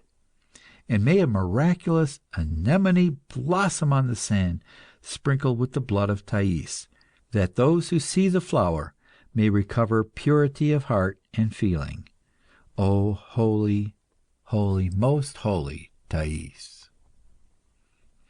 As he prayed and prophesied thus, a lad passed on an ass. Paphnutius ordered him to descend, seated Thais on the ass, and led it by the bridle. Towards evening they came to a canal shaded by fine trees. He tied the ass to the trunk of a date palm, and sitting on a mossy stone, he shared with Thais a loaf, which they ate with salt and hyssop. They drank fresh water in their hands, and talked of things eternal. She said, "I have never drunk water so pure, nor breathed an air so light, and I feel that God floats in the breezes that pass." "Look, it is evening, O my sister. The blue shadows of night cover the hills, but soon thou wilt see, shining in the dawn, the tabernacles of light. Soon thou wilt behold shine forth the roses of the eternal morning." They journeyed all night, and, while the crescent moon gleamed on the silver crests of the waves, they sang psalms and hymns. When the sun rose, the Libyan desert stretched before them like a huge lion's skin. And the edge of the desert, and close to a few palm trees, some white huts shimmered in the morning light. "Are those the tabernacles of light, father?" asked Thais. "Even so, my daughter and my sister. Yonder is the house of salvation, where I will confine you with my own hands." Soon they saw a number of women busy around the buildings, like bees around their hives. There were some who baked bread or prepared vegetables. Many were spinning wool, and the light of heaven shone upon them like a smile of God. Others meditated in the shade of the tamarisk trees. Their white hands hung by their sides, for, being filled with love, they had chosen the part of Magdalene, and performed no work but prayer, contemplation, and ecstasy. They were, therefore, called the Marys, and were clad in white. Those who worked with their hands were called the Marthas, and wore blue robes. All wore the hood, but the younger ones allowed a few curls to show on their foreheads, unintentionally, it is to be presumed, since it was forbidden by the rules. A very old lady, tall and white, walked from cell to cell, leaning on a staff of hard wood. Paphnuce approached her respectfully, kissed the hem of her veil, and said, "The peace of the Lord be with thee, venerable Albina. I have brought to the hive of which thou art queen a bee I found lost on a flowerless road. I took it in the palm of my hand, and revived it with my breath. I give it to thee." And he pointed to the actress, who knelt down before the daughter of the Caesars. Albina cast a piercing glance on Thais, ordered her to rise, kissed her on the forehead, and then turning to the monk, "We will place her," she said, "amongst the Marys." Paphnuce then related how Thais had been brought to the house of salvation, and asked that she should be at once confined in a cell. The abbess consented, and led the penitent to a hut which had remained empty since the death of the Virgin Laeta, who had sanctified it. In this narrow chamber there was but a bed, a table, and a pitcher, and Thais, when she crossed the threshold, felt filled with ineffable joy. "I wish to close the door myself," said Paphnuce, "and put thereon a seal, which Jesus will come and break with his own hands." He went to the side of the spring and took a handful of wet clay, mixed it with a little spittle and a hair from his head, and plastered it across the chink of the door. Then, approaching the window, near which Thais stood peaceful and happy, he fell on his knees and praised the Lord 3 times. "How beautiful are the feet of her who walketh in the paths of righteousness! How beautiful are her feet, and how resplendent her face!" He rose, lowered his hood over his eyes, and walked slowly away. Albina called one of her virgins. "My daughter," she said, "take to Thais those things which are needful for her: bread, water, and a flute with 3 holes."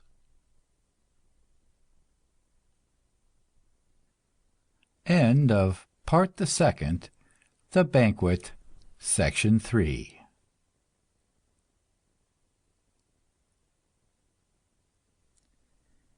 The Euphorbia. Paphnuce had returned to the holy desert. He took, near Athribis, the boat which went up the Nile to carry food to the monastery of Abbot Serapion. When he disembarked, his disciples advanced to meet him with great demonstrations of joy. Some raised their arms to heaven, others, prostrate on the ground, kissed the abbot's sandals. For they knew already what the saint had accomplished in Alexandria. The monks generally received, by rapid and unknown means, information concerning the safety or glory of the Church. News spread through the desert with the rapidity of the simoon.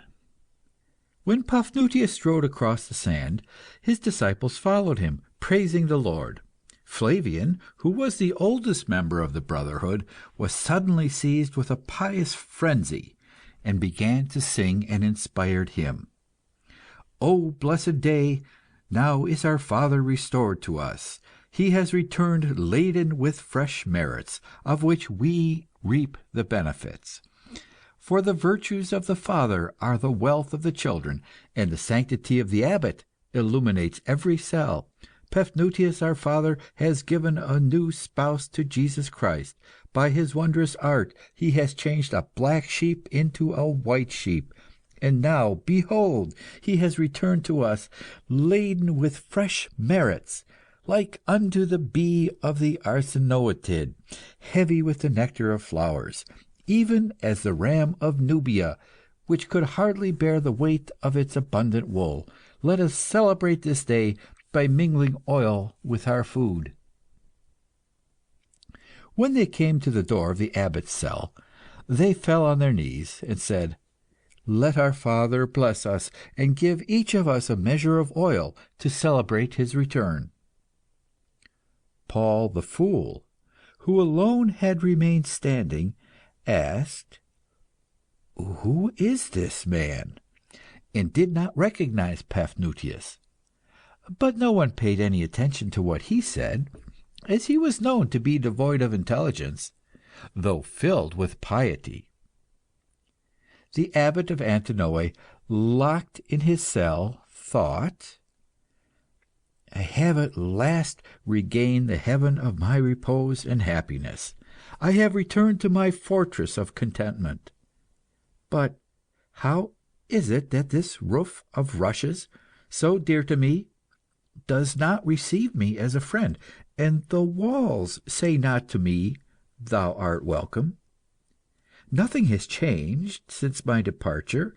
In this abode I have chosen, there is my table and my bed. There is the mummy's head which has so often inspired me with salutary thoughts. And there is the book in which I have so often sought conceptions of God. And yet nothing that I left is here.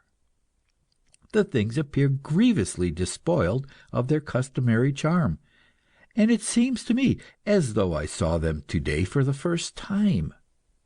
When I look at that table and couch, that in former days I made with my own hands, that black dried head, these rolls of papyrus filled with the sayings of God, I seem to see the belongings of a dead man. After having known them all so well, I know them no longer. Alas! Since nothing around me has really changed, it is I who am no longer what I was. I am another. I am the dead man. What has happened, my God? What has been taken from me? What is left unto me? And who am I? And it especially perplexed him to find, in spite of himself, that his cell was small, whereas, when viewed by the eye of faith, he ought to consider it immense, because the infinitude of God began there. He began to pray with his face against the ground, and felt a little happier. He had hardly been an hour in prayer, when a vision of Thais passed before his eyes. He returned thanks to God. "Jesus, it is Thou who hast sent her. I acknowledge in that Thy wonderful goodness. Thou wouldst please me, reassure me, and comfort me by the sight of her whom I have given to Thee. Thou presentest her to my eyes with her smile, now disarmed, her grace, now become innocent, her beauty from which I have extracted the sting. To please me, my God, Thou showest her to me as I have prepared and purified her for Thy designs, as one friend pleasantly reminds another of the rich gift he has received from him. Therefore I see this woman with delight, being assured that the vision comes from Thee. Thou dost not forget that I have given her to Thee, Jesus. Keep her, since she pleases Thee, and suffer not her beauty to give joy to any but Thyself." He could not sleep all night, and he saw Thais more distinctly than he had seen her in the grotto of nymphs. He commended himself, saying, "What I have done to the glory of God." Yet, to his great surprise, his heart was not at ease. He sighed. "Why art thou sad, O my soul? and why dost thou trouble me?" And his mind was still perturbed.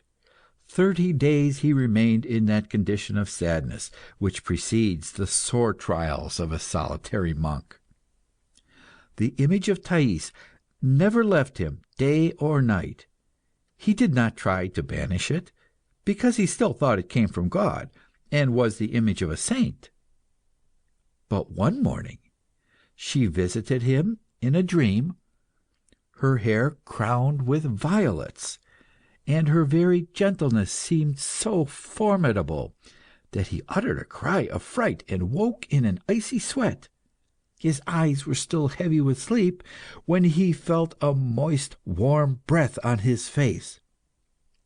A little jackal, its 2 paws placed on the side of the bed, was panting its stinking breath in his face, grinning at him. Paphnuce was greatly astonished, and it seemed to him as though a tower had given way under his feet. And, in fact, he had fallen, for his self-confidence had gone. For some time he was incapable of thought, and when he did recover himself, his meditations only increased his perplexity. "It is one of 2 things," he said to himself.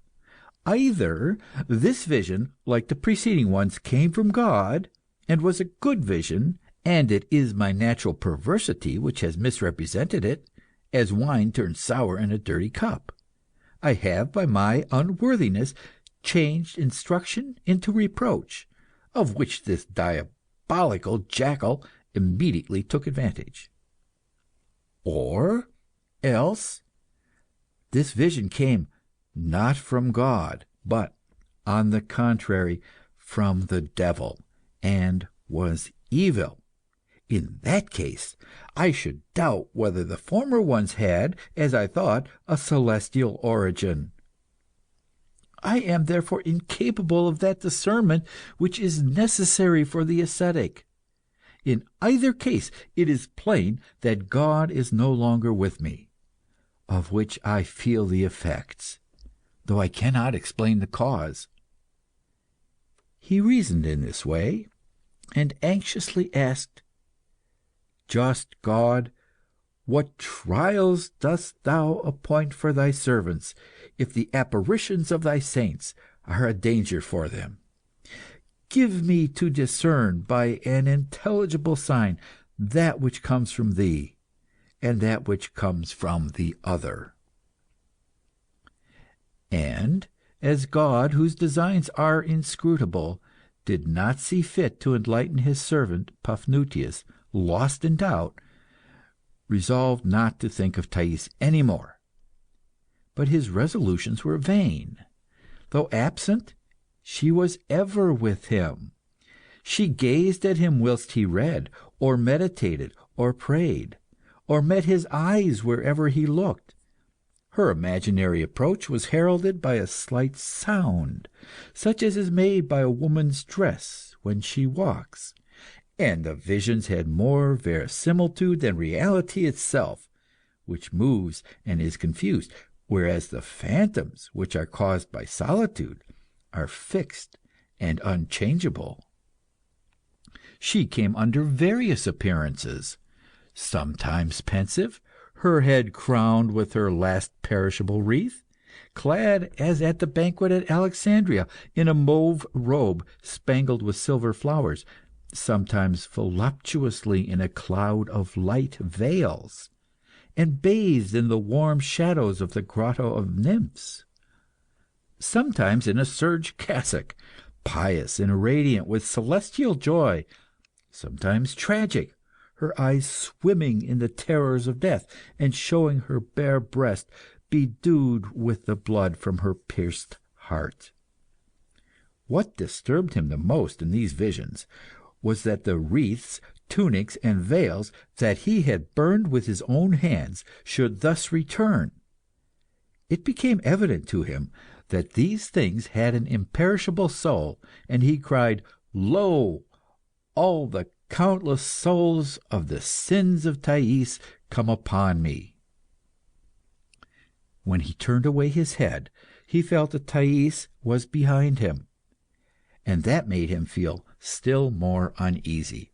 His torture was cruel, but as his soul and body remained pure in the midst of all his temptations, he trusted in God and gently complained to him. "My God, if I went so far to seek her amongst the Gentiles, it was for thy sake, and not for mine. It would not be just that I should suffer for what I have done in thy behalf. Protect me, sweet Jesus, my Saviour, save me. Suffer not the phantom to accomplish that which the body could not. As I have triumphed over the flesh, suffer not the shadow to overthrow me. I know that I am now exposed to greater dangers than I ever ran. I feel and know that the dream has more power than the reality. And how could it be otherwise, since it is itself but a higher reality? It is the soul of things. Plato, though he was but an idolater, has testified to the real existence of ideas. At that banquet of demons, to which thou accompaniedst me, Lord, I heard men, sullied with crimes, truly, but certainly not devoid of intelligence, agree to acknowledge that we see real objects in solitude, meditation, and ecstasy. And thy scriptures, my God, many times affirm the virtue of dreams and the power of visions formed either by thee, great God, or by thy adversary." There was a new man in him, and now he reasoned with God. But God did not choose to enlighten him. His nights were one long dream, and his days did not differ from his nights. One morning he awoke, uttering sighs such as issue by moonlight from the tombs of the victims of crimes.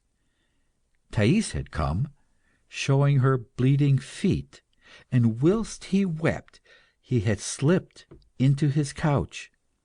There was no longer any doubt. The image of Thais was an impure image.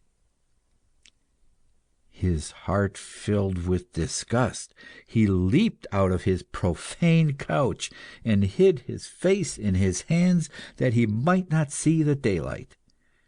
The hours passed, but they did not remove his shame. All was quiet in his cell. For the first time for many days, Paphnuce was alone. The phantom had at last left him, and even its absence seemed dreadful. Nothing to distract his mind from the recollection of the dream. Full of horror, he thought, "Why did I not drive her away? Why did I not tear myself from her cold arms and burning knees?" He no longer dared to pronounce the name of God near that horrible couch, and he feared that his cell being profaned, the demons might freely enter at any hour. His fears did not deceive him. The 7 little jackals, which had never crossed the threshold, entered in a file and went and hid under the bed. At the vesper hour there came in an 8th, the stench of which was horrible. The next day a 9th joined the others, and soon there were 30, then 60, then 80. They became smaller as they multiplied, and being no bigger than rats, they covered the floor, the couch, and the stool. One of them jumped on the little table by the side of the bed, and standing with its 4 feet together on the death's head, looked at the monk with burning eyes. And every day fresh jackals came. To expiate the abominable sin of his dream, and flee from impure thoughts, Paphnuce determined to leave his cell, which had now become polluted, go far into the desert, and practice unheard of austerities, strange labours, and fresh works of grace. But before putting his design into action, he went to see old Palemon and ask his advice. He found him in his garden, watering his lettuces. It was the evening. The blue Nile flowed at the foot of violet hills. The good old man was walking slowly, in order not to frighten a pigeon that had perched on his shoulder. "The Lord be with thee, brother Paphnuce," he said. "Admire his goodness. He sends me the animals that he has created, that I may converse with them of his works, and praise him in the birds of the air. Look at this pigeon. Note the changing hues of its neck, and say, is it not a beautiful work of God? But have you not come to talk with me, brother, on some pious subject? If so, I will put down my watering pot and listen to you." Paphnuce told the old man about his journey, his return, the visions of his days and the dreams of his nights, without omitting the sinful one and the pack of jackals. "Do you not think, father," he added, "that I ought to bury myself in the desert and perform some extraordinary austerities that would even astonish the devil?" "I am but a poor sinner," replied Palemon, "and I know little about men, having passed all my life in this garden with gazelles, little hares, and pigeons. But it seems to me, brother, that your distemper comes from your having passed too suddenly from the noisy world to the calm of solitude. Such sudden transitions can but do harm to the health of the soul. You are, brother, like a man who exposes himself almost at the same time to great heat and great cold. A cough shakes him, and fever torments him. In your place, brother Paphnuce, instead of retiring at once into some awful desert, I should take such amusements as are fitting to a monk and a holy abbot. I should visit the monasteries in the neighbourhood. Some of them are wonderful, it is said. That of Abbot Serapion contains, I have been told, 1,432 cells, and the monks are divided into as many legions as there are letters in the Greek alphabet. I am even informed that a certain analogy is observed between the character of the monks and the shape of the letters by which they are designated, and that, for example, those who are placed under Z have a tortuous character, while those under I have an upright mind. If I were you, brother, I should go and assure myself of this with my own eyes, and I should know no rest until I had seen such a wonderful thing. I should not fail to study the regulations of the various communities which are scattered along the banks of the Nile, so as to be able to compare one with another. Such study is befitting a religious man like yourself. You have heard say, no doubt, that Abbot Ephrem has drawn up for his monastery pious regulations of great beauty. With his permission, you might make a copy of them, as you are a skilful penman. I could not do so, for my hands, accustomed to wield the spade, are too awkward to direct the thin reed of the scribe over the papyrus. But you have the knowledge of letters, brother, and should thank God for it, for beautiful writing cannot be too much admired. The work of the copyist and the reader is a great safeguard against evil thoughts. Brother Paphnuce, why do you not write out the teachings of our fathers, Paul and Anthony? Little by little you would recover in these pious works peace of soul and mind. Solitude would again become pleasant to your heart, and soon you would be in a condition to recommence those ascetic works which your journey has interrupted. But you must not expect much benefit from excessive penitence.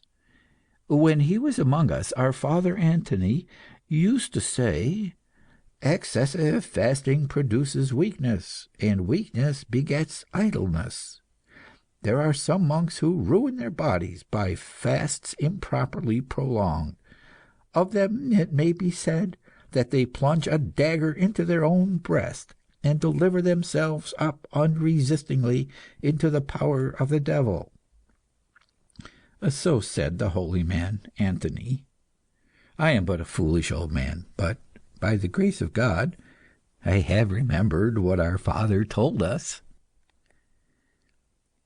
Paphnuce thanked Palamon, and promised to think over his advice.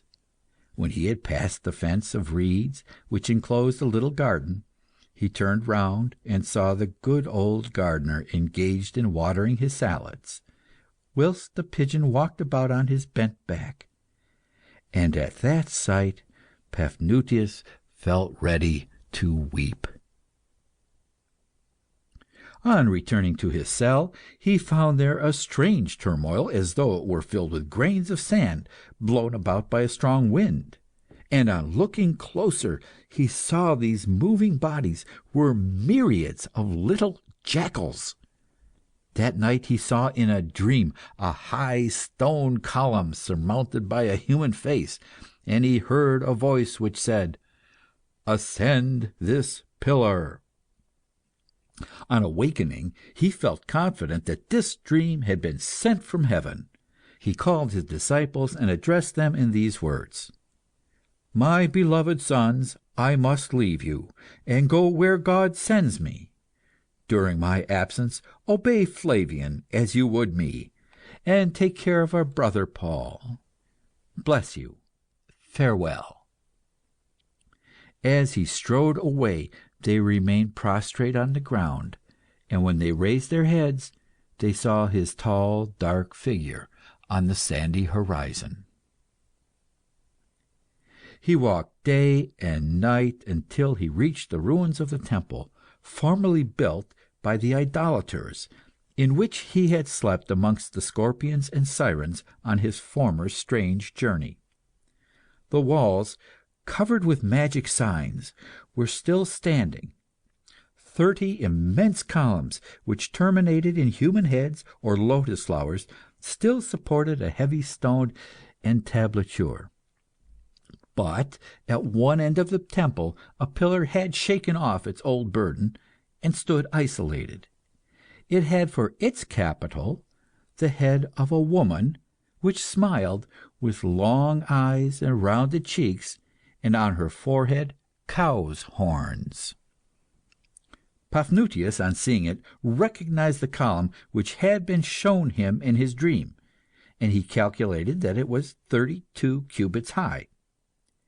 He went to the neighbouring village and ordered a ladder of that height to be made, and when the ladder was placed against the pillar, he ascended, knelt down on the top, and said to the Lord, "Here then, O God, is the abode thou hast chosen for me.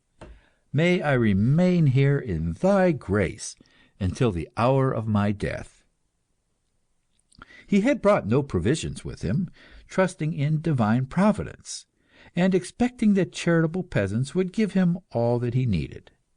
And, in fact, the next day, about the 9th hour, women came with their children, bringing bread, dates, and fresh water, which the boys carried to the top of the column.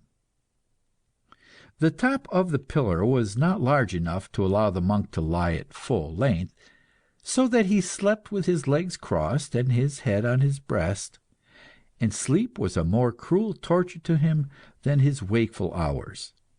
At dawn the ospreys brushed him with their wings, and he awoke filled with pain and terror. It happened that the carpenter who made the ladder feared God. Disturbed at the thought that the saint was exposed to the sun and rain, and fearing that he might fall in his sleep, this pious man constructed a roof and a railing on the top of the column. Soon the report of this extraordinary existence spread from village to village, and the labourers of the valley came on Sundays with their wives and children to look at the stylite.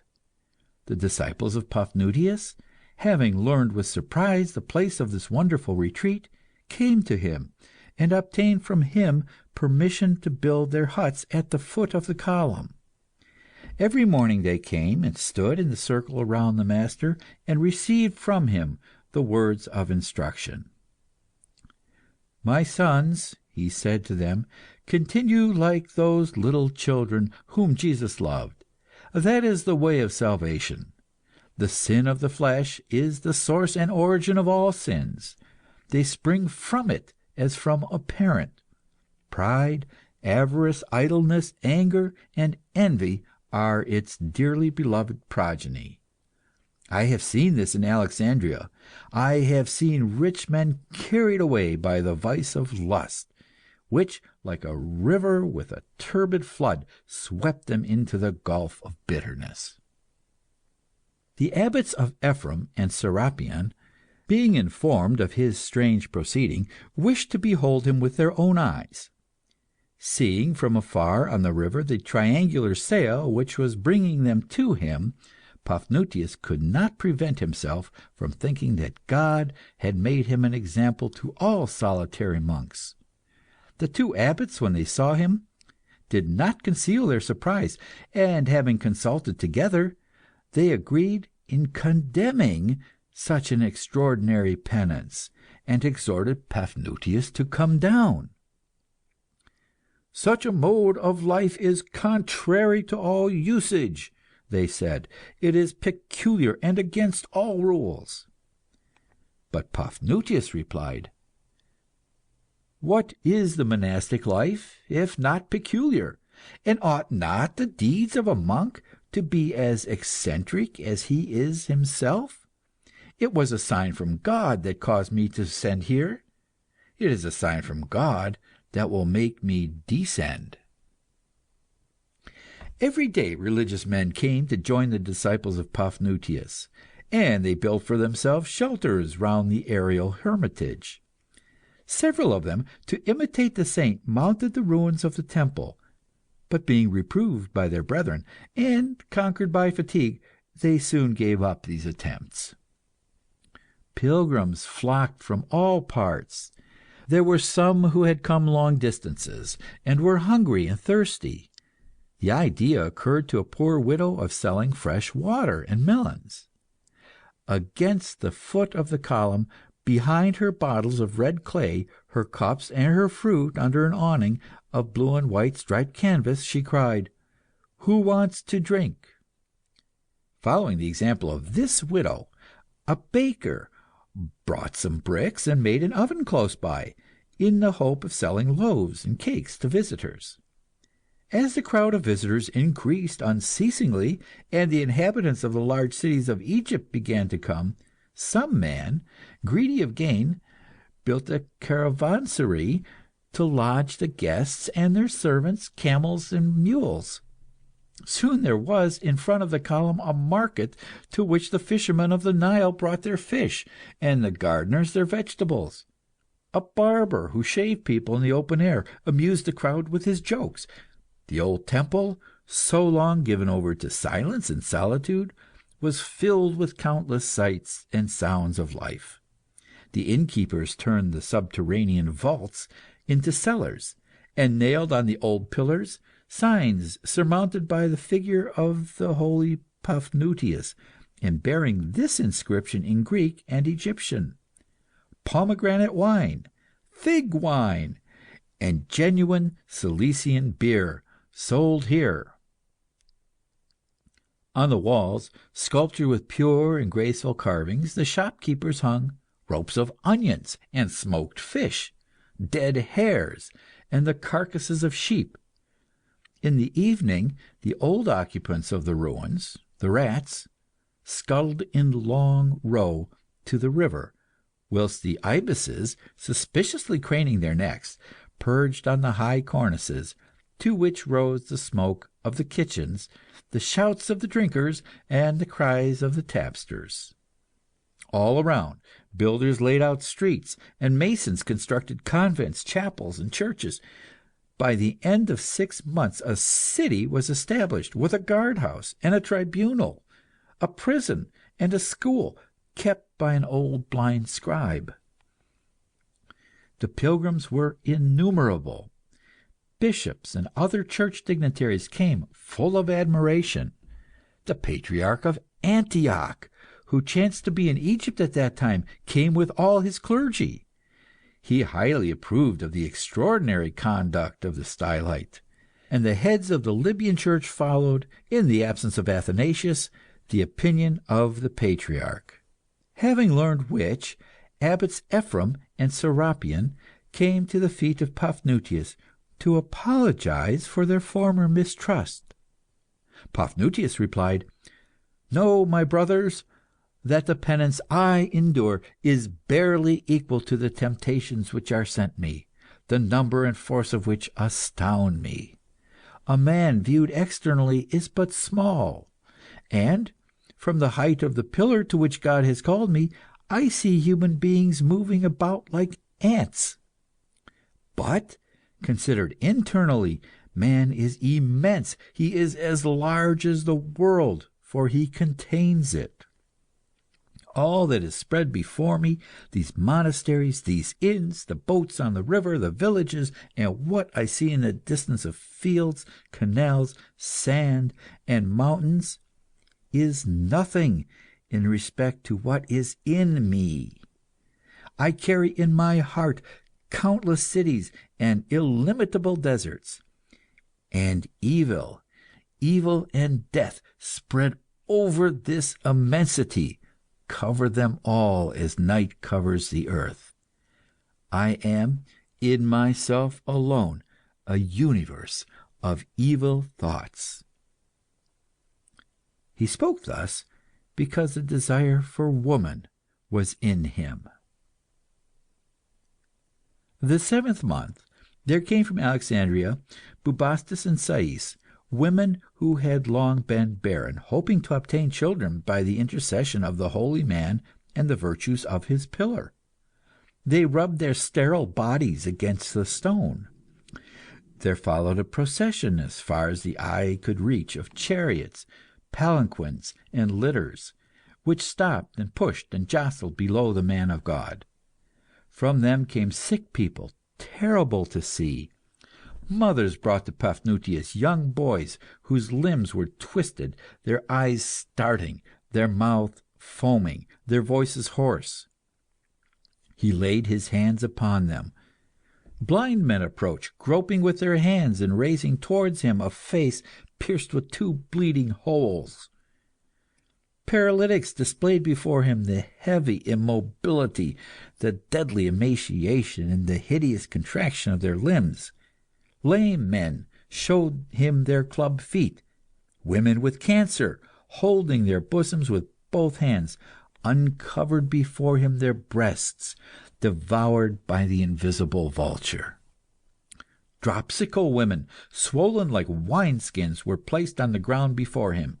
He blessed them.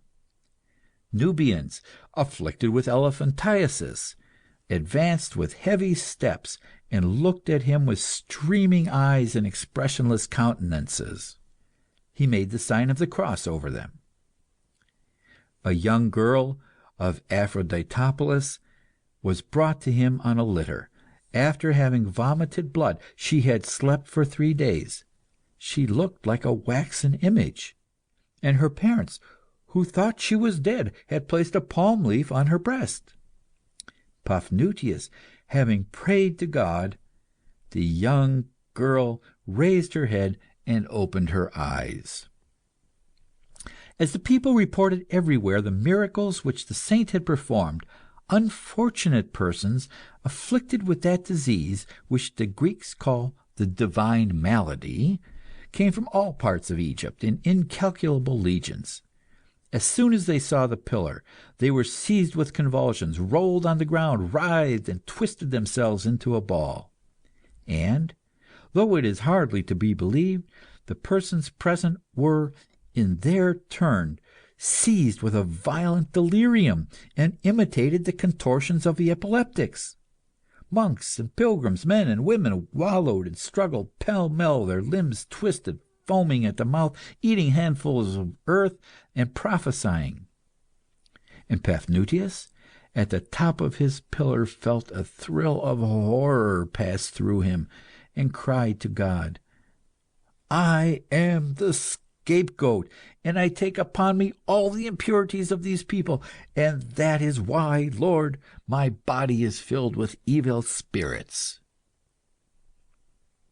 Every time that a sick person went away healed, the people applauded, carried him in triumph, and ceased not to repeat, "We behold another well of Siloam." Hundreds of crutches already hung around the wonderful column. Grateful women suspended wreaths and votive images there. Some of the Greeks inscribed distiches, and as every pilgrim carved his name, the stone was soon covered, as high as a man could reach, with an infinity of Latin, Greek, Coptic, Punic, Hebrew, Syrian, and magic characters. When the feast of Easter came, there was such an affluence of people to the city of miracles that old men thought that the days of the ancient mysteries had returned. All sorts of people in all sorts of costumes were to be seen there: the striped robes of the Egyptians, the burnous of the Arabs, the white drawers of the Nubians, the short cloak of the Greeks, the long toga of the Romans, the scarlet breeches of the barbarians, the gold-spangled robes of the courtesans. A veiled woman would pass on an ass, preceded by black eunuchs, who cleared a passage for her by the free use of their sticks. Acrobats, having spread a carpet on the ground, juggled and performed skilful tricks before a circle of silent spectators. Snake charmers unrolled their living girdles. Glittering, dusty, noisy, chattering crowd. The curses of the camel drivers beating the animals, the cries of the hawkers who sold amulets against leprosy and the evil eye, the psalmody of the monks reciting verses of the Bible, the shrieking of the women who were prophesying, the shouting of beggars singing old songs of the harem, the bleating of the sheep, the braying of the asses, the sailors calling tardy passengers, all these confused noises caused a deafening uproar, over which dominated the strident voices of the little naked Negro boys running about everywhere, selling fresh dates. And all these human beings, stifled under the white sky, in a heavy atmosphere laden with the perfumes of women, the odor of negroes, the fumes of cooking, and the smoke of gums, which the devotees bought of the shepherds to burn before the saint. When night came, fires, torches, and lanterns were lighted everywhere, and nothing was to be seen but red shadows and black shapes. Standing amidst a circle of squatting listeners, an old man, his face lighted by a smoky lamp, related how, formerly, Bityu had enchanted his heart, torn it from his breast, placed it in an acacia, and then transformed himself into a tree. He made gestures which his shadow repeated with absurd exaggerations, and the audience uttered cries of admiration. In the taverns, the drinkers lying on couches called for beer and wine. Dancing girls with painted eyes and bare stomachs performed before them religious or lascivious scenes. In retired corners, young men played dice or other games, and old men followed prostitutes. Above all these rose the solitary, unchanging column. The head with the cow's horns gazed into the shadow, and above it Paphnuce watched between heaven and earth. All at once the moon rose over the Nile, like the bare shoulder of a goddess. The hills gleamed with blue light, and Paphnuce thought he saw the body of Thais shining in the glimmer of the waters amidst the sapphire night. End of Part the Third, Euphorbia, Section 1.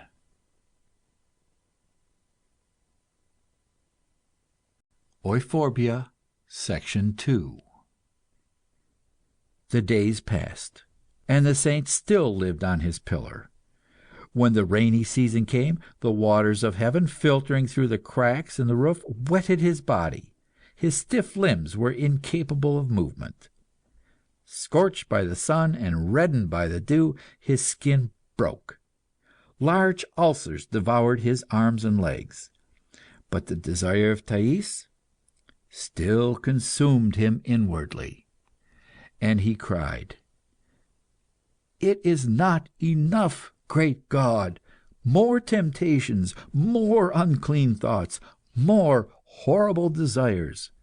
Lord, lay upon me all the lusts of men, that I may expiate them all. Though it is false that the Greek bitch took upon herself all the sins of the world, as I heard an impostor once declare, yet there is a hidden meaning in the fable, the truth of which I now recognize. For it is true that the sins of the people enter the soul of the saints, and are lost there as in a well. Thus it is that the souls of the just are polluted with more filth than is ever found in the soul of the sinner. And for that reason I praise thee, O my God, for having made me the cesspool of the world." One day a rumor ran through the holy city, and even reached the ears of the hermit. A very great personage, a man occupying a high position, the prefect of the Alexandrian fleet, Lucius Aurelius Cotta, was about to visit the city, was indeed now on his way. The news was true. Old Cotta, who was inspecting the canals and the navigation of the Nile, had many times expressed a desire to see the stylite and the new city, to which the name of Stylopolis had been given. The Stylopolitans saw the river covered with sails one morning. Cotta appeared on board a golden galley hung with purple, and followed by all his fleet. He landed and advanced, accompanied by a secretary carrying his tablets, and Aristaeus, his physician, with whom he liked to converse. A numerous suite walked behind him, and the shore was covered with latclaves and military uniforms. He stopped some paces from the column, and began to examine the stylite, wiping his face meanwhile with the skirt of his toga. Being of a naturally curious disposition, he had observed many things in the course of his long voyages. He liked to remember them, and intended to write, after he had finished his Punic history, a book on the remarkable things he had witnessed. He seemed much interested by the spectacle before him. "This is very curious," he said, puffing and blowing, "and, which is a circumstance worthy of being recorded, this man was my guest. Yes, this monk supped with me last year, after which he carried off an actress." Turning to his secretary, "Note that, my son, on my tablets; also the dimensions of the column, not omitting the shape of the top of it." Then, wiping his face again, "Persons deserving of belief have assured me that this monk has not left his column for a single moment since he mounted it a year ago. Is that possible, Aristaeus?" "That which is possible to a lunatic or a sick man," replied Aristaeus, "would be impossible to a man sound in body and mind. Do you know, Lucius, that sometimes diseases of the mind or body give to those afflicted by them a strength which healthy men do not possess? For, as a matter of fact, there is no such thing as good health or bad health. There are only different conditions of the organs. Having studied what are called maladies, I have come to consider them as necessary forms of life. I take pleasure in studying them in order to be able to conquer them. Some of them are worthy of admiration, and conceal, under apparent disorder, profound harmonies. For instance, a quartan fever is certainly a very pretty thing. Sometimes certain affections of the body cause a rapid augmentation of the faculties of the mind. You know, Creon, When he was a child, he stuttered and was stupid, but having cracked his skull by tumbling off a ladder, he became an able lawyer, as you are aware. This monk must be affected in some hidden organ. Moreover, this kind of existence is not so extraordinary as it appears to you, Lucius. I may remind you that the gymnosophists of India can remain motionless not merely for a year, but during 20, 30, or 40 years. "By Jupiter!" cried Cotta, "that is a strange madness, for man was born to move and act, and idleness is an unpardonable crime, because it is an injury to the state. I do not know of any religion in which such an objectionable practice is permitted, though it possibly may be in some of the Asiatic creeds. When I was governor of Syria, I found folly erected in the porches at the city of Hera. A man ascended twice a year and remained there for a week. The people believed that this man talked with the gods and interceded with them for the prosperity of Syria. The custom appeared senseless to me.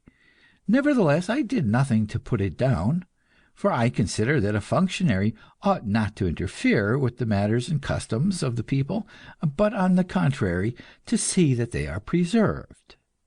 It is not the business of the government to force a religion on a people, but to maintain that which exists, which, whether good or bad, has been regulated by the spirit of the time, the place, and the race.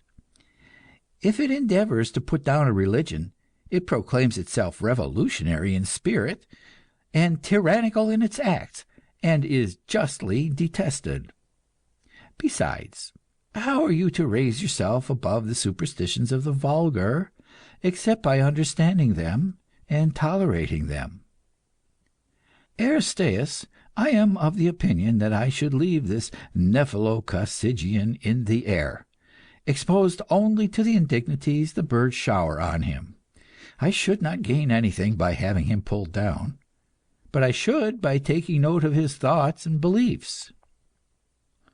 He puffed and coughed, and placed his hand on the secretary's shoulder. "My child, note down that, amongst certain sects of Christians, it is considered praiseworthy to carry off courtesans and to live upon columns. You may add that these customs are evidence of the worship of genetic divinities. But on this point we ought to question him himself." Then, raising his head and shading his eyes with his hand to keep off the sun, he shouted, "Hallo, Paphnuce! If you remember that you were once my guest, answer me. What are you doing up there? Why did you go up? And why do you stay there? Has this column any phallic signification in your mind?" Paphnuce, considering Cotta as nothing but an idolater, did not deign to reply. But his disciple, Flavian, approached and said, "Illustrious sir, this holy man takes the sins of the world upon him and cures diseases." "By Jupiter, do you hear, Aristaeus?" cried Cotta. "This Nephelococcygian practices medicine, like you. What do you think of so high a rival?" Aristaeus shook his head. "It is very possible that he may cure certain diseases better than I can, such, for instance, as epilepsy, vulgarly called the divine malady, although all maladies are equally divine, for they all come from the gods. But the cause of this disease lies partly in the imagination, and you must confess, Lucius, that this monk perched up on the head of a goddess strikes the minds of the sick people more forcibly than I, bending over my mortars and phials in my laboratory, could ever do. There are forces, Lucius, infinitely more powerful than reason and science." "What are they?" asked Cotta. "Ignorance and folly," replied Aristaeus. I have rarely seen a more curious sight," continued Cotta, "and that some day an able writer will relate the foundation of Stylopolis. But even the most extraordinary spectacles should not keep, longer than is befitting, a serious and busy man from his work. Let us go and inspect the canals. Farewell, good Paphnutius, or rather, till our next meeting. If ever you should come down to earth again, and revisit Alexandria, do not fail to come and sup with me." These words, heard by all present, passed from mouth to mouth, and being repeated by the believers, added greatly to the reputation of Paphnutius. Pious minds amplified and transformed them, and it was stated that Paphnutius, from the top of his pillar, had converted the prefect of the fleet to the faith of the apostles and the Nicene fathers. The believers found a figurative meaning in the last words uttered by Aurelius Cotta. To them, the supper to which this important personage had invited the ascetic was a holy communion, a spiritual repast, a celestial banquet. The story of this meeting was embroidered with wonderful details, which those who invented were the first to believe. It was said that when Cotta, after a long argument, had embraced the truth, an angel had come from heaven to wipe the sweat from his brow. The physician and secretary of the prefect of the fleet had also, it was asserted, been converted at the same time; and the miracle being public and notorious, the deacons of the principal churches of Libya recorded it amongst the authentic facts. After that, it could be said without any exaggeration that the whole world was seized with a desire to see Paphnutius, and that, in the West as well as the East, all Christians turned their astonished eyes toward him. The most celebrated cities of Italy sent deputations to him, and the Roman Caesar, the divine Constantine, who favored the Christian religion, wrote him a letter which the legates brought to him with great ceremony. But one night, whilst the budding city at his feet slept in the dew, he heard a voice which said, "Paphnutius, thou art become celebrated by thy works and powerful by thy word. God has raised thee up for His glory. He has chosen thee to work miracles, heal the sick, convert the pagans, enlighten the sinners, confound the Arians, and establish peace in the church." Paphnutius replied, "God's will be done." The voice continued, "Arise, Paphnutius, and go seek in his palace the impious Constans, who, far from imitating the wisdom of his brother Constantine, inclines to the errors of Arius and Marcus. Go! The bronze gates shall fly open before thee, and thy sandals shall resound on the golden floor of the basilica before the throne of the Caesars, and thy awe-inspiring voice shall change the heart of the son of Constantinus. Thou shalt reign over a peaceful and powerful church, and even as the soul directs the body, so shall the church govern the empire. Thou shalt be placed above the senators, committees, and patricians. Thou shalt repress the greed of the people, and check the boldness of the barbarians. Old Cotta, knowing that thou art the head of the government, will seek the honour of washing thy feet. At thy death, thy cilicium shall be taken to the patriarch of Alexandria, and the great Athanasius, white with glory, shall kiss it as a relic of the saint. Go!" Paphnutius replied, "Let the will of God be accomplished." And making an effort to stand up, he prepared to descend, but the voice, divining his intention, said, "Above all, descend not by the ladder.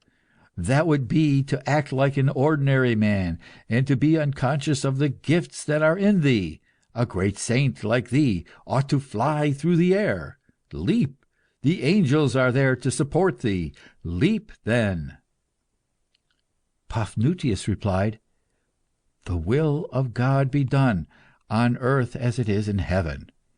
Extending his long arms like the ragged wings of a huge sick bird, he was about to throw himself down, when suddenly a hideous mocking laugh rang in his ears. Terrified, he asked, "Who laughs thus?" "Ah, ah!" screamed a voice, "we are yet but at the beginning of our friendship. Thou wilt some day be better acquainted with me. My friend, it was I who caused thee to ascend here, and I ought to be satisfied at the docility with which thou hast accomplished my wishes. Paphnutius, I am pleased with thee." Paphnutius murmured in a voice stifled by fear, "Avaunt! Avaunt! I know thee now. Thou art he who carried Jesus to a pinnacle of a temple and showed him all the kingdoms of this world." He fell, affrighted, on the stone. "Why did I not know this sooner?" he thought. "More wretched than the blind, deaf, and paralyzed who trust in me, I have lost all knowledge of things supernatural, and am more depraved than the maniacs who eat earth and approach dead bodies. I can no longer distinguish between the clamours of hell and the voices of heaven. I have lost even the intuition of the newborn child who cries when its nurse's breast is taken from it, of the dog that scents out its master's footsteps, of the plant that turns towards the sun. I am the laughing stock of the devils. So then, it is Satan who led me here. When he elevated me on this pedestal, lust and pride mounted with me. It is not the magnitude of my temptations which terrifies me. Antony on his mountain suffers the same. I wish that all their swords may pierce my flesh before the eyes of the angels. I have even learned to like my sufferings, but God does not speak to me, and his silence astonishes me. He has left me, and I had but him to look to. He leaves me alone in the horror of his absence. He flies from me. I will follow after him. This stone burns my feet. Let me leave quickly and come up with God." With that, he seized the ladder which stood against the column, put his feet on it, and having descended a rung, found himself face to face with the monster's head. She smiled strangely.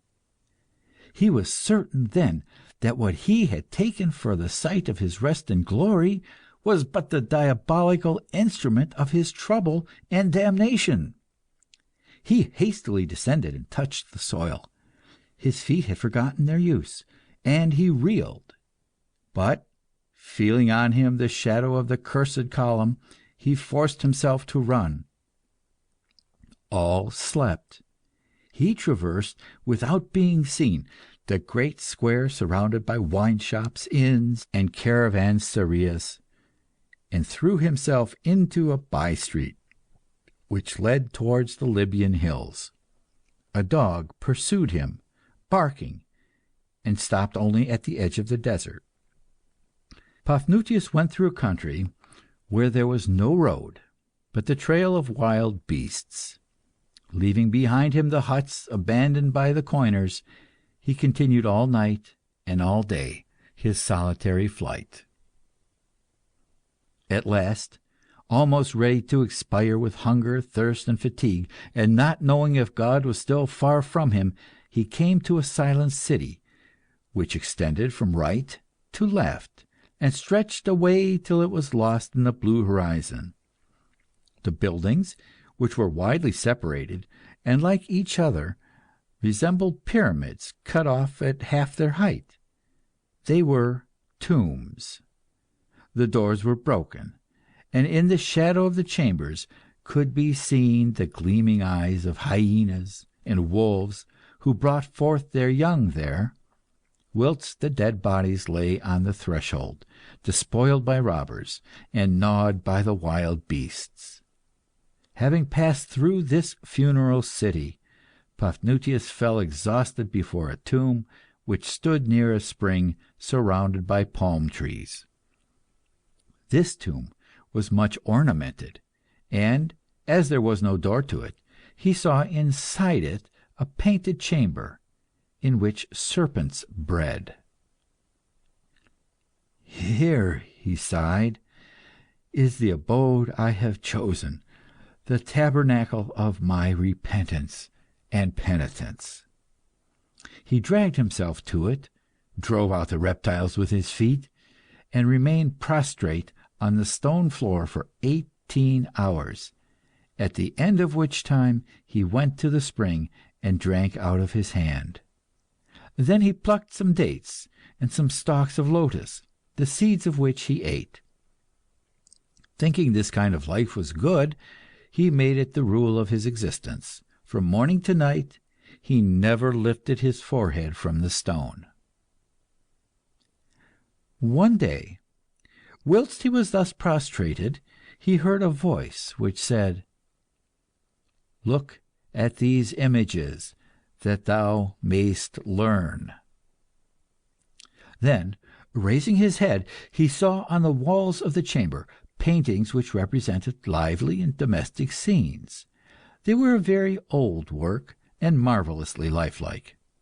There were cooks who blew the fire, with their cheeks all puffed out; others plucked geese, or cooked quarters of sheep in stew pans. A little farther, a hunter carried on his shoulders a gazelle pierced with arrows. In one place, peasants were sowing, reaping, or gathering. In another, women danced to the sounds of viols, flutes, and harp. A young girl played the theorbo. The lotus flowers shone in her hair, which was neatly braided. Her transparent dress let the pure forms of her body be seen. Her bosom and mouth were perfect. The face was turned in profile, and the beautiful eye looked straight before her. The whole figure was exquisite. Paphnuce, having examined it, lowered his eyes, and replied to the voice, "Why dost thou command me to look at these images? No doubt they represent the terrestrial life of the idolater whose body rests here, under my feet, at the bottom of a well, in a coffin of black basalt. They recall the life of a dead man, and are, despite their bright colours, the shadows of a shadow. The life of a dead man! Oh, vanity!"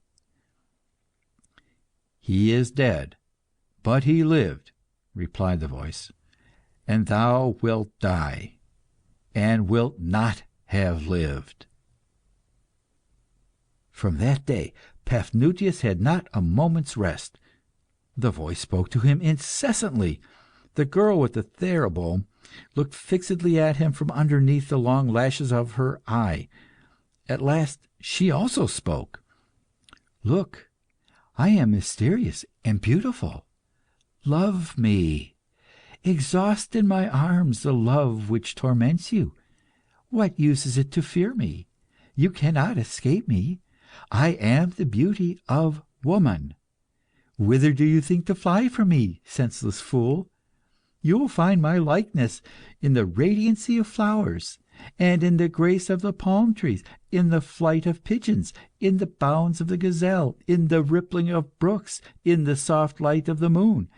And if you close your eyes, you will find me within yourself. It is 1,000 years since the man who sleeps here, swathed in linen, in a bed of black stone, pressed me to his heart. It is 1,000 years since he received the last kiss from my mouth, and his sleep is yet redolent with it. You know me well, Paphnuce. How is it you have not recognized me? I am one of the innumerable incarnations of Thais. You are a learned monk, and well skilled in the knowledge of things. You have travelled, and it is by travel a man learns the most. Often a day passed abroad, will show more novelties than 10 years passed at home. You heard that Thais lived formerly in Argos under the name of Helen. She had another existence in Thebes, Hecatompyle, and I was Thais of Thebes. How is it you have not guessed it? I took, when I was alive, a large share in the sins of this world, and now, reduced here to the condition of a shadow, I am still quite capable of taking your sins upon me, beloved monk. Whence comes your surprise? It was certain that, wherever you went, you would find Thais again." He struck his forehead against the pavement and uttered a cry of terror. And every night the player of the theorbo left the wall, approached him, and spoke in a clear voice mingled with soft breathing. And as the holy man resisted the temptation she gave him, she said to him, "Love me, yield, friend. As long as you resist me, I shall torment you. You do not know what the patience of a dead woman is. I shall wait, if necessary, till you are dead.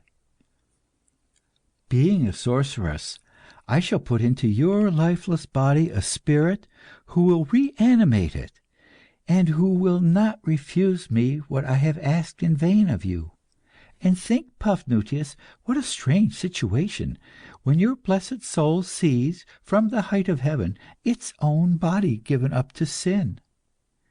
God, who has promised to return you to this body after the day of judgment and the end of time, will himself be much puzzled. How can he place in celestial glory a human form inhabited by a devil and guarded by a sorceress?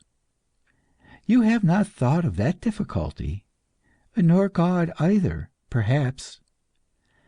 Between ourselves, he is not very knowing. Any ordinary magician can easily deceive him, and if he had not his thunder and the cataracts of heaven, the village urchins would pull his beard. He has certainly not as much sense as the old serpent, his adversary. He, indeed, is a beautiful artist. If I am so beautiful, it is because he adorned me with all my attractions. It was he who taught me how to braid my hair, and to make myself rosy fingers with agate nails. You have misunderstood him. When you came out to live in this tomb, you drove out with your feet the serpents which were here, without troubling yourself to know whether they were of his family, and you crushed their eggs. I am afraid, my poor friend, you will have a troublesome business on your hands. You were warned, however, that he was a musician and a lover. What have you done? You have quarrelled with science and beauty. You are altogether miserable, and Yahweh does not come to your help. It is not probable that he will come. Being as great as all things, he cannot move for want of space. And if, by an impossibility, he made the least movement, all creation would be pushed out of place. My handsome hermit, give me a kiss." Paphnuce was aware that great prodigies are performed by magic arts. He thought, not without much uneasiness, "Perhaps the dead man buried at my feet knows the words written in that mysterious book which exists hidden not far from here at the bottom of a royal tomb. By virtue of these words, the dead, taking the form which they had upon earth, see the light of the sun and the smiles of women." His chief fear was that the girl with the theorbo and the dead man might come together, as they did in their lifetime, and that he should see them unite. Sometimes he thought he heard the sound of kissing. He was troubled in his mind, and now, in the absence of God, he feared to think as much as to feel. One evening, when he was kneeling, prostrate according to his custom, an unknown voice said to him, Paphnuce, there are on earth more people than you imagine, and if I were to show you what I have seen, you would die of astonishment. There are men with a single eye in the middle of their forehead. There are men who have but one leg and advance by jumps. There are men who change their sex, and the females become males. There are men trees who shoot out roots in the ground, and there are men with no head, with 2 eyes, a nose, and a mouth in their breast. Can you honestly believe that Jesus Christ died for the salvation of these men? Another time he had a vision. He saw in a strong light a broad road, rivulets and gardens. On the road, Aristobulus and Chaereas passed at a gallop on their Syrian horses, and the joyous ardor of the race reddened the cheeks of the 2 young men. Beneath a portico, Callicrates recited his verses.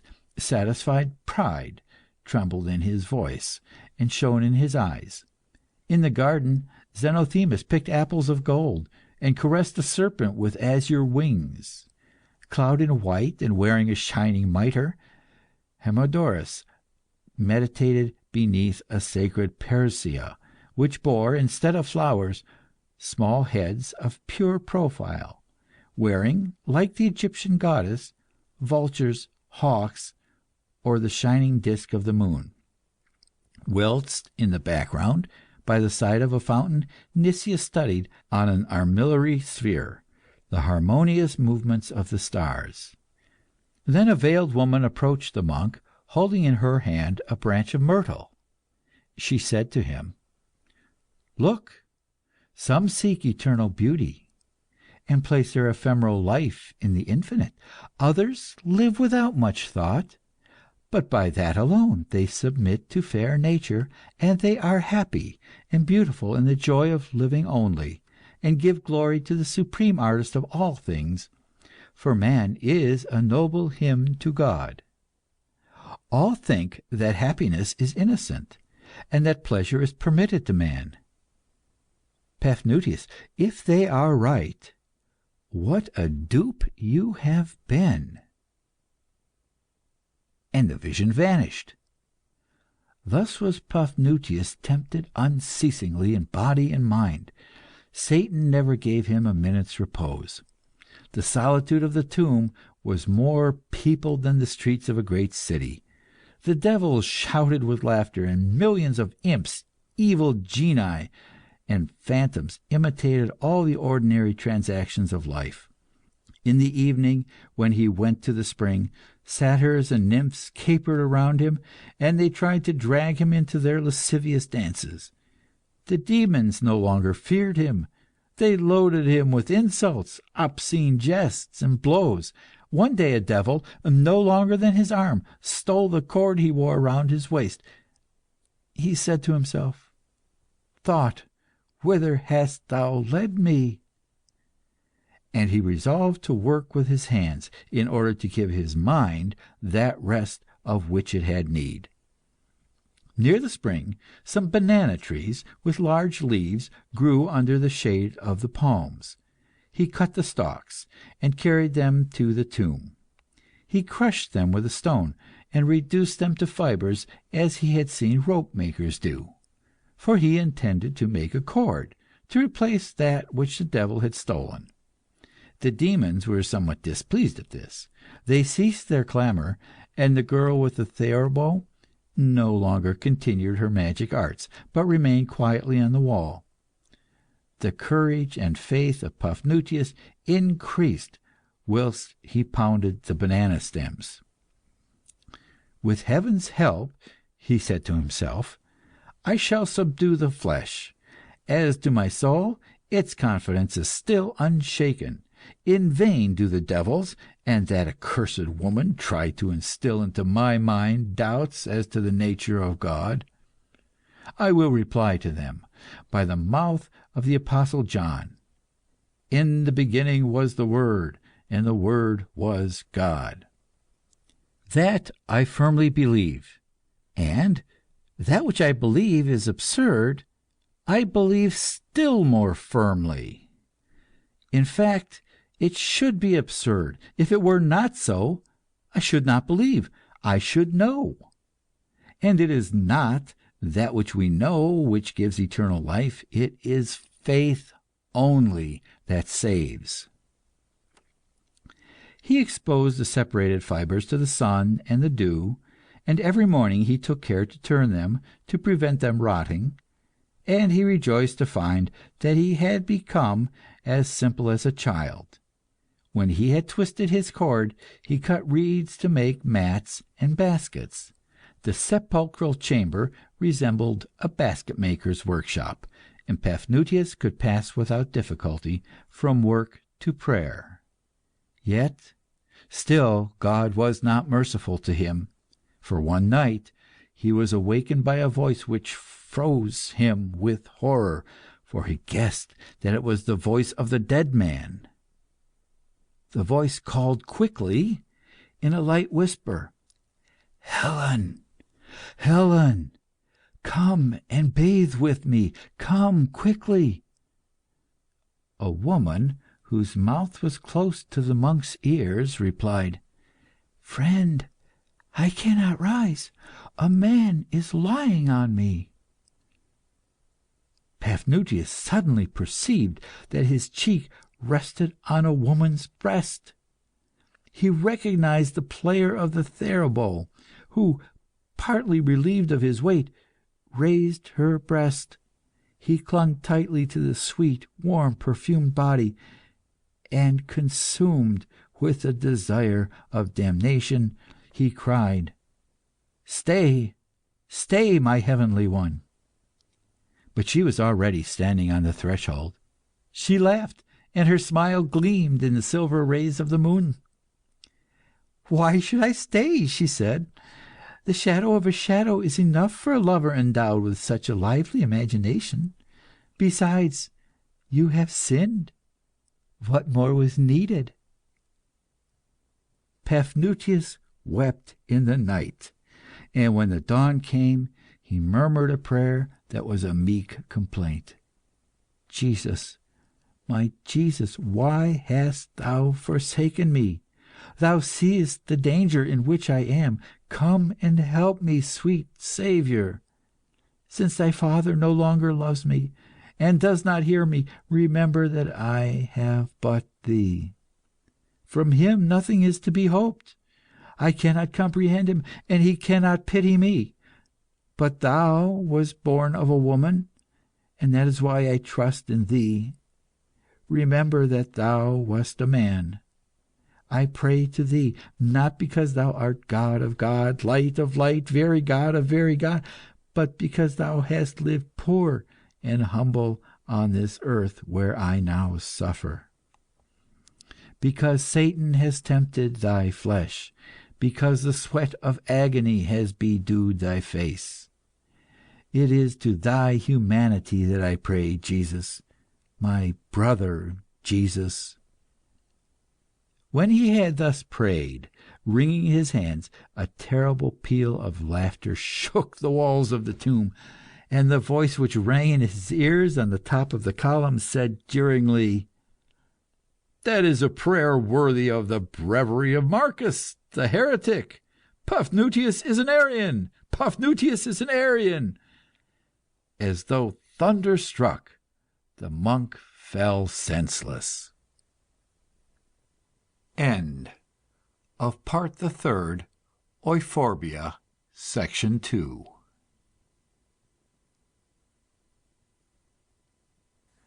Euphorbia, Section 3. When he reopened his eyes, he saw around him monks wearing black hoods, who poured water on his temples and recited exorcisms. Many others were standing outside carrying palm leaves. "As we passed through the desert," said one of them, "we heard cries issuing from this tomb, and having entered, we found you lying unconscious on the floor. Doubtless the devils had thrown you down, and had fled at our approach." Paphnuce, raising his head, asked in a feeble voice, Who are you, my brothers? And why do you carry palms in your hands? Is it for my burial?"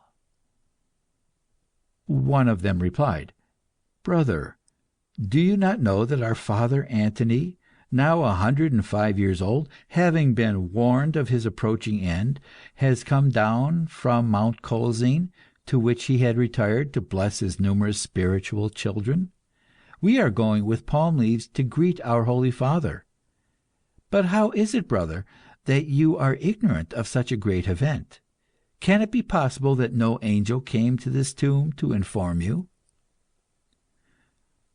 "Alas," replied Paphnuce, "I am not worthy of such a favour, and the only denizens of this abode are demons and vampires. Pray for me. I am Paphnuce, abbot of Antinoe, the most wretched of the servants of God." At the name of Paphnuce, all waved their palm leaves and murmured his praises. The monk who had previously spoken cried in surprise, "Can it be that thou art that holy Paphnuce, celebrated for so many works that it was supposed he would some day equal the great Antony himself? Most venerable, it was thou who convertedst to God the courtesan Thais, and who, raised upon a high column, was carried away by the seraphs. Those who watched by night at the foot of the pillars saw thy blessed Assumption.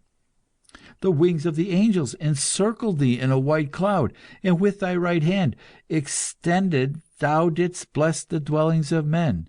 The next day, when the people saw thou wert no longer there, a long groan rose to the summit of the discrowned pillar.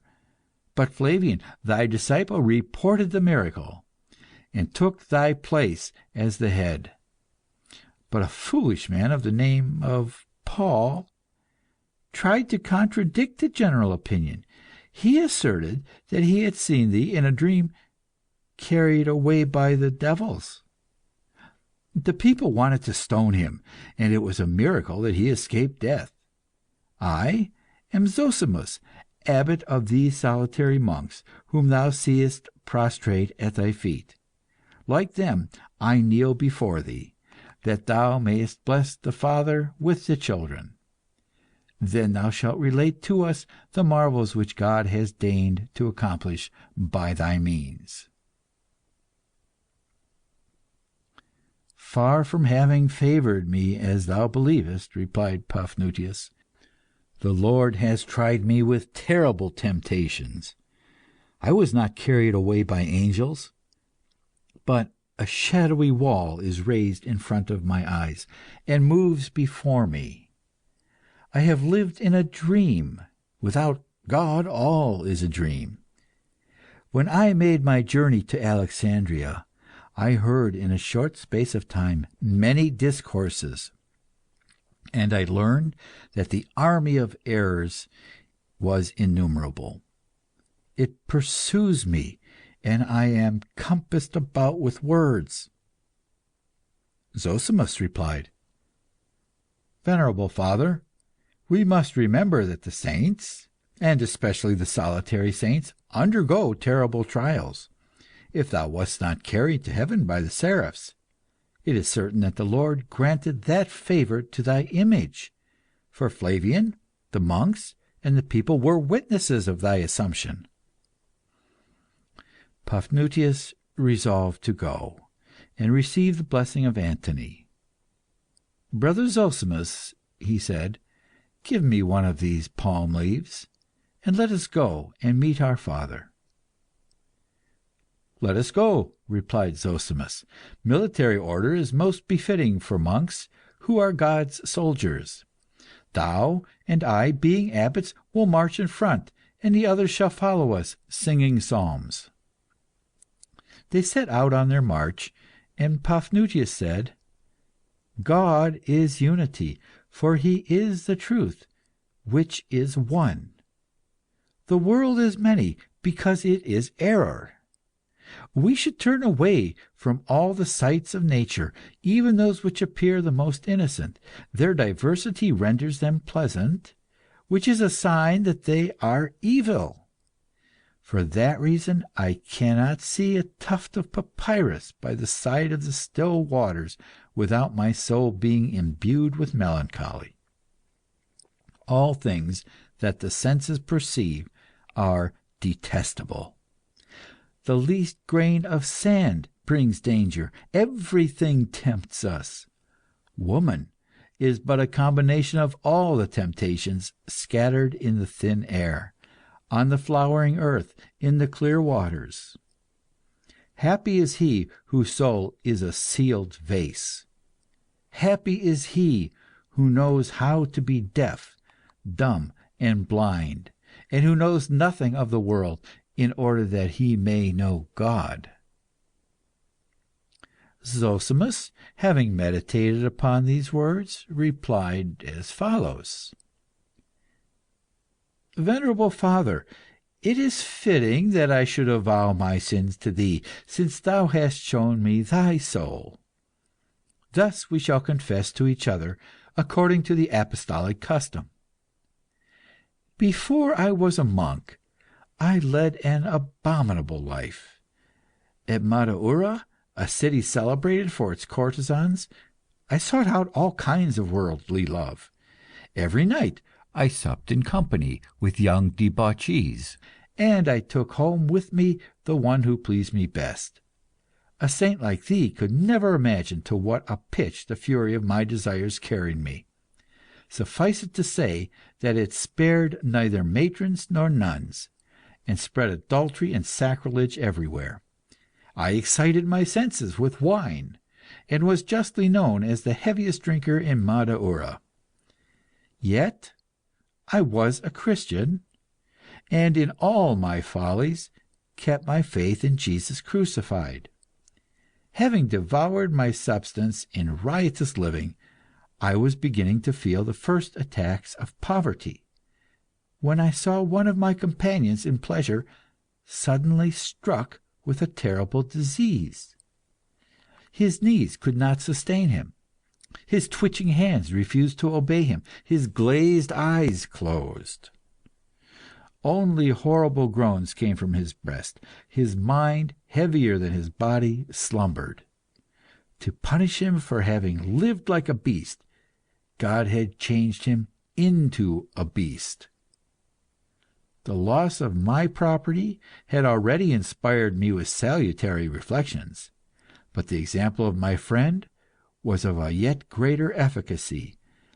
It made such an impression on my heart that I quitted the world and retired into the desert. There I have enjoyed for 20 years a peace that nothing has troubled.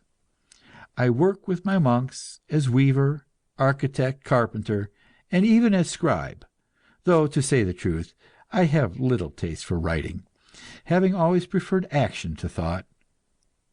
My days are full of joy, and my nights without dreams, and I believe that the grace of the Lord is in me, because even in the midst of the most frightful sins, I have never lost hope.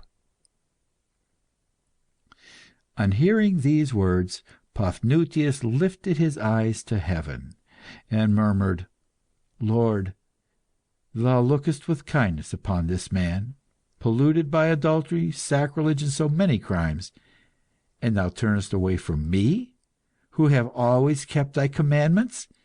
How inscrutable is thy justice, O my God, and how impenetrable are thy ways. Zosimus extended his arms.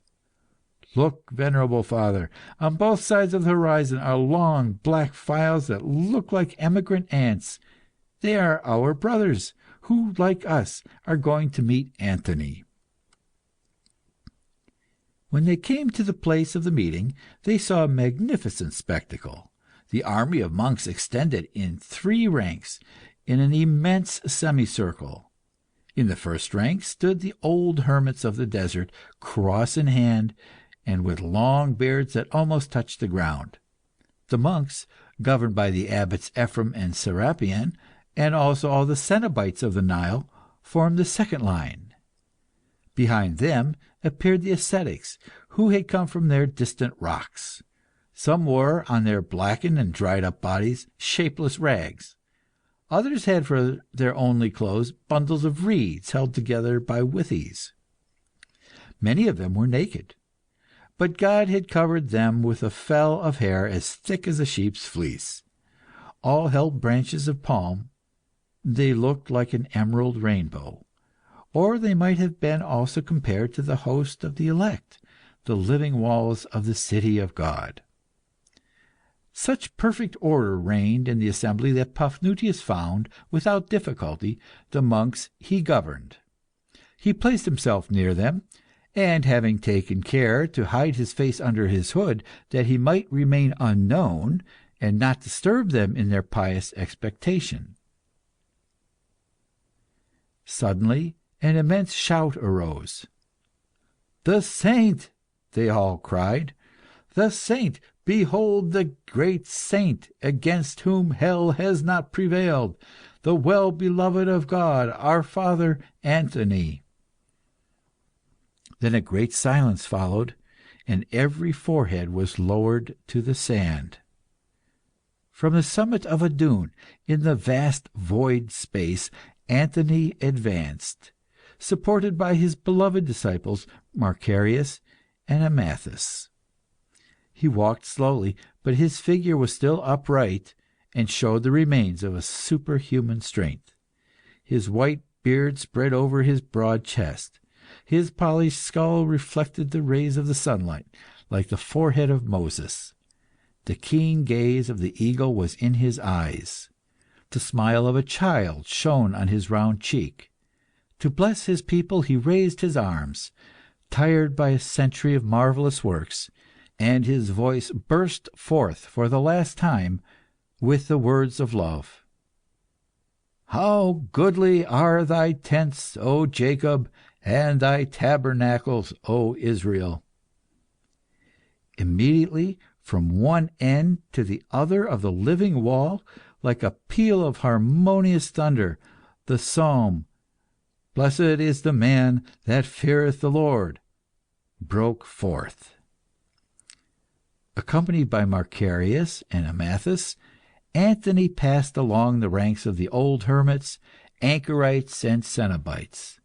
This seer who had beheld heaven and hell, this hermit who from a cave in the rock governed the Christian Church, this saint who had sustained the faith of the martyrs, this scholar whose eloquence had paralyzed the heretics, spoke tenderly to each of his sons, and bade them a kindly farewell on the eve of the blessed death which God, who loved him, had at last promised him.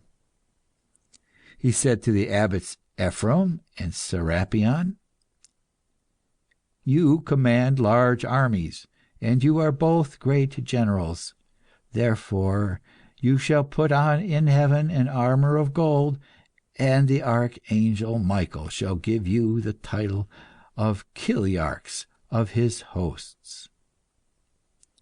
Perceiving the old man Philemon, he embraced him and said, "Behold the kindest and best of all my children. His soul exhales a perfume as sweet as the flower of the beans he sows every year."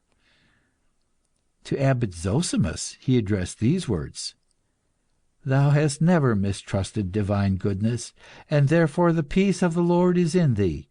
The lily of thy virtues has flowered upon the dunghill of thy corruption." To all he spoke words of unerring wisdom.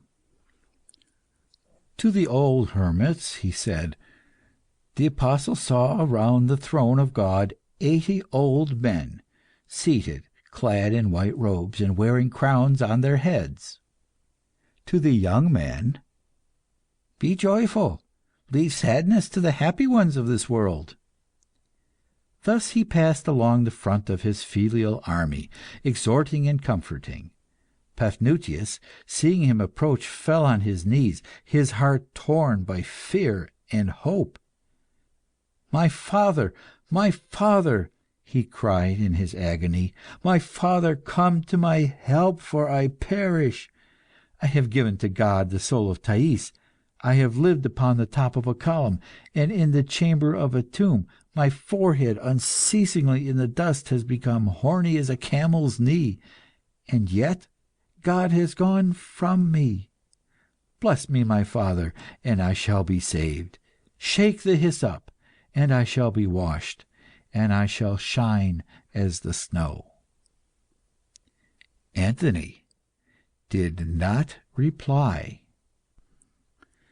He turned to the monks of Antinoe those eyes whose looks no man could sustain. He gazed for a long time at Paul, called the Fool. Then he made a sign to him to approach. And as all were astonished that the saint would address himself to a man who was not in his senses, Anthony said, "God has granted to him more grace than to any of you. Lift thy eyes, my son Paul, and tell me what thou seest in heaven." Paul the Fool raised his eyes. His face shone, and his tongue was unloosed. I see in heaven," he said, "a bed adorned with hangings of purple and gold. Around it 3 virgins keep constant watch, that no soul may approach it, except the chosen one for whom the bed is prepared." Believing that this bed was the symbol of his glorification, Paphnuce had already begun to return thanks to God. But Anthony made a sign to him to be silent, and to listen to the fool, who murmured in his ecstasy, "The 3 virgins speak to me. They say to me, 'A saint is about to quit the earth. Thais of Alexandria is dying, and we have prepared the bed for her glory, for we are her virtues, faith, fear, and love.'" Anthony asked, "Sweet child, what else seest thou?" Paul gazed vacantly from the zenith to the nadir, and from the west to the east, when suddenly his eyes fell on the abbot of Antinoe. His face grew pale with a holy terror, and his eyeballs reflected invisible flames. "I see," he murmured, "3 demons, who, full of joy, prepare to seize that man. One of them is like unto a tower, one to a woman, and one to a mage. All 3 bear their name, marked with a red-hot iron, the first on the forehead, the second on the belly, the third on the breast. And those names are Pride, Lust, and Doubt." I have finished. Having spoken thus, Paul, with haggard eyes and hanging jaw, returned to his old simple ways. And as the monks of Antinoe looked anxiously at Anthony, the saint pronounced these words: "God has made known his just judgment. Let us bow to him and hold our peace." He passed. He bestowed blessings as he went. The sun, now descended to the horizon, enveloped him in its glory, and his shadow, immeasurably elongated by a miracle from heaven, unrolled itself behind him like an endless carpet, as a sign of the long remembrance this great saint would leave amongst men.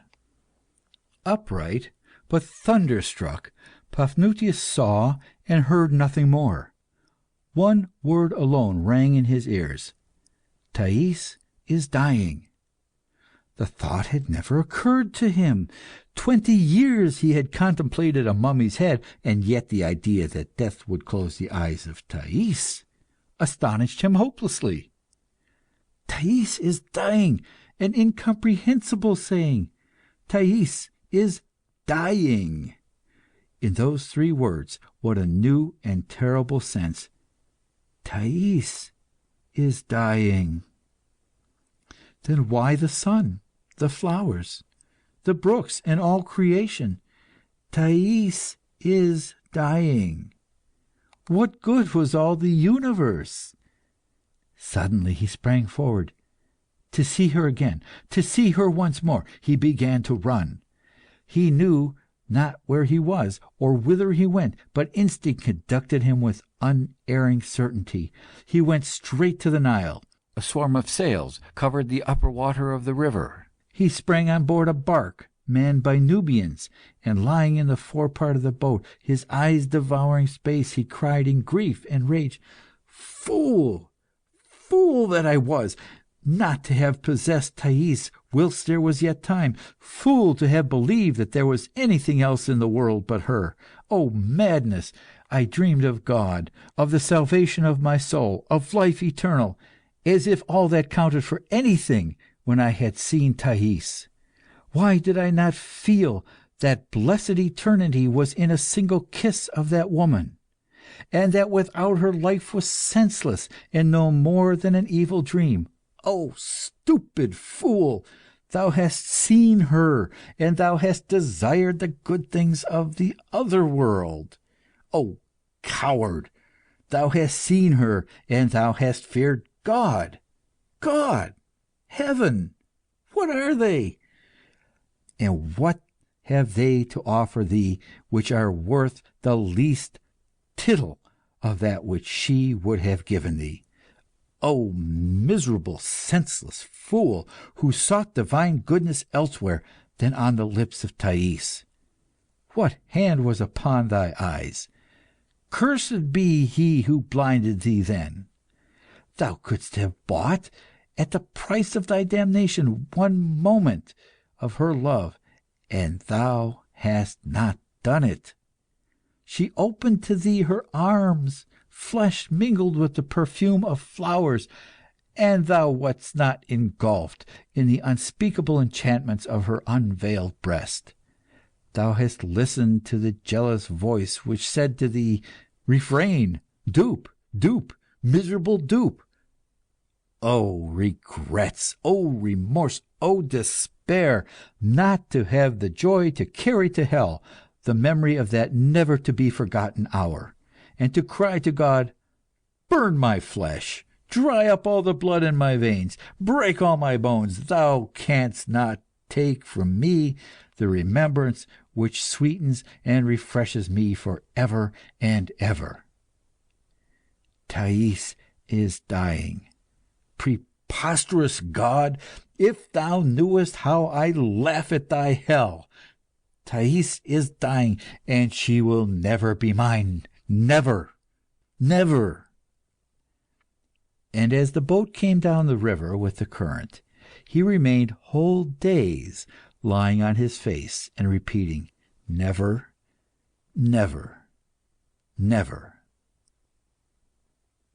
Then, at the idea that she had given herself to others, and not to him, that she had poured forth an ocean of love, and he had not wetted his lips therein, he stood up, savagely wild, and howled with grief. He tore his breast with his nails, and bit the flesh of his arms. He thought, "If I could but kill all those she has loved!" The idea of these murders filled him with delicious fury. He dreamed of killing Nicias slowly and leisurely, looking him full in the eyes whilst he murdered him. Then suddenly his fury melted away. He wept, he sobbed, he became feeble and meek. An unknown tenderness softened his soul.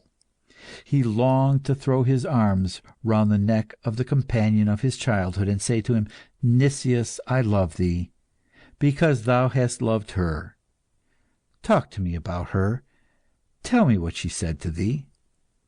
And still, without ceasing, the iron of that phrase entered into his soul.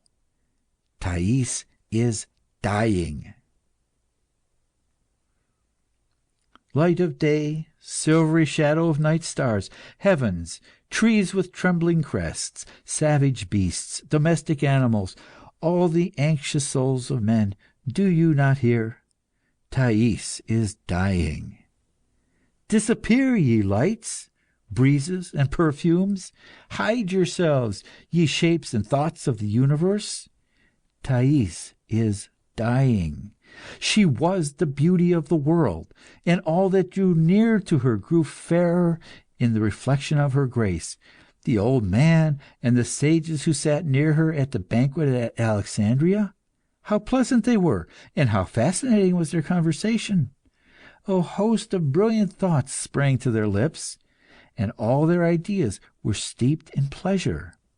And it was because the breath of Thais was on them that all they said was love, beauty, truth. A delightful impiety lent its grace to their discourse. They thoroughly expressed all human splendour. Alas, all that is but a dream. Thais is dying. Oh, how easy it will be to me to die of her death! But canst thou only die, withered embryo, fetus steeped in gall and scalding tears? Miserable abortion, dost thou think thou canst taste death, thou who hast never known life? If only God exists, that He may damn me, I hope for it, I wish for it. God, I hate Thee. Dost Thou hear? Overwhelm me with Thy damnation.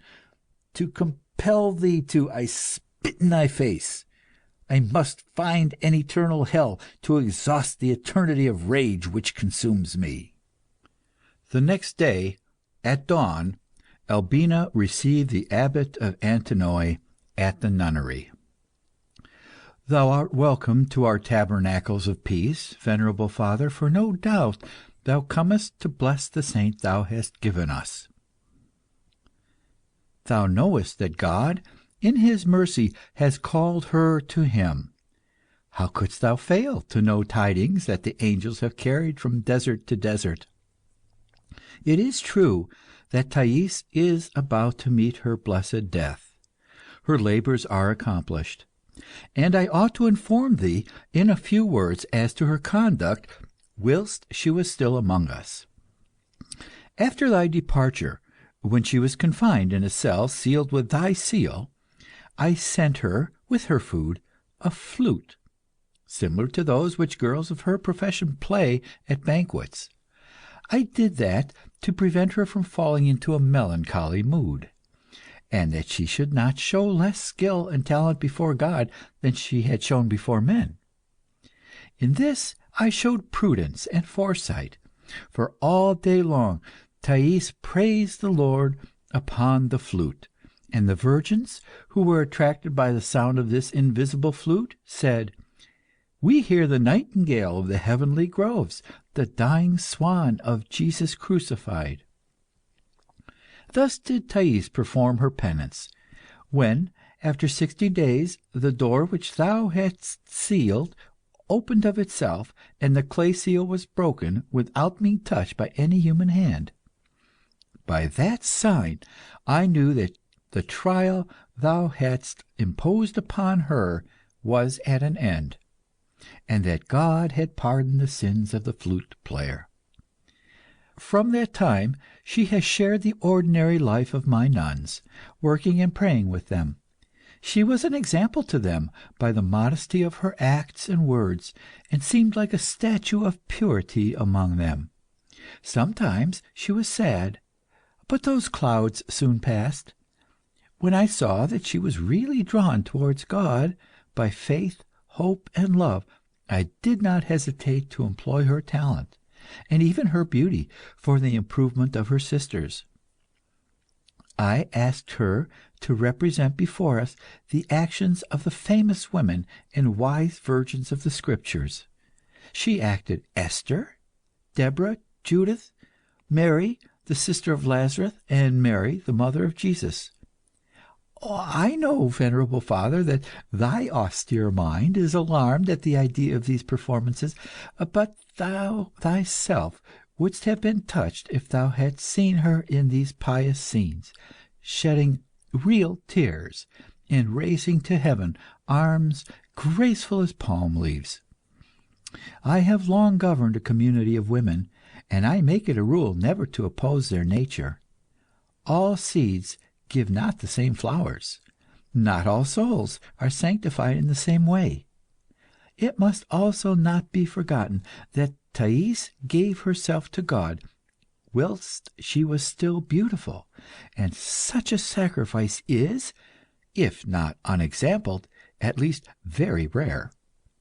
This beauty, her natural vesture, has not left her during the 3 months' fever of which she is dying.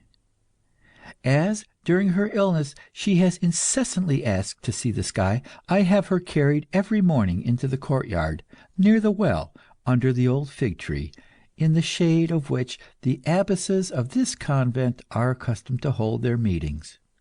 Thou wilt find her there, venerable father, but hasten, for God calls her, and this night a shroud will cover that face which God made both to shame and to edify this world." Paphnuce followed her into a courtyard flooded with the morning light. On the edge of the brick roofs the pigeons formed a string of pearls. On a bed in the shade of the fig tree, Thais lay, quite white, her arms crossed. By her side stood veiled women, reciting the prayers for the dying. "Have mercy upon me, O God, according to thy loving kindness, according unto the multitude of thy tender mercies, blot out my transgressions." He called her, "Thais." She raised her eyelids, and turned the whites of her eyes in the direction of the voice.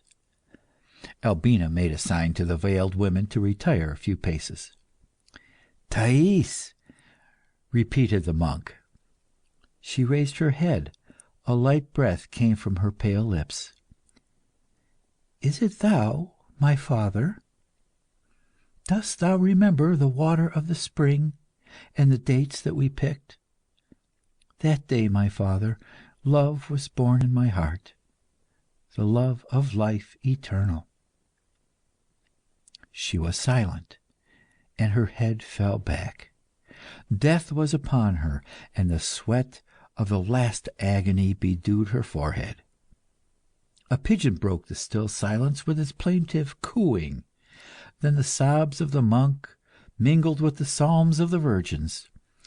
"Wash me thoroughly from mine iniquity, and cleanse me from my sin. For I acknowledge my transgressions, and my sin is ever before me." Suddenly Thais sat up in the bed, her violet eyes open wide, and with a rapt gaze, her arms stretched towards the distant hills, she said in a clear, fresh voice, "Behold them, the roses of the eternal dawn." Her eyes shone, a slight flush suffused her face. She had revived, more sweet and more beautiful than ever. Paphnuce knelt down, and threw his long black arms around her.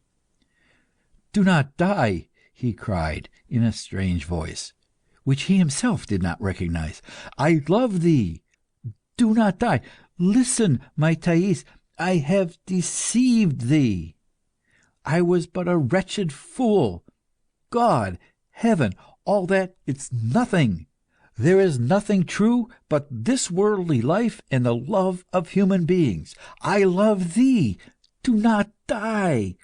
That would be impossible. Thou art too precious. Come, come with me. Let us fly. I will carry thee far away in my arms. Come, let us love. Hear me, O my beloved, and say, I will live. I wish to live. Thais, Thais, arise." She did not hear him. Her eyes gazed into infinity.